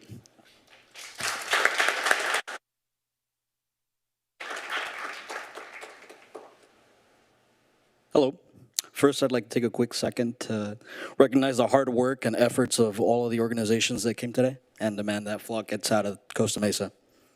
Truly a great amount of work went into this and shows us what we can do with the power showing up as a community. As a Costa Mesa resident, I have been living these past few years noticing that more and more cameras, specifically the automated license plate readers, have been added to our city. I see them on the streets on my way to work, to different friends' houses and public areas. Surely our city is having a tremendous problem with crime, right? In a perfect world, having access to whereabouts of the public would be very much for safety, right? But when I read headlines that our own police in our city is abusing that power, what safety does that prevail? What accountability has been negotiated? And not just to the people here at the city or at the city council, but to us, the people. It's a real shame knowing that the people that are supposed to be kept safe or keeping us safe now have the power to use these readers to track us down. One must ask themselves these questions, and why? Is this really the path we want to head down towards? Are we really that afraid of our own people? If our city abuses that power, how do we know that the company itself isn't doing it themselves too? Are we okay with being preyed upon the sacrifice of safety? Like, why don't we just tackle the root of the crime? I mean, the root of the cause of the crime, and not just what we see on the surface. Investing in the people is what I mean. Same people who make up the city that I grew up in and continue to make it the city that I call home, not investing in another program that continues to create fear in our communities. I urge that we cancel the contract with Flock. Bigger cities like LA have already canceled theirs. Surely we can do it here, right? Unless, let's say, there's something we don't know. I yield my time. Thank you. Free Palestine. Get rid of ICE.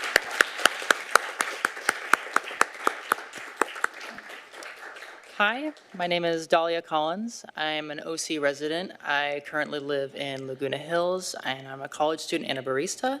I came to Costa Mesa many times. I used to go to Orange Coast College here. Never felt unsafe, never unwelcome. But what we see with Flock, I'm going to cut my speech down a bit with the new timer, is we see something that is being funded with no benefits to us while we all barely scrape by. We barely make enough money to get by, have no time, we're exhausted, while the current administration in place hunts our neighbors and imprisons them and makes them completely fall off the face of the earth. We also have seen a very worrying trend with mass surveillance infrastructure being pushed with Flock, Palantir, Apple, Google, and many other companies. Now, one of the things mentioned, I know my peers have made many great points about how this has been abused with the police force, and then also the issues with Flock not just tracking license plates, but another interesting thing to mention is the loophole with terrorism. Now, that sounds great on paper, but recently, you can actually look on whitehouse.gov, NPSM 7 is a national security memorandum that was released that targets people and declares them terrorists based on economic concerns that can be interpreted as anti-capitalist, anti-fascist sentiment, extremism on migration, race, and gender, as well as people who do not share traditional American values based in Abrahamic religions.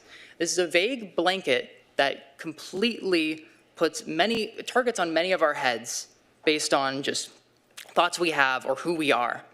It's very clear that Flock is not here for safety. It is here for our submission, to create a panopticon that is only here to make sure that we follow whatever the highest bidder wants, which now seems to be the Trump administration.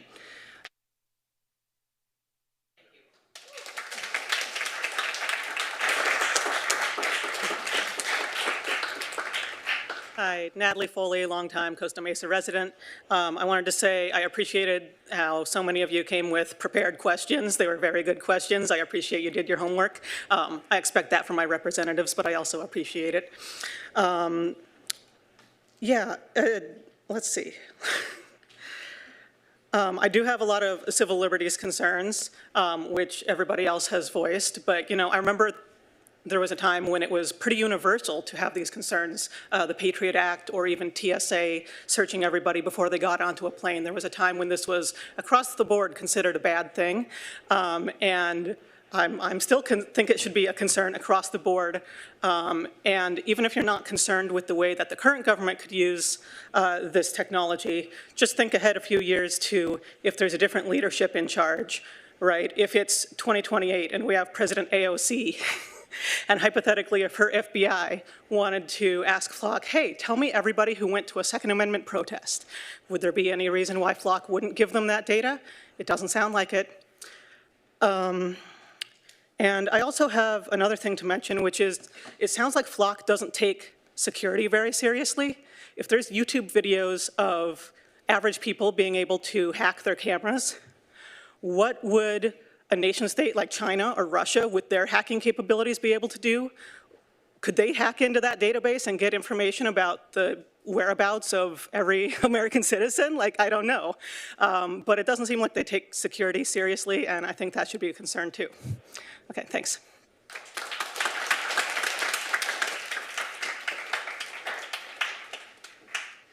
Hello, Mayor and City Council. My name is Sean Drexler. I live and work in Costa Mesa. I thank the council members for caring about our community's safety and for asking questions to help us all understand the contents of this report. It's troubling that so many of the questions could not be answered. It doesn't sound like we know exactly what we'd be agreeing to were the city to continue using Flock, what Flock can and cannot do, who can and who does access its data. Therefore, I urge the council not to continue using the Flock system. I agree with many of the concerns raised by the previous speakers. I'm strongly opposed to private companies such as Flock surveilling the people who live in, work in, or visit Costa Mesa, and I hope this council opposes that too. The staff report had some very interesting wording, some odd statements that make it hard for me to accept its conclusions at face value. For example, it claimed the cameras are not on major intersections, that they are at parks and federal parking lots. Okay, but they are also along Harbor Boulevard toward the 405. Maybe that's not technically a major intersection, but you can see how that statement gives a broader impression that we might not agree with.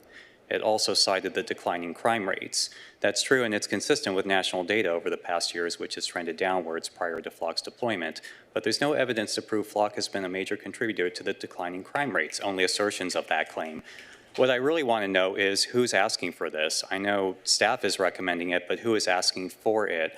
What residents are packing City Hall asking for more tax money to be given to corporations who specialize in surveillance, not crime prevention? Surveillance.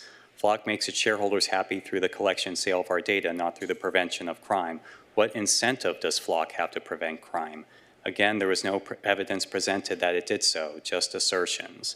The Flock cameras do not make us any safer. Safety can only exist where communities have their needs met. Our communities are struggling to pay rent, afford groceries and gas, struggling to find good paying jobs.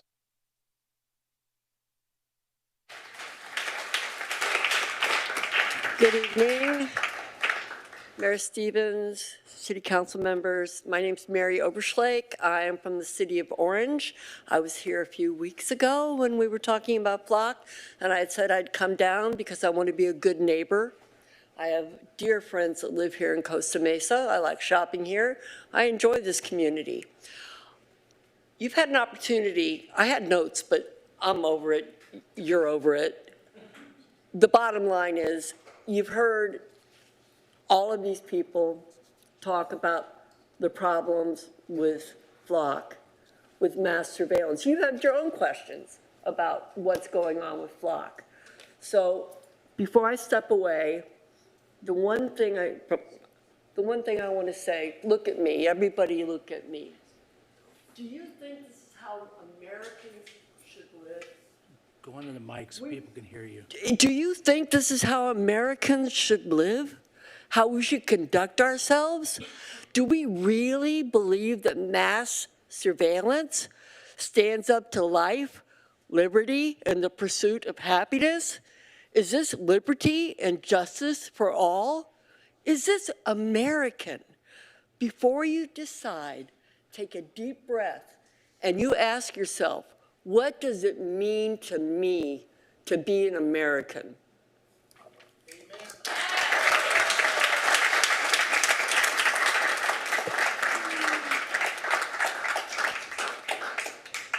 Good evening. My name is Chantel, and I'm an active member of the community.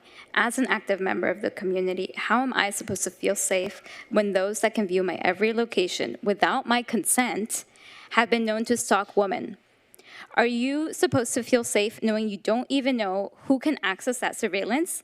Like council member said, all that it takes is one bad apple. How are we prepared to face that bad apple again? My community members have stood up here discussing their experiences and distrust with the city and the local police department.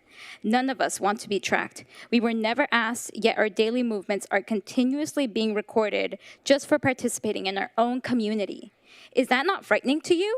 As a matter of fact, what will you do if the data gets out there? Or clarification, what can you do once it gets out there?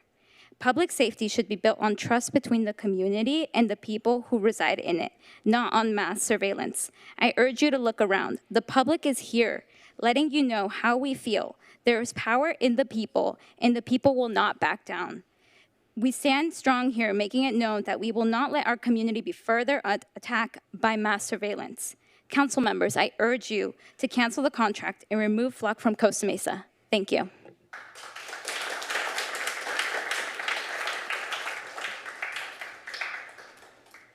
Good evening, Mayor and council members. Thank you for the opportunity to speak tonight. My name is Cecilia, and I'm a Costa Mesa community member here with Sunrise Orange County tonight to urge you to protect us by ending the contract with Flock and getting rid of ALPRs here in Costa Mesa. Surveillance should not be conflated with safety. Being watched and followed does not make an innocent person more safe. Nancy Guthrie, the kidnapped mother of the Today Show host, still wasn't saved just because there was a Ring camera pointed right at the crime. The access to the Flock camera system by a Costa Mesa police officer to stalk the whereabouts of his wife and mistress, even while he was on disciplinary leave for doing so, shows that the system has been misused right here in our own community. This is not a technology that can be trusted. Additionally, the danger of false identification from these systems is very real.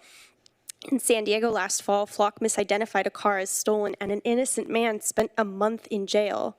Tonight, multiple council members asked questions about the plausibility of strengthening the contract so that our city, not Flock, has secure and possibly sole access to the data these cameras collect. But how could we enforce this and guarantee that a tech company with opaque proprietary software, thousands of government contracts across the country, and a valuation of $7.5 billion be held accountable to these contract revisions?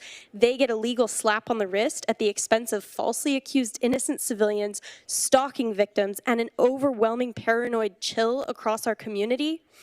While it's true that we have limited legal rights to privacy in public spaces, the ACLU says, quote, there's no reason the tech should be used to create comprehensive records of everybody's comings and goings. In our country, the government should not be tracking us unless it has individualized suspicion that we're engaged in wrongdoing, close quote. Flock has continually presented bad faith justifications for its existence, like so many other big tech and AI companies do. We have an opportunity tonight to either cede more of our civil liberties to big tech companies, or we can act now while we have the chance.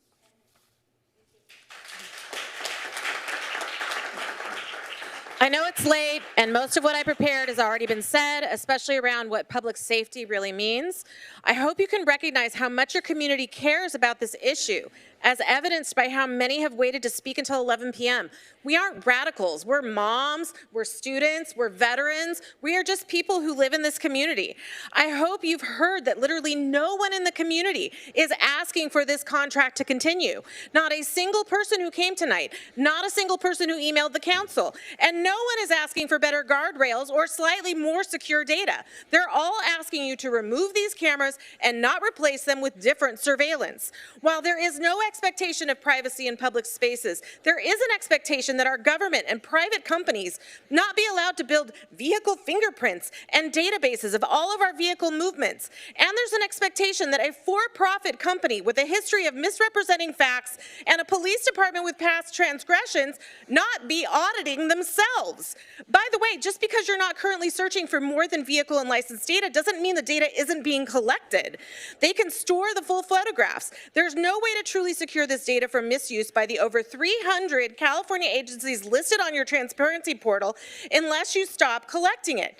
The staff report says this program supports the goal to strengthen the public safety and improve the quality of life. I'd ask you to look closely at that claim. A camera does not stop a crime. It cannot stop a crime. It takes a picture of a car that's already passed, and then that's not safety. That's at most punishment after the fact. Your officer presented data on crime going down and assumes it's because of Flock. How do you know it's from Flock? Crime's going down everywhere. The most comprehensive peer-reviewed report on this technology found that we don't even know if it improves public safety at all. The few possible benefits of your police doing their job slightly faster isn't worth the dystopian trade-offs of constant mass surveillance. Vote for the freedom and privacy of the residents you swore to serve. Cancel the Flock contract. If you will not vote tonight to cancel it, then commission a full public audit of this program and bring the results back to this body in public. And if Flock says they'll answer your question, don't allow it to be behind closed doors and verify the information. Don't buy into the marketing. Go.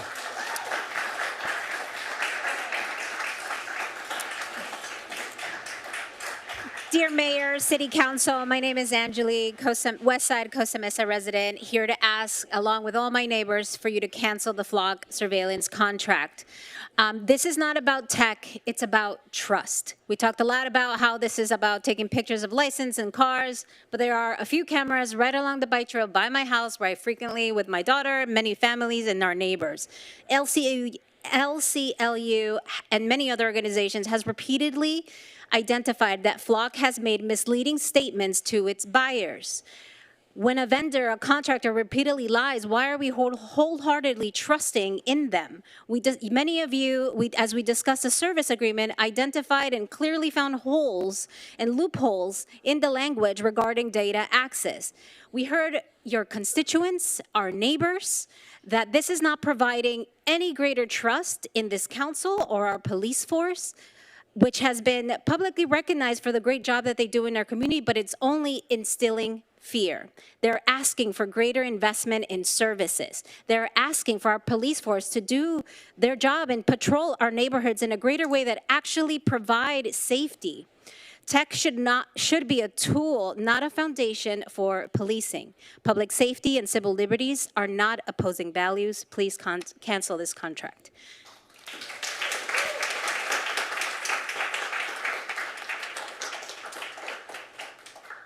Good evening, City Council. My name is Livy, and I'm a Costa Mesa community member, and I spend much of my time here with my friends and family, and I'm here with Sunrise Orange County to urge you to cancel the Flock contract and remove and keep all ALPRs out of Costa Mesa. Flock cameras don't just capture photos of people and vehicles. No.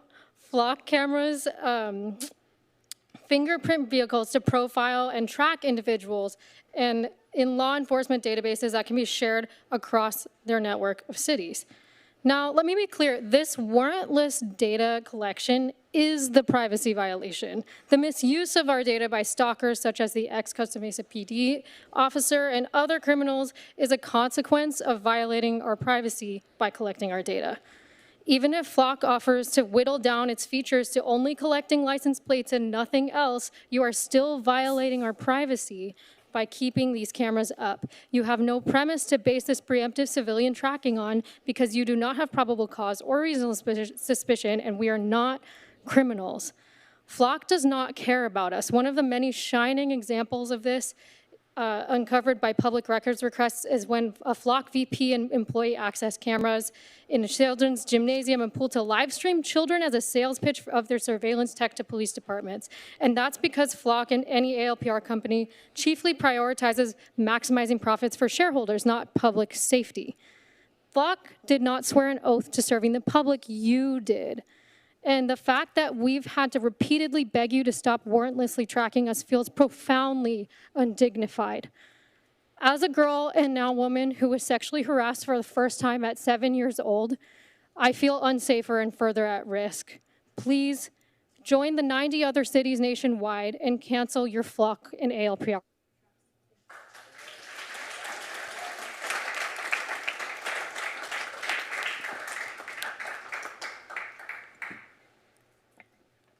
Good evening. My name is Melissa. I've lived in Costa Mesa for about half my life. I had a very eloquent comment prepared, but I'm not going to do it because of time and the discussion so far. So help me because I'm going off script. So I've come to a couple meetings, and everyone I've heard at every meeting has been speaking with concerns about Flock. I thought that there would be some people speaking in favor tonight because I saw multiple posts on my social media specifically requesting that people come and tell you that that's what we want. We don't want it. We don't. And so I have a couple questions after the conversation regarding what the city attorney said. I'm wondering how Costa Mesa would know whether the data they are sharing is accessed without Costa Mesa's permission by Flock. As far as what Lieutenant Barnes said about the 170 people who could access, he said there were a few civilians such as 911 responders, but I'm wondering who else those civilians are. Are they actually employees? Are they just citizens like me who happen to have a camera? It was actually mentioned earlier, and I'm certainly no lawyer, but I had the question too when I heard Mr. Councilman Bewley talking about the expectation of privacy in public, that where is the line between being in public and being stalked? Like at some point, it's not okay anymore. And I'm also curious about the police need to put a reason. That's your time.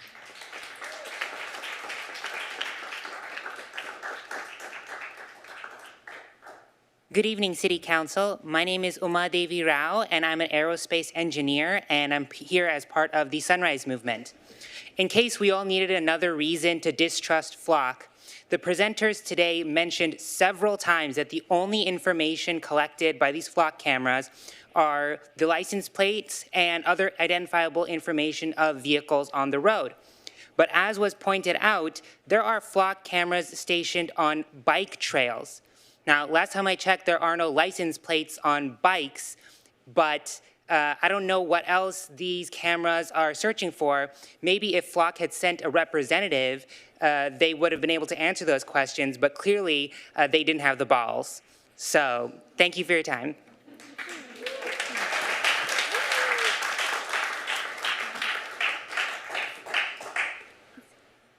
Hi, my name is Danielle, and I'm here as a survivor of this ICE brutality, evil and cruel immigration enforcement that's been happening in our community.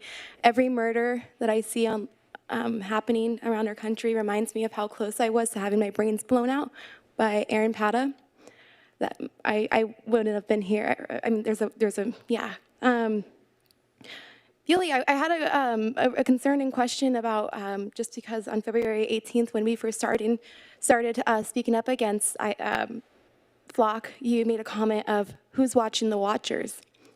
And I just want to say I miss the old Bewley that didn't just stand with their party and actually stood for what's wrong and what's,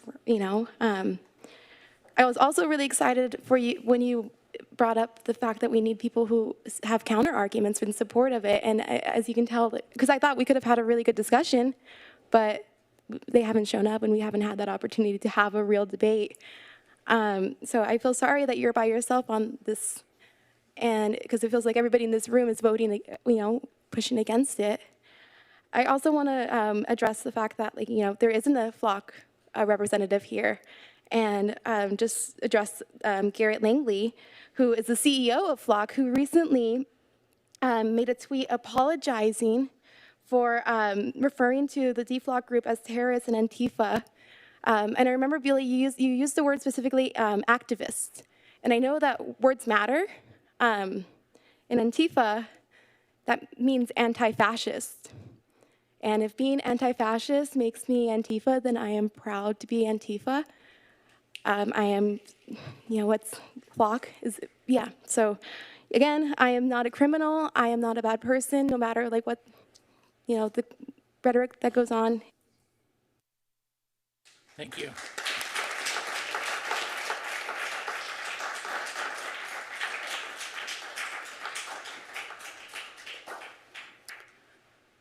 My name is Kanan Durham. I'm here speaking on behalf of Pride at the Pier. We're a queer political advocacy org here in Orange County. And I had a lot that I was going to say talking about this current administration, labeling certain people terrorists, the concern that a lot of folks in this community feel. But instead, I want to talk about my nephew, who is currently reading his way through 1984 in school. And he came up to me when I'm visiting him and his mom and said, I don't understand why this was such a big deal, because we're all watched all the time, right? 75 years ago, we all understood that the idea of a surveillance state was a nightmare, that that's a dystopia. And yet we are continually moving further and further towards that reality. Now, you don't have responsibility or accountability over corporate surveillance, but you do have a responsibility and accountability over government surveillance coming through this city, right? You have a contract that you have in front of you.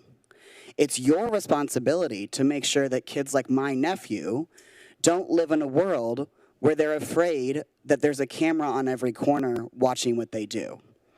Thank you.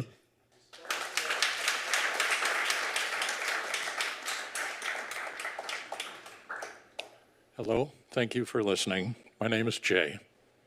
I know what it is like to be followed by undercover police from East Berlin and Russia when visiting East Berlin back in the day. I know what it's like to be detained and questioned. Even if briefly, it's intimidation that is key. More recently, I have a friend with a significant other from Canada. The significant other came here driving her car from Canada and decided she had to leave our country early for fear of being stopped by ICE and put in a detention camp like another Canadian was.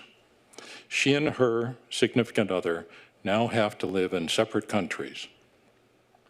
While solving crimes is a good goal, and I do support our police in doing so, and it's a good goal and we can all applaud that, but I think it's also disingenuous to think that the data will not be used for illegal purposes by people beyond the control of Costa Mesa, especially in the current political environment. I think people have already talked about who owns Flock, the money behind that. We've heard about the administration, the current administration, talking about how protesters are terrorists, and it's not very hard to connect the dots and how Flock can be misused. Thank you very much.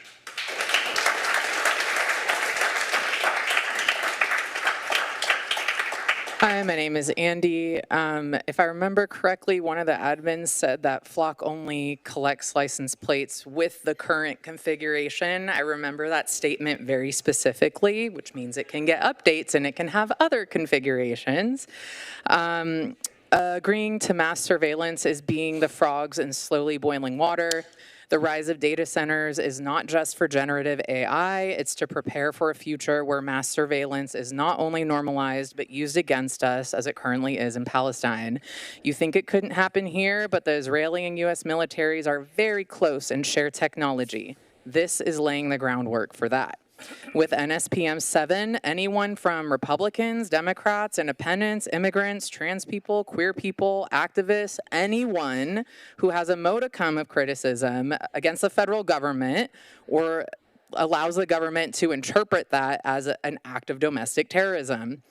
I know the City Council is operating at a local level, but if you believe in protecting First Amendment rights to freedom of speech, allowing a clear avenue for this technology to be abused in a way that could infringe on that is not protecting your constituents at all.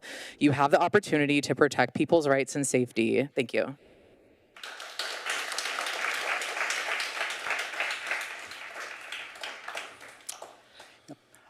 Hello, City Council members and Mr. Mayor. Thank you for the opportunity to offer public comment. My name is David. I'm here today with Sunrise Orange County. I'm urging a no vote on extending use of flock cameras. I regularly visit Costa Mesa, and when I think of this city, I think of the vibrant downtown, I think of the great beaches, I think of the unique shopping centers, I think of the OC Fairgrounds. Costa Mesa is supposed to be a safe, welcoming, and open space worth traveling out to. This is at odds with the network of flock cameras now in the city. They create a network of perpetual, constant, never-ending surveillance that can never truly be turned off once it's switched on. No matter how well-run or regulated, this absolute power to watch and surveil absolutely will be corrupted and compromised. As we saw before, it just takes one person to misuse the system to put people's safety in danger. And I think that's really worth paying attention to, just how few consequences there were for that person. Today, also, I want to point out, some people pointed out that you do have this six-figure contract with Flock Group, and they didn't take the time to show up as we were hoping for today for them to present their side of the story. Your business partner did not show up to defend their business. They're hoping to get more business from you in these years to come, and they couldn't respect you enough to take that time. Today, as City Council members have very legitimate questions about how Flock is taking the data from these cameras, how it stores it in its cloud, and then when and how it releases it to third parties. And I think it's very shameful they're not here today to answer those questions. Flock's contracts have come under a lot of scrutiny around the country, and it's increasingly more controversial to keep defending them and renewing them than it is to cancel them. And I just want to repeat again, I think it's very shameful they're not here to defend themselves today. Thank you, everyone, for speaking.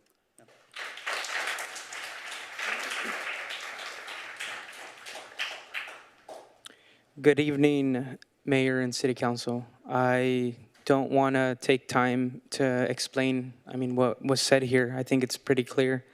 My name is Cristian Garcia Arcos. I am the current Commissioner for Parks and Community Services. And I wanted to share a little something personal. So I wear many hats. The one dearest to my heart is being a community leader. As a leader, we have the privilege to be there for our community in celebration and hard times. We are under attack. We are hurting mentally, physically, and spiritually. From experience, my neighbors and my uncles have been deported. And families have been broken. And it makes it difficult to feel hope. So that's why we are here. We are here for those who couldn't make it, for our leaders, our parents, our brothers, and our sisters. And as you can see, this is 100% against. So I bring this up to share with you how I feel, how our community feels. So thank you for your time.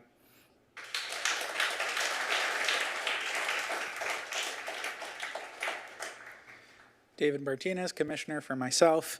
I just want to present the council with a few if-then statements.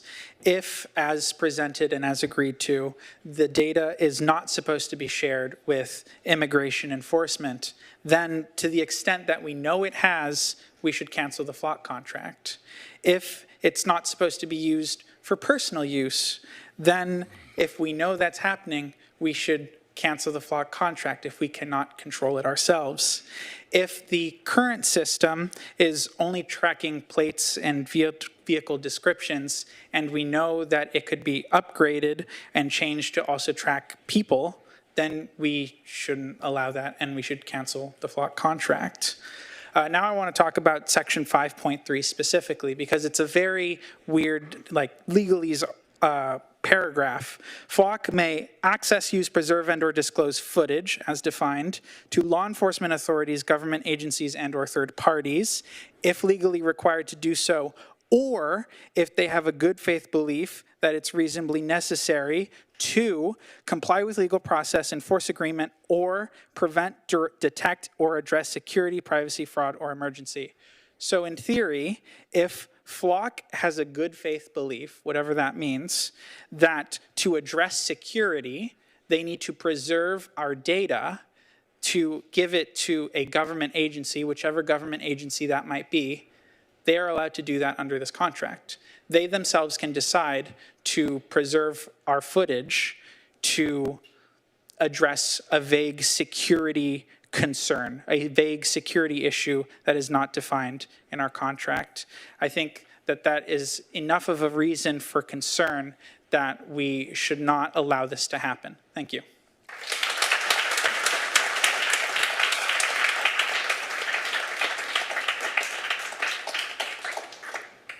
Good evening, ladies and gentlemen. I want to start off by saying thank you to the City Council and Costa Mesa PD for being the only two groups of people that came here to talk about it with us. Shame on Flock and every single one of their other customers for not coming here to do something about it. I trust this local government very much because they've had an amazing impact on my life. They've heard me. They have helped when I've given advice. And this is another one of those moments where they do need to listen because they're being lied to. Flock is not a good company. They are shady. They didn't come to defend you. They have constantly lied to multiple municipalities about their contracts. Think of it like a box. Our local government gets to see this much from Flock, while outside agencies get to see this much, and you aren't notified about it. That is not fair. That is the kind of corporatism that the Founding Fathers would hate. If they were alive today and they knew this was going on, that you were being betrayed, they'd hate it. And I don't blame you because this is local government. Obviously, they, over at Flock, don't have an obligation to the people or the Constitution or a policy book. Their only obligation is shareholders, money, profits. So once again, thank you. Thank you for what you do. I have deep respect for what you do. And I hope that both of you can come together to make the correct choice of letting your contract expire and not renewing it with Flock.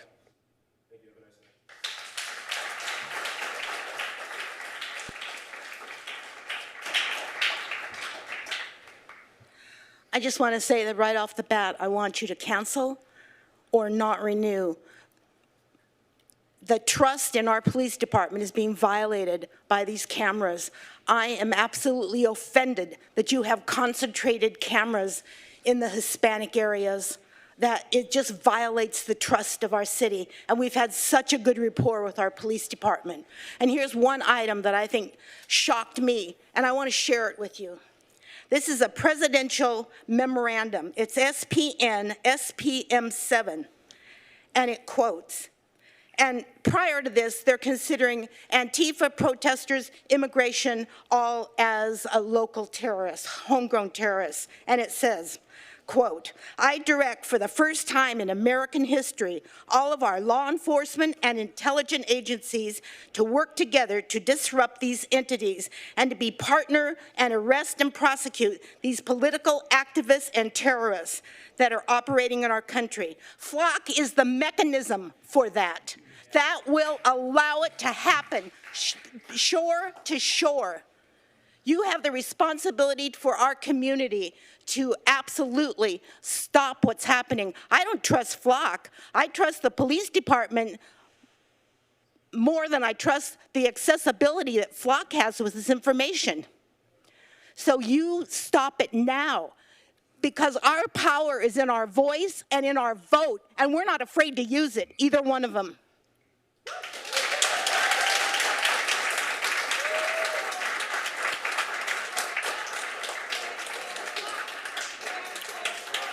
All right, relax, everybody. Ollie, please. Ollie. You have 2 minutes, Ollie. Good evening, council members and mayor. My name is Allison Rubenfeld. I'm with the ACLU of Southern California. We urge the Costa Mesa City Council to cancel its contract with Flock Safety. Simply put, the type of precise location data that Flock Safety collects is inherently too sensitive for the government to have. Flock allows the government to collect information about everyday citizens going about their lives that should otherwise only be accessible based on a warrant. This technology creates a detailed profile of your vehicle, including distinguishing marks and bumper stickers that allows the government to collect information about what doctors you visit, where you worship, who you spend time with, and where you live. This poses serious threats to fundamental civil liberties of community members through surveillance.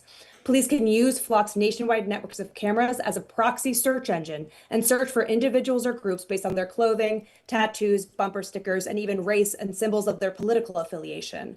Police have consistently used Flock to surveil First Amendment activity and recently used Flock to collect sensitive data about ICE protests throughout the Southland using general terms like ICE or protest. Even if Costa Mesa Police Department adopts protective policies, the collection of such sensitive information makes disclosure to third parties inevitable, whether intentional or unintentional. No amount of the city's own policies can police the conduct of third parties. ALPR databases include data collected by public sector and private customers.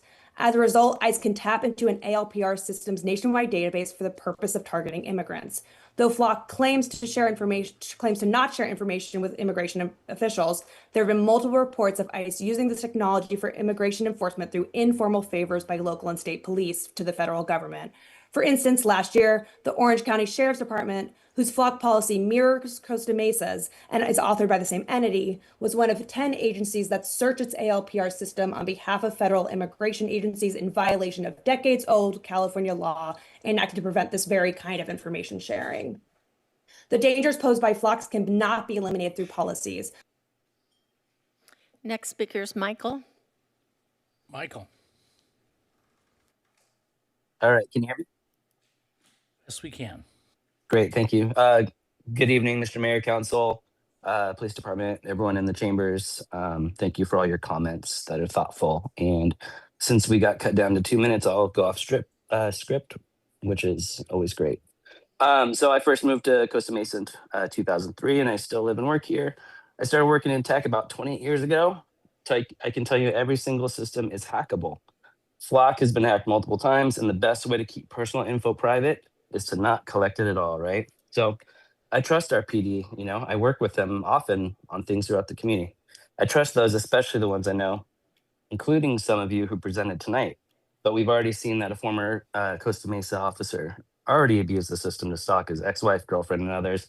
It's been talked about a whole bunch. There's no way to guarantee this doesn't happen again. I really appreciate that our PD has not shared our data with ICE, but departments like Huntington Beach and many others have a much different history than we do, and they have access to our data, and so that's not okay. The safety of our immigrant community is of the utmost importance. We need to get those cameras out of the whole city, but especially out of Shalimar neighborhood. Block didn't even send someone out to this meeting tonight. That's cowardice. My neighbors in the police department, Flock misled you and left you hanging. They have lied to you about what type of data they collect and who can access that. Are you sure this company is one you want to call a partner? Flock does not care about you. They do not care about you or public safety. They only care about themselves and their profit. My counsel, you have a duty to represent your constituents, and I often see that you do. So I just hope that you please read the room. We've all spoken loud and clear, get Flock out of the city. And I was going to do a little bit to invite anyone who disagreed with me to the Ute Club, but no one showed up. So I guess they're all keyboard warriors. But if you are listening and you disagree, come play songs with us and get to know each other so we can have real conversations. Priscilla, please.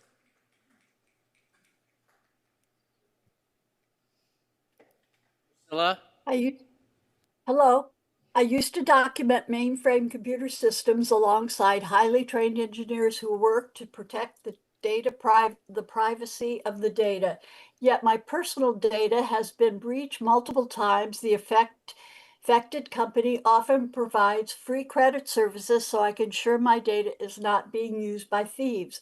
Flock's business model is the polar opposite. They're reckless. Flock is not a license plate reader. It's an indiscriminate surveillance system outlined in Project 2025. Its goal is not data safety, but nationwide weaponization for Trump and ICE. Every day, it's hard to believe, but people in this country still have a legal right to protest without being shot, and an immigration infraction is only a misdemeanor, not an execution order. Yet Trump has funded and built ICE, unvetted, untrained mass group of pedophiles, vigilantes, and murderers who maim and assassinate citizens and non-citizens alike. Their only goal is meeting quotas to fill for-profit concentration camps. Flock is backed by billionaire venture capitalists and private equity firms, best known for gobbling up houses and gutting hospitals and care homes, with great regard for profit, but no regard for the ill or elderly. Trump and Flock continue to defy the Fourth Amendment. Those of us who helped put you, many of you, on that dais expect you at the very least to obey the law. Every vote for Flock is a betrayal of every person living and driving through Costa Mesa.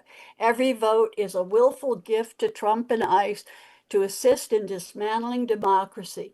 This will be your legacy, and we will call it out. Kayla, please. Kayla, you got the floor.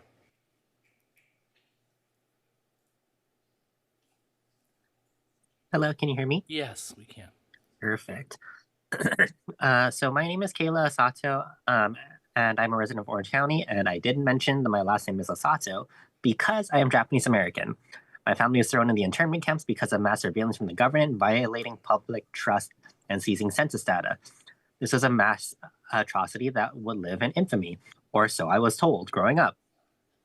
This is why I've been opposed to mass surveillance via the Patriot Act and why I'm opposed to this Flock contract. Honestly, I also just came back from a vacation in Seattle and Cleveland. Cleveland is a city that ended their Flock contract. Surprisingly, ending the Flock contract didn't make the city into a lawless zone with a huge rise in crime. On the contrary, crime has been down in the city of Cleveland. In the tech hub and surveillance state that is known as the city of Seattle, there are a number of crimes that weren't prevented by Flock. I'm also someone who would love to have kids someday. And my wife is very concerned with big tech companies like Facebook and Flock. She's actually just read a number of books about them. And the business model of them are all the same. They hold on to our data and they use the data for a profit. They don't care about anything else. They're willing to throw anything else away. So even if the city is using the data for the most great intentions and purposes, Flock still has access to that data through side doors, sharing it with ICE. If Flock went bankrupt like 23andMe did, someone could buy all of that data. 23andMe had everyone's biometric data sold to whoever wanted it. Flock is doing the same thing to eventually to our children's walk routes, the smiles and faces that they're growing up with, playing in the parks. And I don't know about you or how many of you have children, but I don't want a pervert buying this Flock data to look at our kids and do who knows what. Be it biometric data or videos of our children filmed without any of our consent. I don't want a private company in charge of that. So Vivek, please. Vivek, you have the floor. Hi, thanks for the time. I lived in Costa Mesa for the last 6 years, and I think the most important point for the council to consider is that the second we share our flock data with any other police jurisdictions, we're no longer in control of how that information may be used, even if it's to hurt our community. The concern is not just how Costa Mesa PD uses flock. We've heard from them that they share information extensively with our neighboring agencies. But let's be clear, neighboring jurisdictions and counties do not share Costa Mesa values or policies. Who's in charge of auditing these other police departments? What's their motivation or reason to protect our community? It is completely foolish to pretend that other police departments using our data on our residents would have the same priorities as our local police. We know this not to be true. Before continuing this program, the burden should be on our local police to prove that its partners that it shares data with can meet our own standards for transparency, civil rights compliance, and accountability. The problem is that they cannot do this, and that is why this program must end. To the City Council, please read the room. It is your duty to represent the community that you were elected to serve.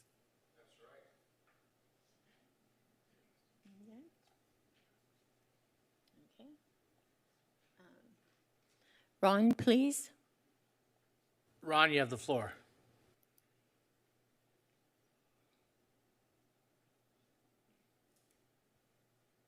Hear me now? Mr. Mayor, can you hear me? Yes, we can. Okay. Ron Lawrence, Costa Mesa resident and your former chief of police. And I might be the only person that's going to be in public comment supporting flock cameras tonight. I know you've heard from a lot of people, a lot of passionate people, a lot of strong emotions, frankly, a lot of misinformation. They're good people. There's just a lot of fear and misinformation around the flock cameras. But the people I know, the other 110,000 residents in Costa Mesa, are supportive of flock cameras, particularly the business community and the people that I know in my neighborhoods. They know it because flock cameras recovered hundreds of stolen vehicles driven by criminals intent on committing crimes in our community. We've removed those felons from our streets because of flock cameras. We've solved hundreds of serious crimes such as rapes, stabbings, kidnappings, and even homicides because of the flock cameras. I know we've had one bad actor, and I'm proud of Costa Mesa PD for holding that individual accountable. We fired him. He'll never be a police officer again. And he was convicted by the district attorney's office because we, Costa Mesa PD, insisted that they file charges, or at least consider charges. They did, and he was committed of that crime. That's called holding people accountable.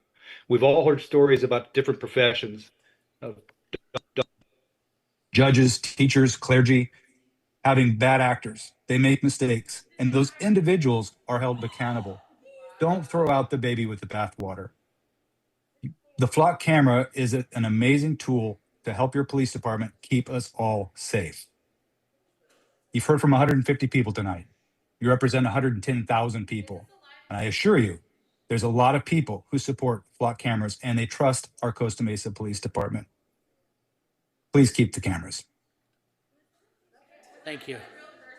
Thank you. Stop it. Who's next? Yadi, please. Yadi.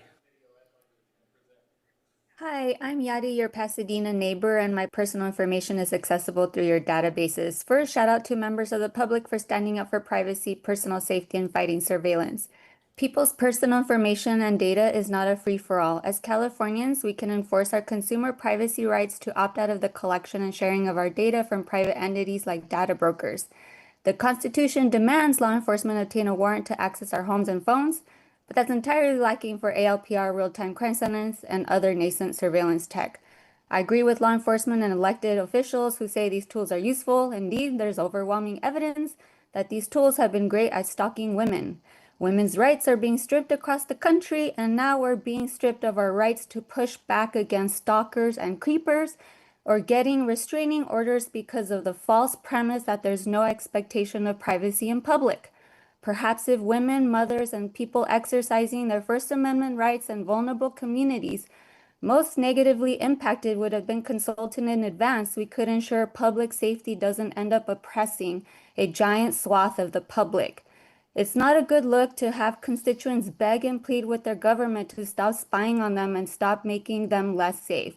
We are not domestic terrorists, rather constituents fighting to reclaim privacy and dignity. There has to be a red line. What's going to happen when law enforcement wants to wear creeper meta glasses for our safety because they're a useful tool? Please don't engage in ways to reform warrantless mass surveillance, and please don't try to convince us that we need to be controlled and oppressed for our safety. That's dismissive, undemocratic, and against the spirit of our laws. No surveillance, no to flock.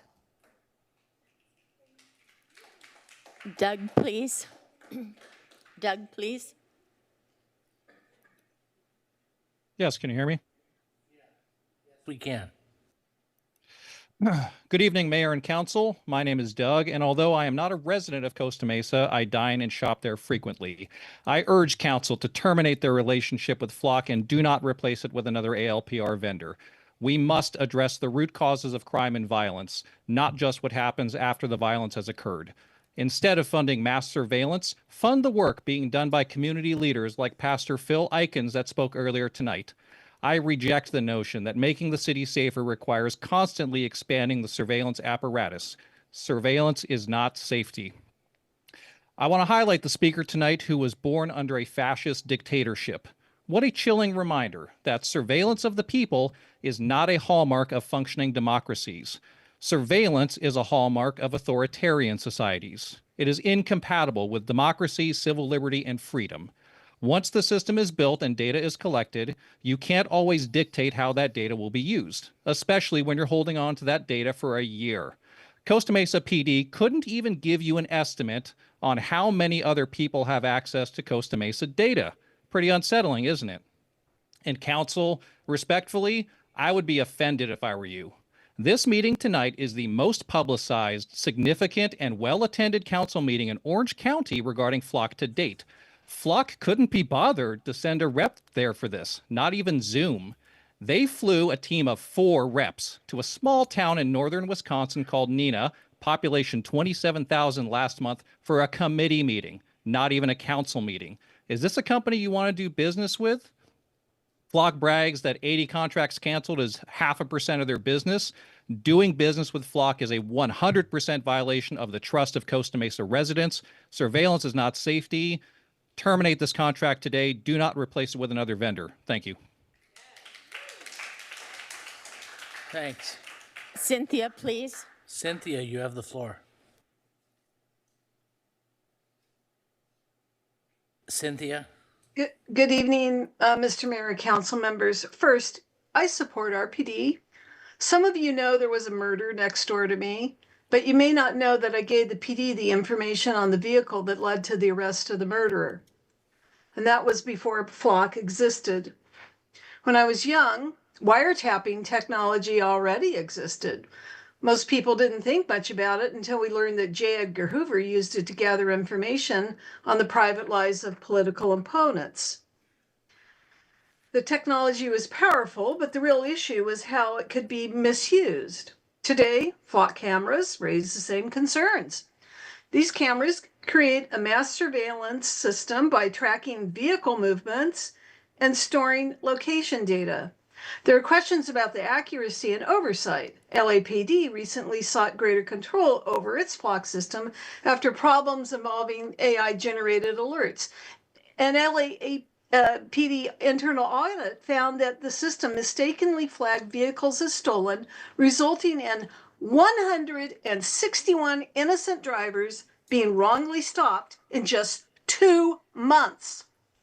When errors occur, real people can face the real consequences. If I'm out in public, I may not have the privacy I'd like, but I should be able to have a reasonable expectation that me or my kids will not be pulled over and arrested for a crime we didn't commit. The recent prosecution of the Costa Mesa police officer accused of misusing the system demonstrates why strong safeguards matter. If misuse can happen, we must ask whether current oversight is truly adequate. Who stops an Edward Snowden type from stealing the data from Flock? And yes, every system is hackable. This is about the city's transparency. Phone number ending in 264, please. 264, you have the floor. Can you hear me? You can. Hello, my name is Leslie, and I'm a resident of Tustin. Flock is not the savior it represents itself to be. I have researched the Flock system for the past 5 months to inform my own city council, and we just had a talk about it earlier today. Heed the warnings you are being given tonight. There is no way to band-aid this, and the only other option is an entire removal of the Flock security system. Every point to defend this security system has been proven wrong. Stop defending a corporation. Your citizens are rightfully angry. All your political seats will be tested, and they should be if you continue this agreement. I stand with the facts, and I stand with the people of Costa Mesa. I am so proud of them. A mistake is forgetting your fridge was open. Using a system to suppress the people and follow them is abusive. You could have avoided a 5-hour meeting if you had listened to your community first. It's not their fault you're stuck there. You did that all on your own. You're a public servant. Humble yourself.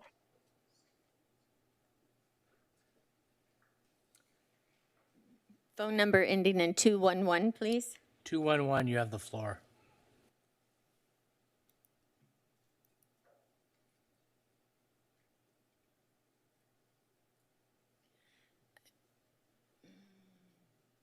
(211).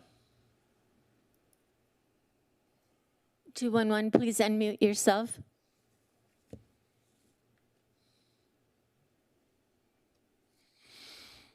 Is that the last speaker? No, we have a couple others. Let's go to another one. Alexis, please. Alexis, you have the floor.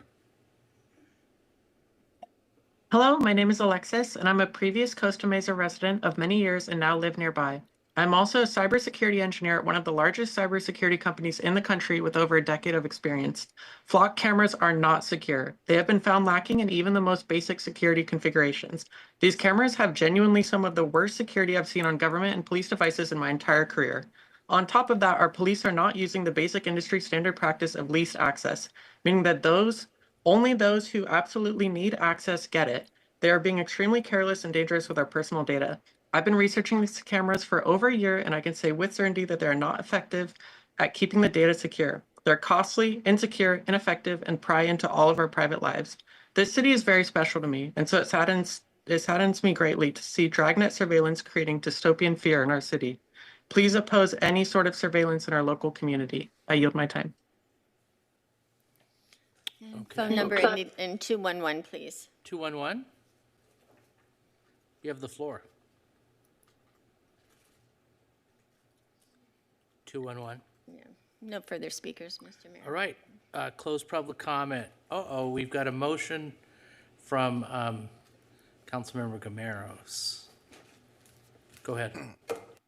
Thank you, Mr. Mayor. So I'd like to make a motion here. My motion is going to be a couple of things, so bear with me. First of all, I want to take my motion is to take the existing contract as it is and cancel it on its face.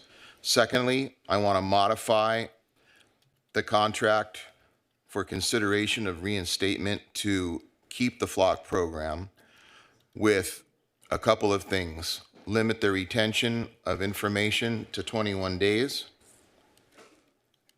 Hold on, I have a couple other things here. And give me 1 second here. I want to direct the city attorney to review the Flock agreement and negotiate revisions to sections related to the release of data to third parties, requiring notice of the city of any demand for data, including subpoenas and court orders, eliminate language, re-customer generated data, revise language to preclude sale, exchange, or other release of customer data, no change to system capabilities without approval of the city, and such other revisions will strengthen the protection of the data to the maximum extent possible, applicable, and return with modified language to the council for consideration. If I can get a second, okay? Okay, Councilmember, you wish to be heard to support your motion? You know what? Yeah, I actually do. I've heard a lot of people speak tonight, and I have to agree that I do not support Flock in its existing state the way it operates and the way it exists. But one thing we have to realize as a community that this is a force multiplier for our police department. And without this, we're not going to be able to keep our community safe. So we have to take and decide, do we want to have a safe community, or do we want to have our police department scrambling on its feet to try and chase down criminals? We have a proven track record of crime deteriorating for the past several years, due largely in part to the use of flock. So what we need to do is figure out how to control it, how to limit it, and how to empower our police department. And that's all I have. Mr. Mayor, can I request the maker of the motion make some friendly amendments? Yes. Yes, of course, yeah. On the section, really, I agree with everything you just said. Some additions regarding the contract. I want to eliminate any reference to audio or audio detection. I'd like to separate the definition of retention period and access period. I'd like to clarify 2.4 upgrades to platform, which prohibit the addition of any capabilities of software without notification. I want to remove section 4.2, given that none of us are clear what that is referring to. I think in 4.1, there's an opportunity to further define both the retention period and the access period. Section 4.3, I want to strike the section about granting anonymized data for training. I think we need to add a section 4.4 related to data destruction procedures and protocols. And I think Councilmember Gameros did a good job of capturing the remainder. Of a substitute motion. Yeah, I'm fine with that. Yeah. Okay, so now he's spoken to it. Do you want to speak to the second? Yeah, I mean, look, I understand the argument that we can't control it. I think this is part of what ultimately needs to be a larger reckoning among cities about how we are going to deal with technology and AI. I mean, I think that's part of it, right? It's like we don't have an existing citywide stance or policy about how we're going to treat these things, and they're going to become ever more pervasive. And that's probably something that we need to think about as it relates to all of the data we collect from people who apply for building permits, right? How are we storing that data? Is it secure? How long are we storing it for? Who has access to it? These, some of the discussions we're having about auditing, that should be the practice anywhere in the city. Like, we should have a list of who has access. We should be careful about controls as people are leaving the city.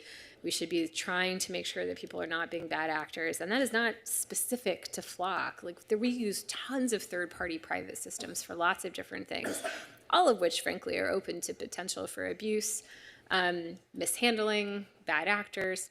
And so I hear the criticism, and I think the answer is not to take away what I do ultimately think is a valuable tool.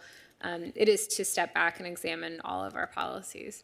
So I think that would be my ask for city staff. It's probably our IT director, who I'm positive is not here at midnight, to think about like what else we can, how else we should be approaching this from a citywide stance, and not specific to this technology. And I apologize to the maker of the motion. I had some additional requests. One is to define better what a monthly audit report. This isn't a contractual issue, but to define better what an audit report would look like, such that it was something that the public could ask, could do a PRA for. I think that's going to require a city attorney, city clerk, and PD to talk through. But what can we release in terms of like what's being queried regularly, and how do we consolidate that into what might look like a monthly report? And then the second thing is like, we need to limit the number of authorized users. I don't know if that number is, 20 or 35, but it's not 170. And that's probably a procedural operational question for PD to come back with a recommendation. But we should be thinking about dispatch and supervisors, not like everybody who has a badge or access. But I'm okay having that conversation offline. I just want to make sure we're bringing it up. And then the last thing I'll say is on the retention period. I did do a little bit of a deep dive in this. Like the entire state of Washington, the entire state of Virginia, limits the retention period for this type of data to 21 days. So this is not me being sort of arbitrary and pulling a number out of thin air. I know the police chief would rather it was 180 days plus, but let's start with 21 days because that at least mirrors state law and several other places that do have, frankly, stricter concerns and limitations on data collection and data privacy, and are probably where California should be headed, is closer to the state laws existing in Virginia and Washington as it relates to privacy and data retention. Thank you. So I have a question for procedure. So there have been numerous requests, including just recently, to amend the motion. The maker of the motion, are you amenable to all the requests that were made by Councilmember Marr? Okay. Yeah. Okay. And I also have one question I was trying to write down the motion as best I could, but what exactly are you proposing we do with this 5.3 disclosure of footage? What is the specific part of the motion that addresses that?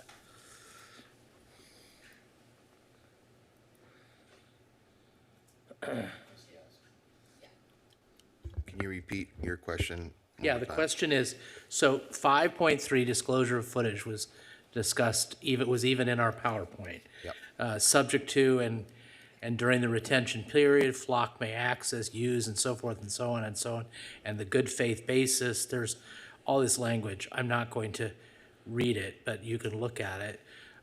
What does the motion do to address that section and that issue specifically?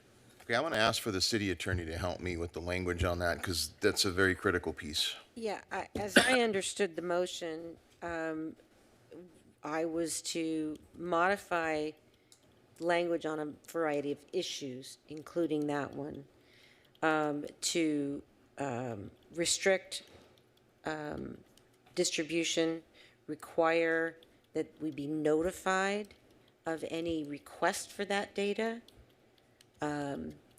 whether it's a subpoena or other request, and that so that we can step in to prevent it from happening is how I understood it.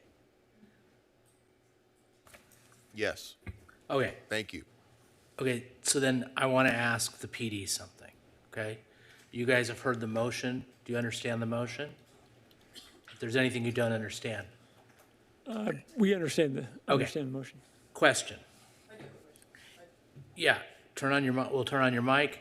Question for the PD. Anybody can answer this question. Yeah, I do. So- Councilmember Gameros, as far as you said cancel, you support staff's recommendations, but then you said cancel the contract and reinstate. I want to cancel it the way it new? exists right now, and I want to change it. So if we're going to move forward, maybe cancel is not the right word to use, but Yeah. I want to modify the contract to reinstate it. I don't want to stop it, but I want to cancel the way it exists now. Keep the flock program, just like staff's recommendation is to keep the program, right? But our contract needs to be modified. Okay, What would happen in the interim? So are you saying cancel the contract today and renegotiate on a new contract? Or are you saying move forward just as we've been doing right now while we negotiate a new contract? What is the? I want to keep it simultaneous. We're not going to tie the hands of the police department while we try and figure this Okay, out. so you're saying move forward with the flock program and renegotiate a contract. Is Correct. That, you understand the second? Yeah, that's fine. Okay, that's fine. Now, question I have for the PD is, if we make all these changes that are included in the motion, from your perspective, would it have any material impact on the effectiveness of Flock as a crime-fighting tool? And if so, explain why. Would you like me to take this one, Carlos? I think we want to create a balance on how we appropriately and responsibly use the flock safety system. I do agree that there can be some stronger language in regards to all of the sections that we've discussed. So I appreciate the comments from our public and from our council to improve in that area.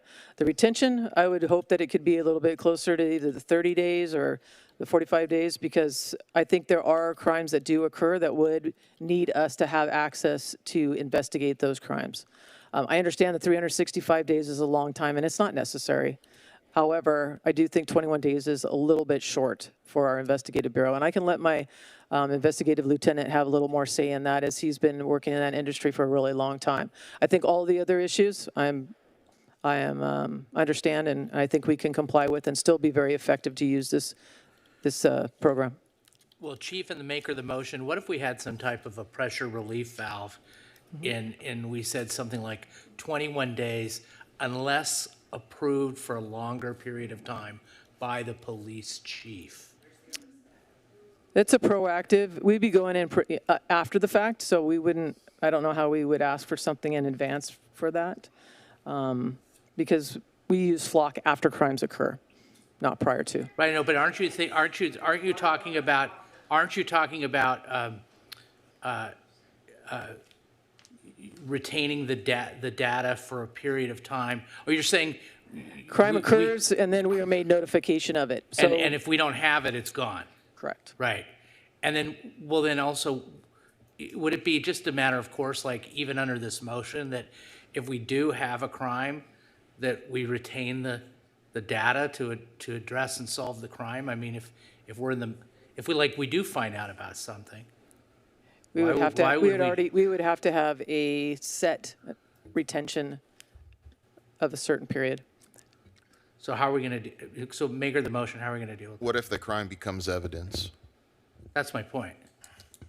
Is like, if it becomes evidence, then obviously they need to keep it. But we would keep store it. Yeah, we would already keep it if it's evidence. However, if we get a late reported sexual assault or something, and that happened 6 months prior, we won't have any of that data to search. And somehow we still manage to solve crimes prior. Yeah, and that's fine. I'm just requesting. Hold on one second. We listened here for 4 hours, right? We're doing our work here. We're doing our work. Go.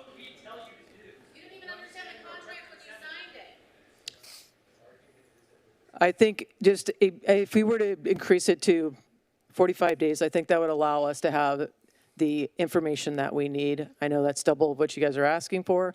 However, I mean, I don't think that's asking for that much. I know 365 days is quite an extensive amount of time to retain.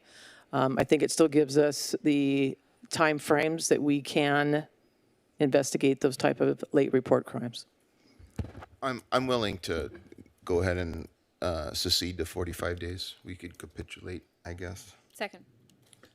Okay. I don't have any further questions. I know that Councilmember Reynolds has a substitute motion she wishes to make. Yeah, I don't know if she still does, but she asked. Yeah, I still do. Move that we eliminate the flock contract effective immediately.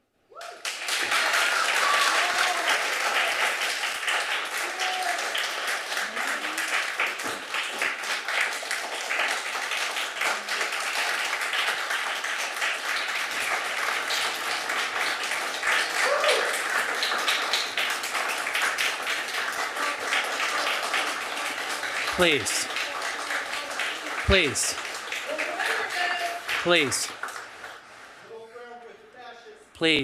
Please, stop, please.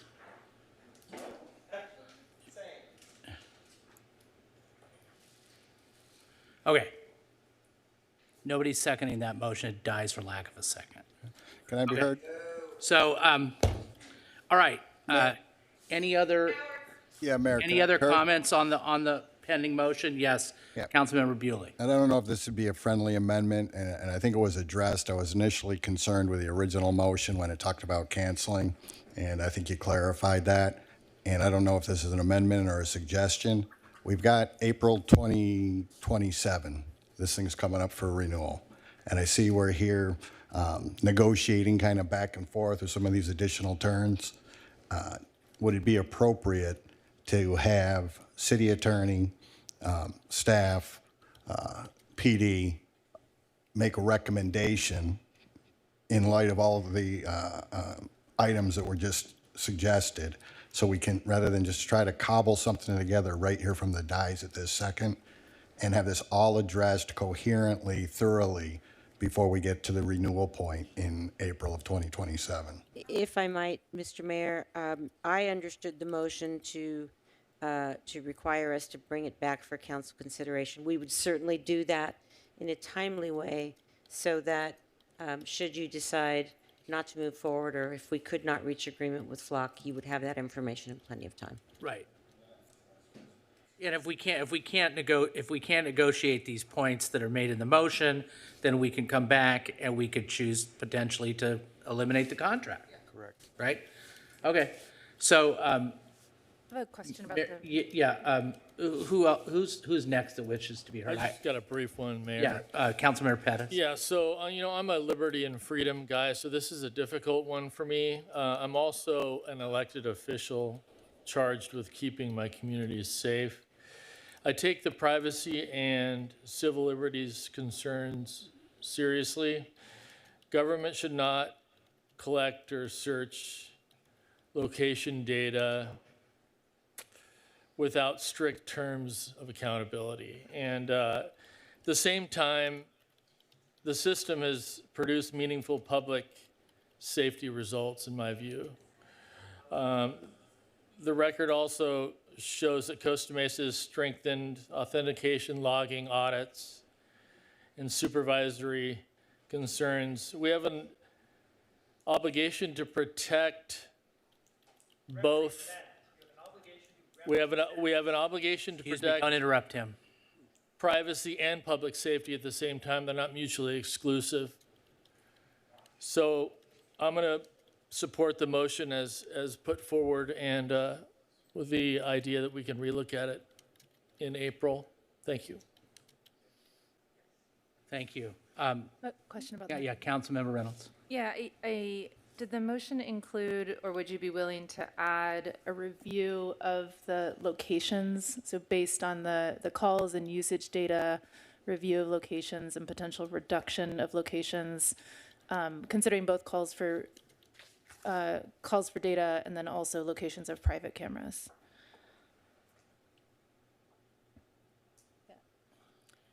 I'm going to say yes, but I want to see language. We need to see specific language on that would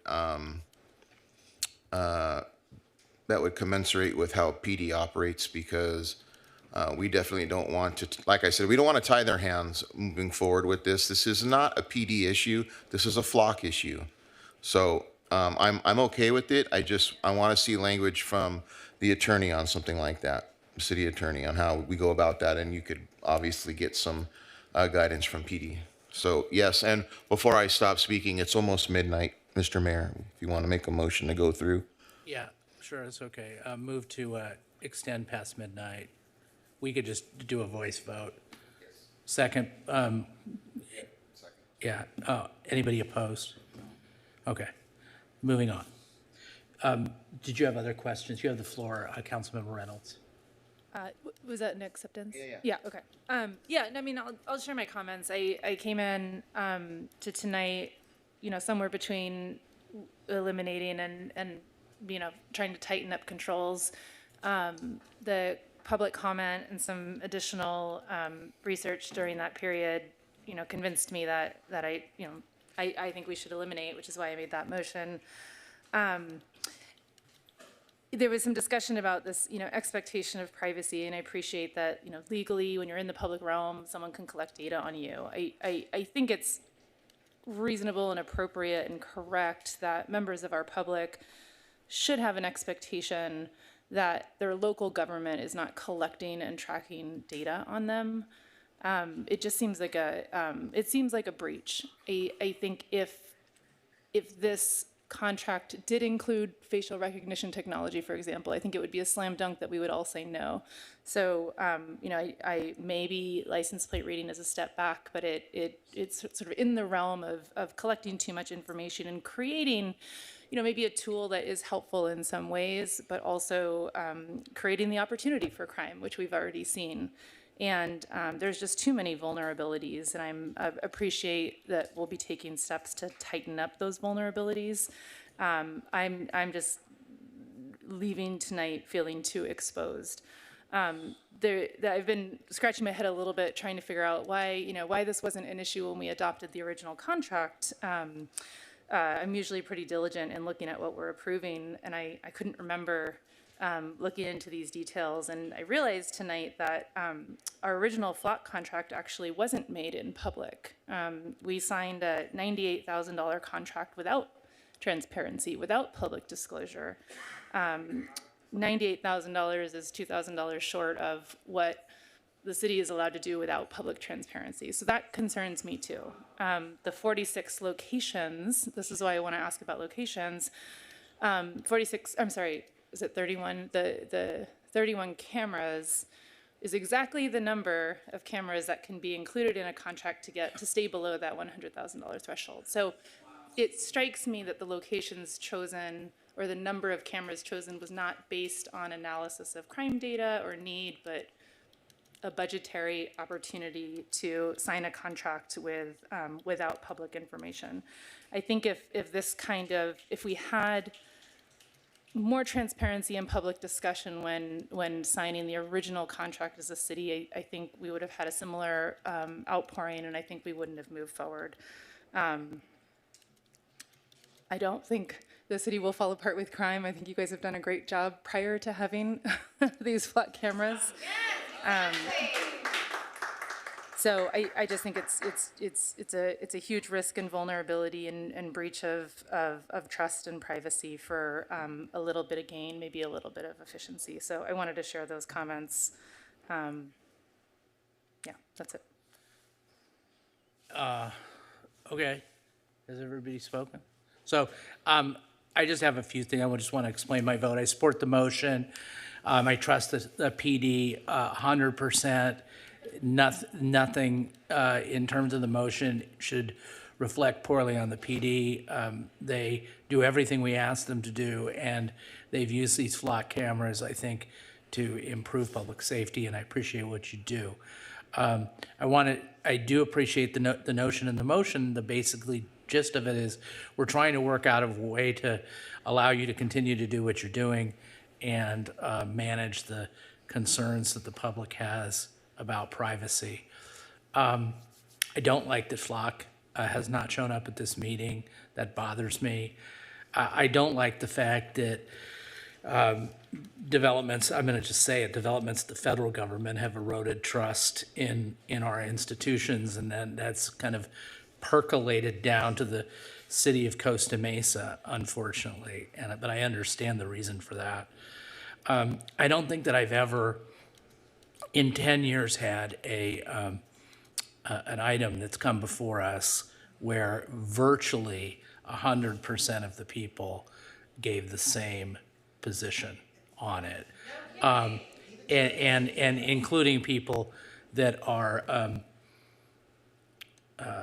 on email. And I think that it shows that the vote and the motion and shows that we've not only listened to those folks, but we also have tremendous trust in our PD. And I'm concerned with substantively a lot of the issues that have been raised, including section 5.3, which I think goes a little too far, and I appreciate that being included in the motion. What else do I have? Yeah, I'm concerned about the people that came up and said sincerely that flock is impacting their trust in the police department, which I think is a shame because as I said, I can't give higher marks to our PD. I do really appreciate, it was on my list too, the comments that were just made by Councilmember Reynolds regarding how did we get here? In other words, I don't recall, I vaguely recall Councilmember Harper saying he liked this on Capri in his, if I'm not, unless I hallucinated that. I think he said that, right? And then I think it kind of went through Councilmember Harper, and we got it going with as Councilmember Reynolds said, a contract that was just below what we needed to bring into public, and then it sort of like somehow snowballed. And I think it would have been very, very good for us to have this discussion in 2022, and we didn't. And I don't know, I'm not gonna, that happened. But here we are, it's 2026, we can't go back in time. We can only do, hold on one second. No, I'm speaking. And so I support the motion. So let's call, you have something to say? Yeah, I'm constantly conflicted because I feel like what I will share has been repeated by others, but I think for me, this is kind of an interesting moment for all of us to reflect on. Well, first of all, thank you to everyone that's coming to the meeting today.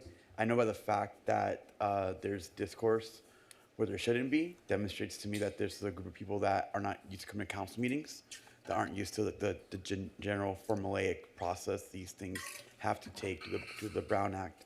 But the thing that really stuck out to me and why I want to speak before we vote in support of the motion is it's very clear that the community does not have trust with this company. And it is very clear that PD sees the benefits of having this type of application used to solve crimes. And I will share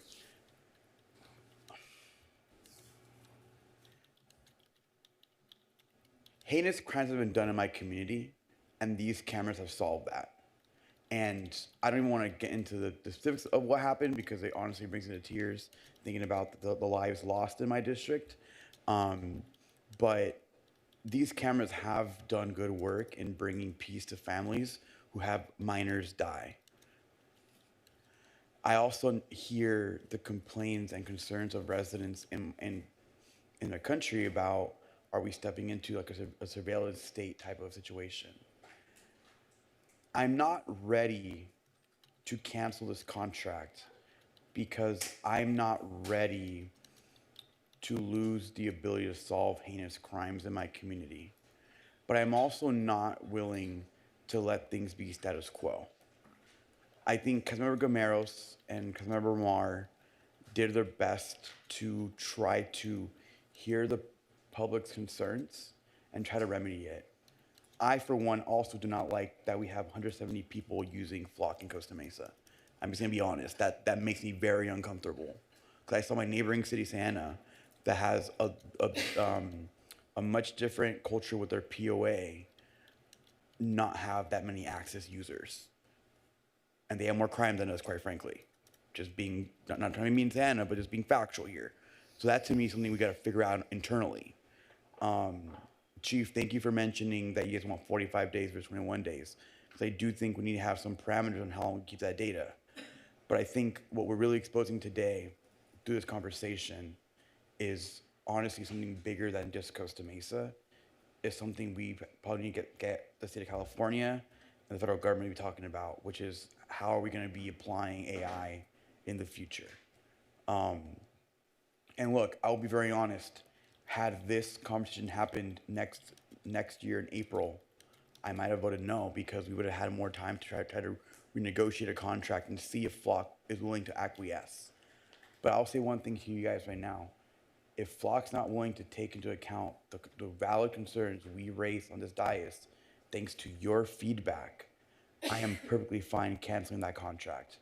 But as a council member who has represented this community and keep the community safe, I don't feel comfortable entering this contract until we do our best to remedy some of the concerns you've raised. So I want to thank everyone for coming today. I did not vote to limit your time for a reason. I think everyone's voice matters. And I want you guys to know that your feedback was taken into account. And, you know, come April, maybe we get jobs again. And maybe be new folks on this dais, because 4 of us will be gone. So for that, thank you guys for your time, and I'm ready to vote for the motion. Can I get a quick clarification on the timing? What is the expectation to, is it bring a proposed amendment back? What can we expect in terms of timing on that? Maybe that's city manager, city attorney. I'm sorry, to bring it back to the council, it's hard to say. We do have another number of other very pressing deadlines on us just at this moment. But my intent would be to have it come, hopefully have it come forward by November.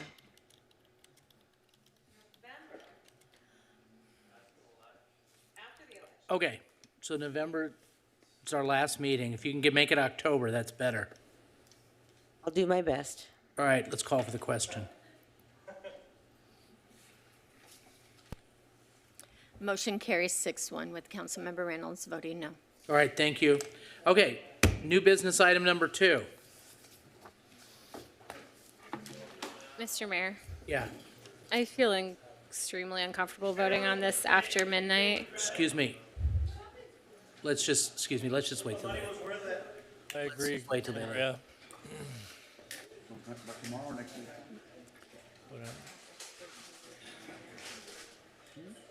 Let's do Thursday.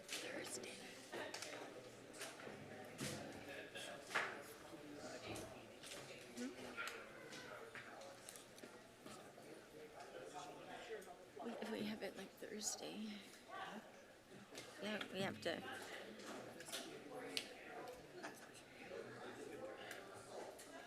We can continue this meeting. Okay. Okay,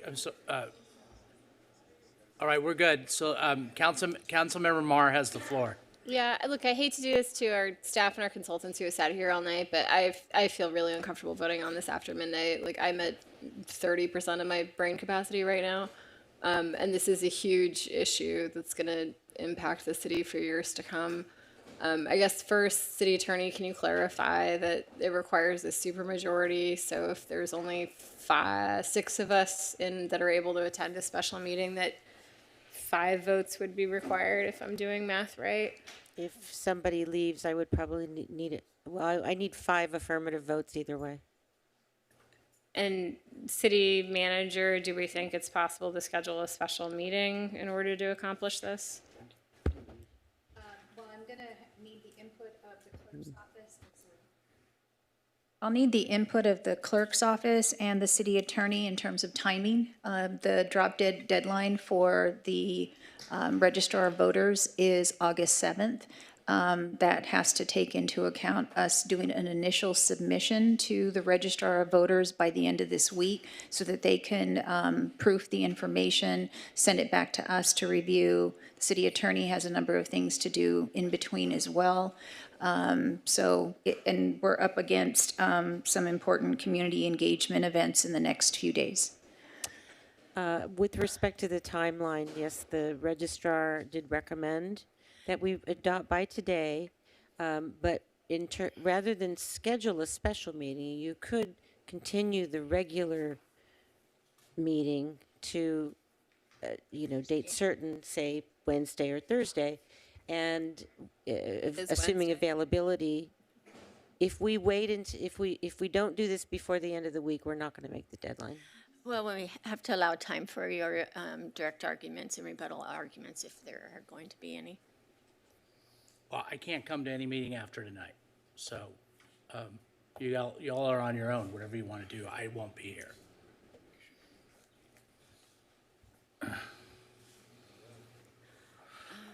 I mean, I don't know. How does the rest of council feel? Like, this is seems absolutely bonkers to be doing this at 12:18.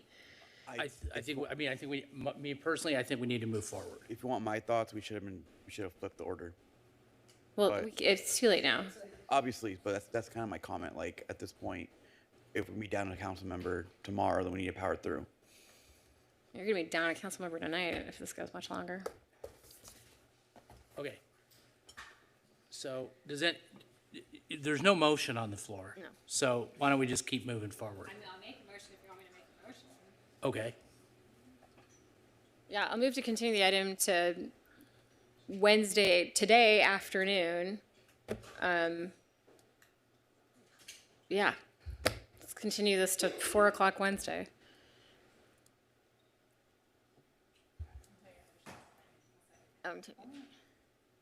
Here, let me clear motions for you. Motion to move, and then Reynolds, you're seconding? Second. Okay.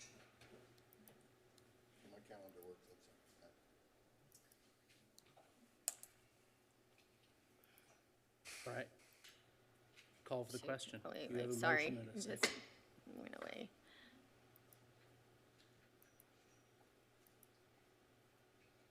Okay.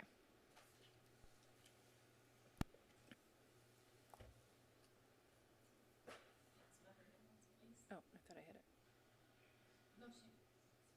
Motion carries 5-2 with Mayor Pro Tem Chavez and Mayor Stevens voting no. All right. I'll see if I can work it out. Today at 4. Today at 4 p.m. This would be a continuation of the regular meeting, 4 p.m. nap. Wednesday, July Well, I mean, 22nd. I gotta figure, I think I gotta figure it out, 'cause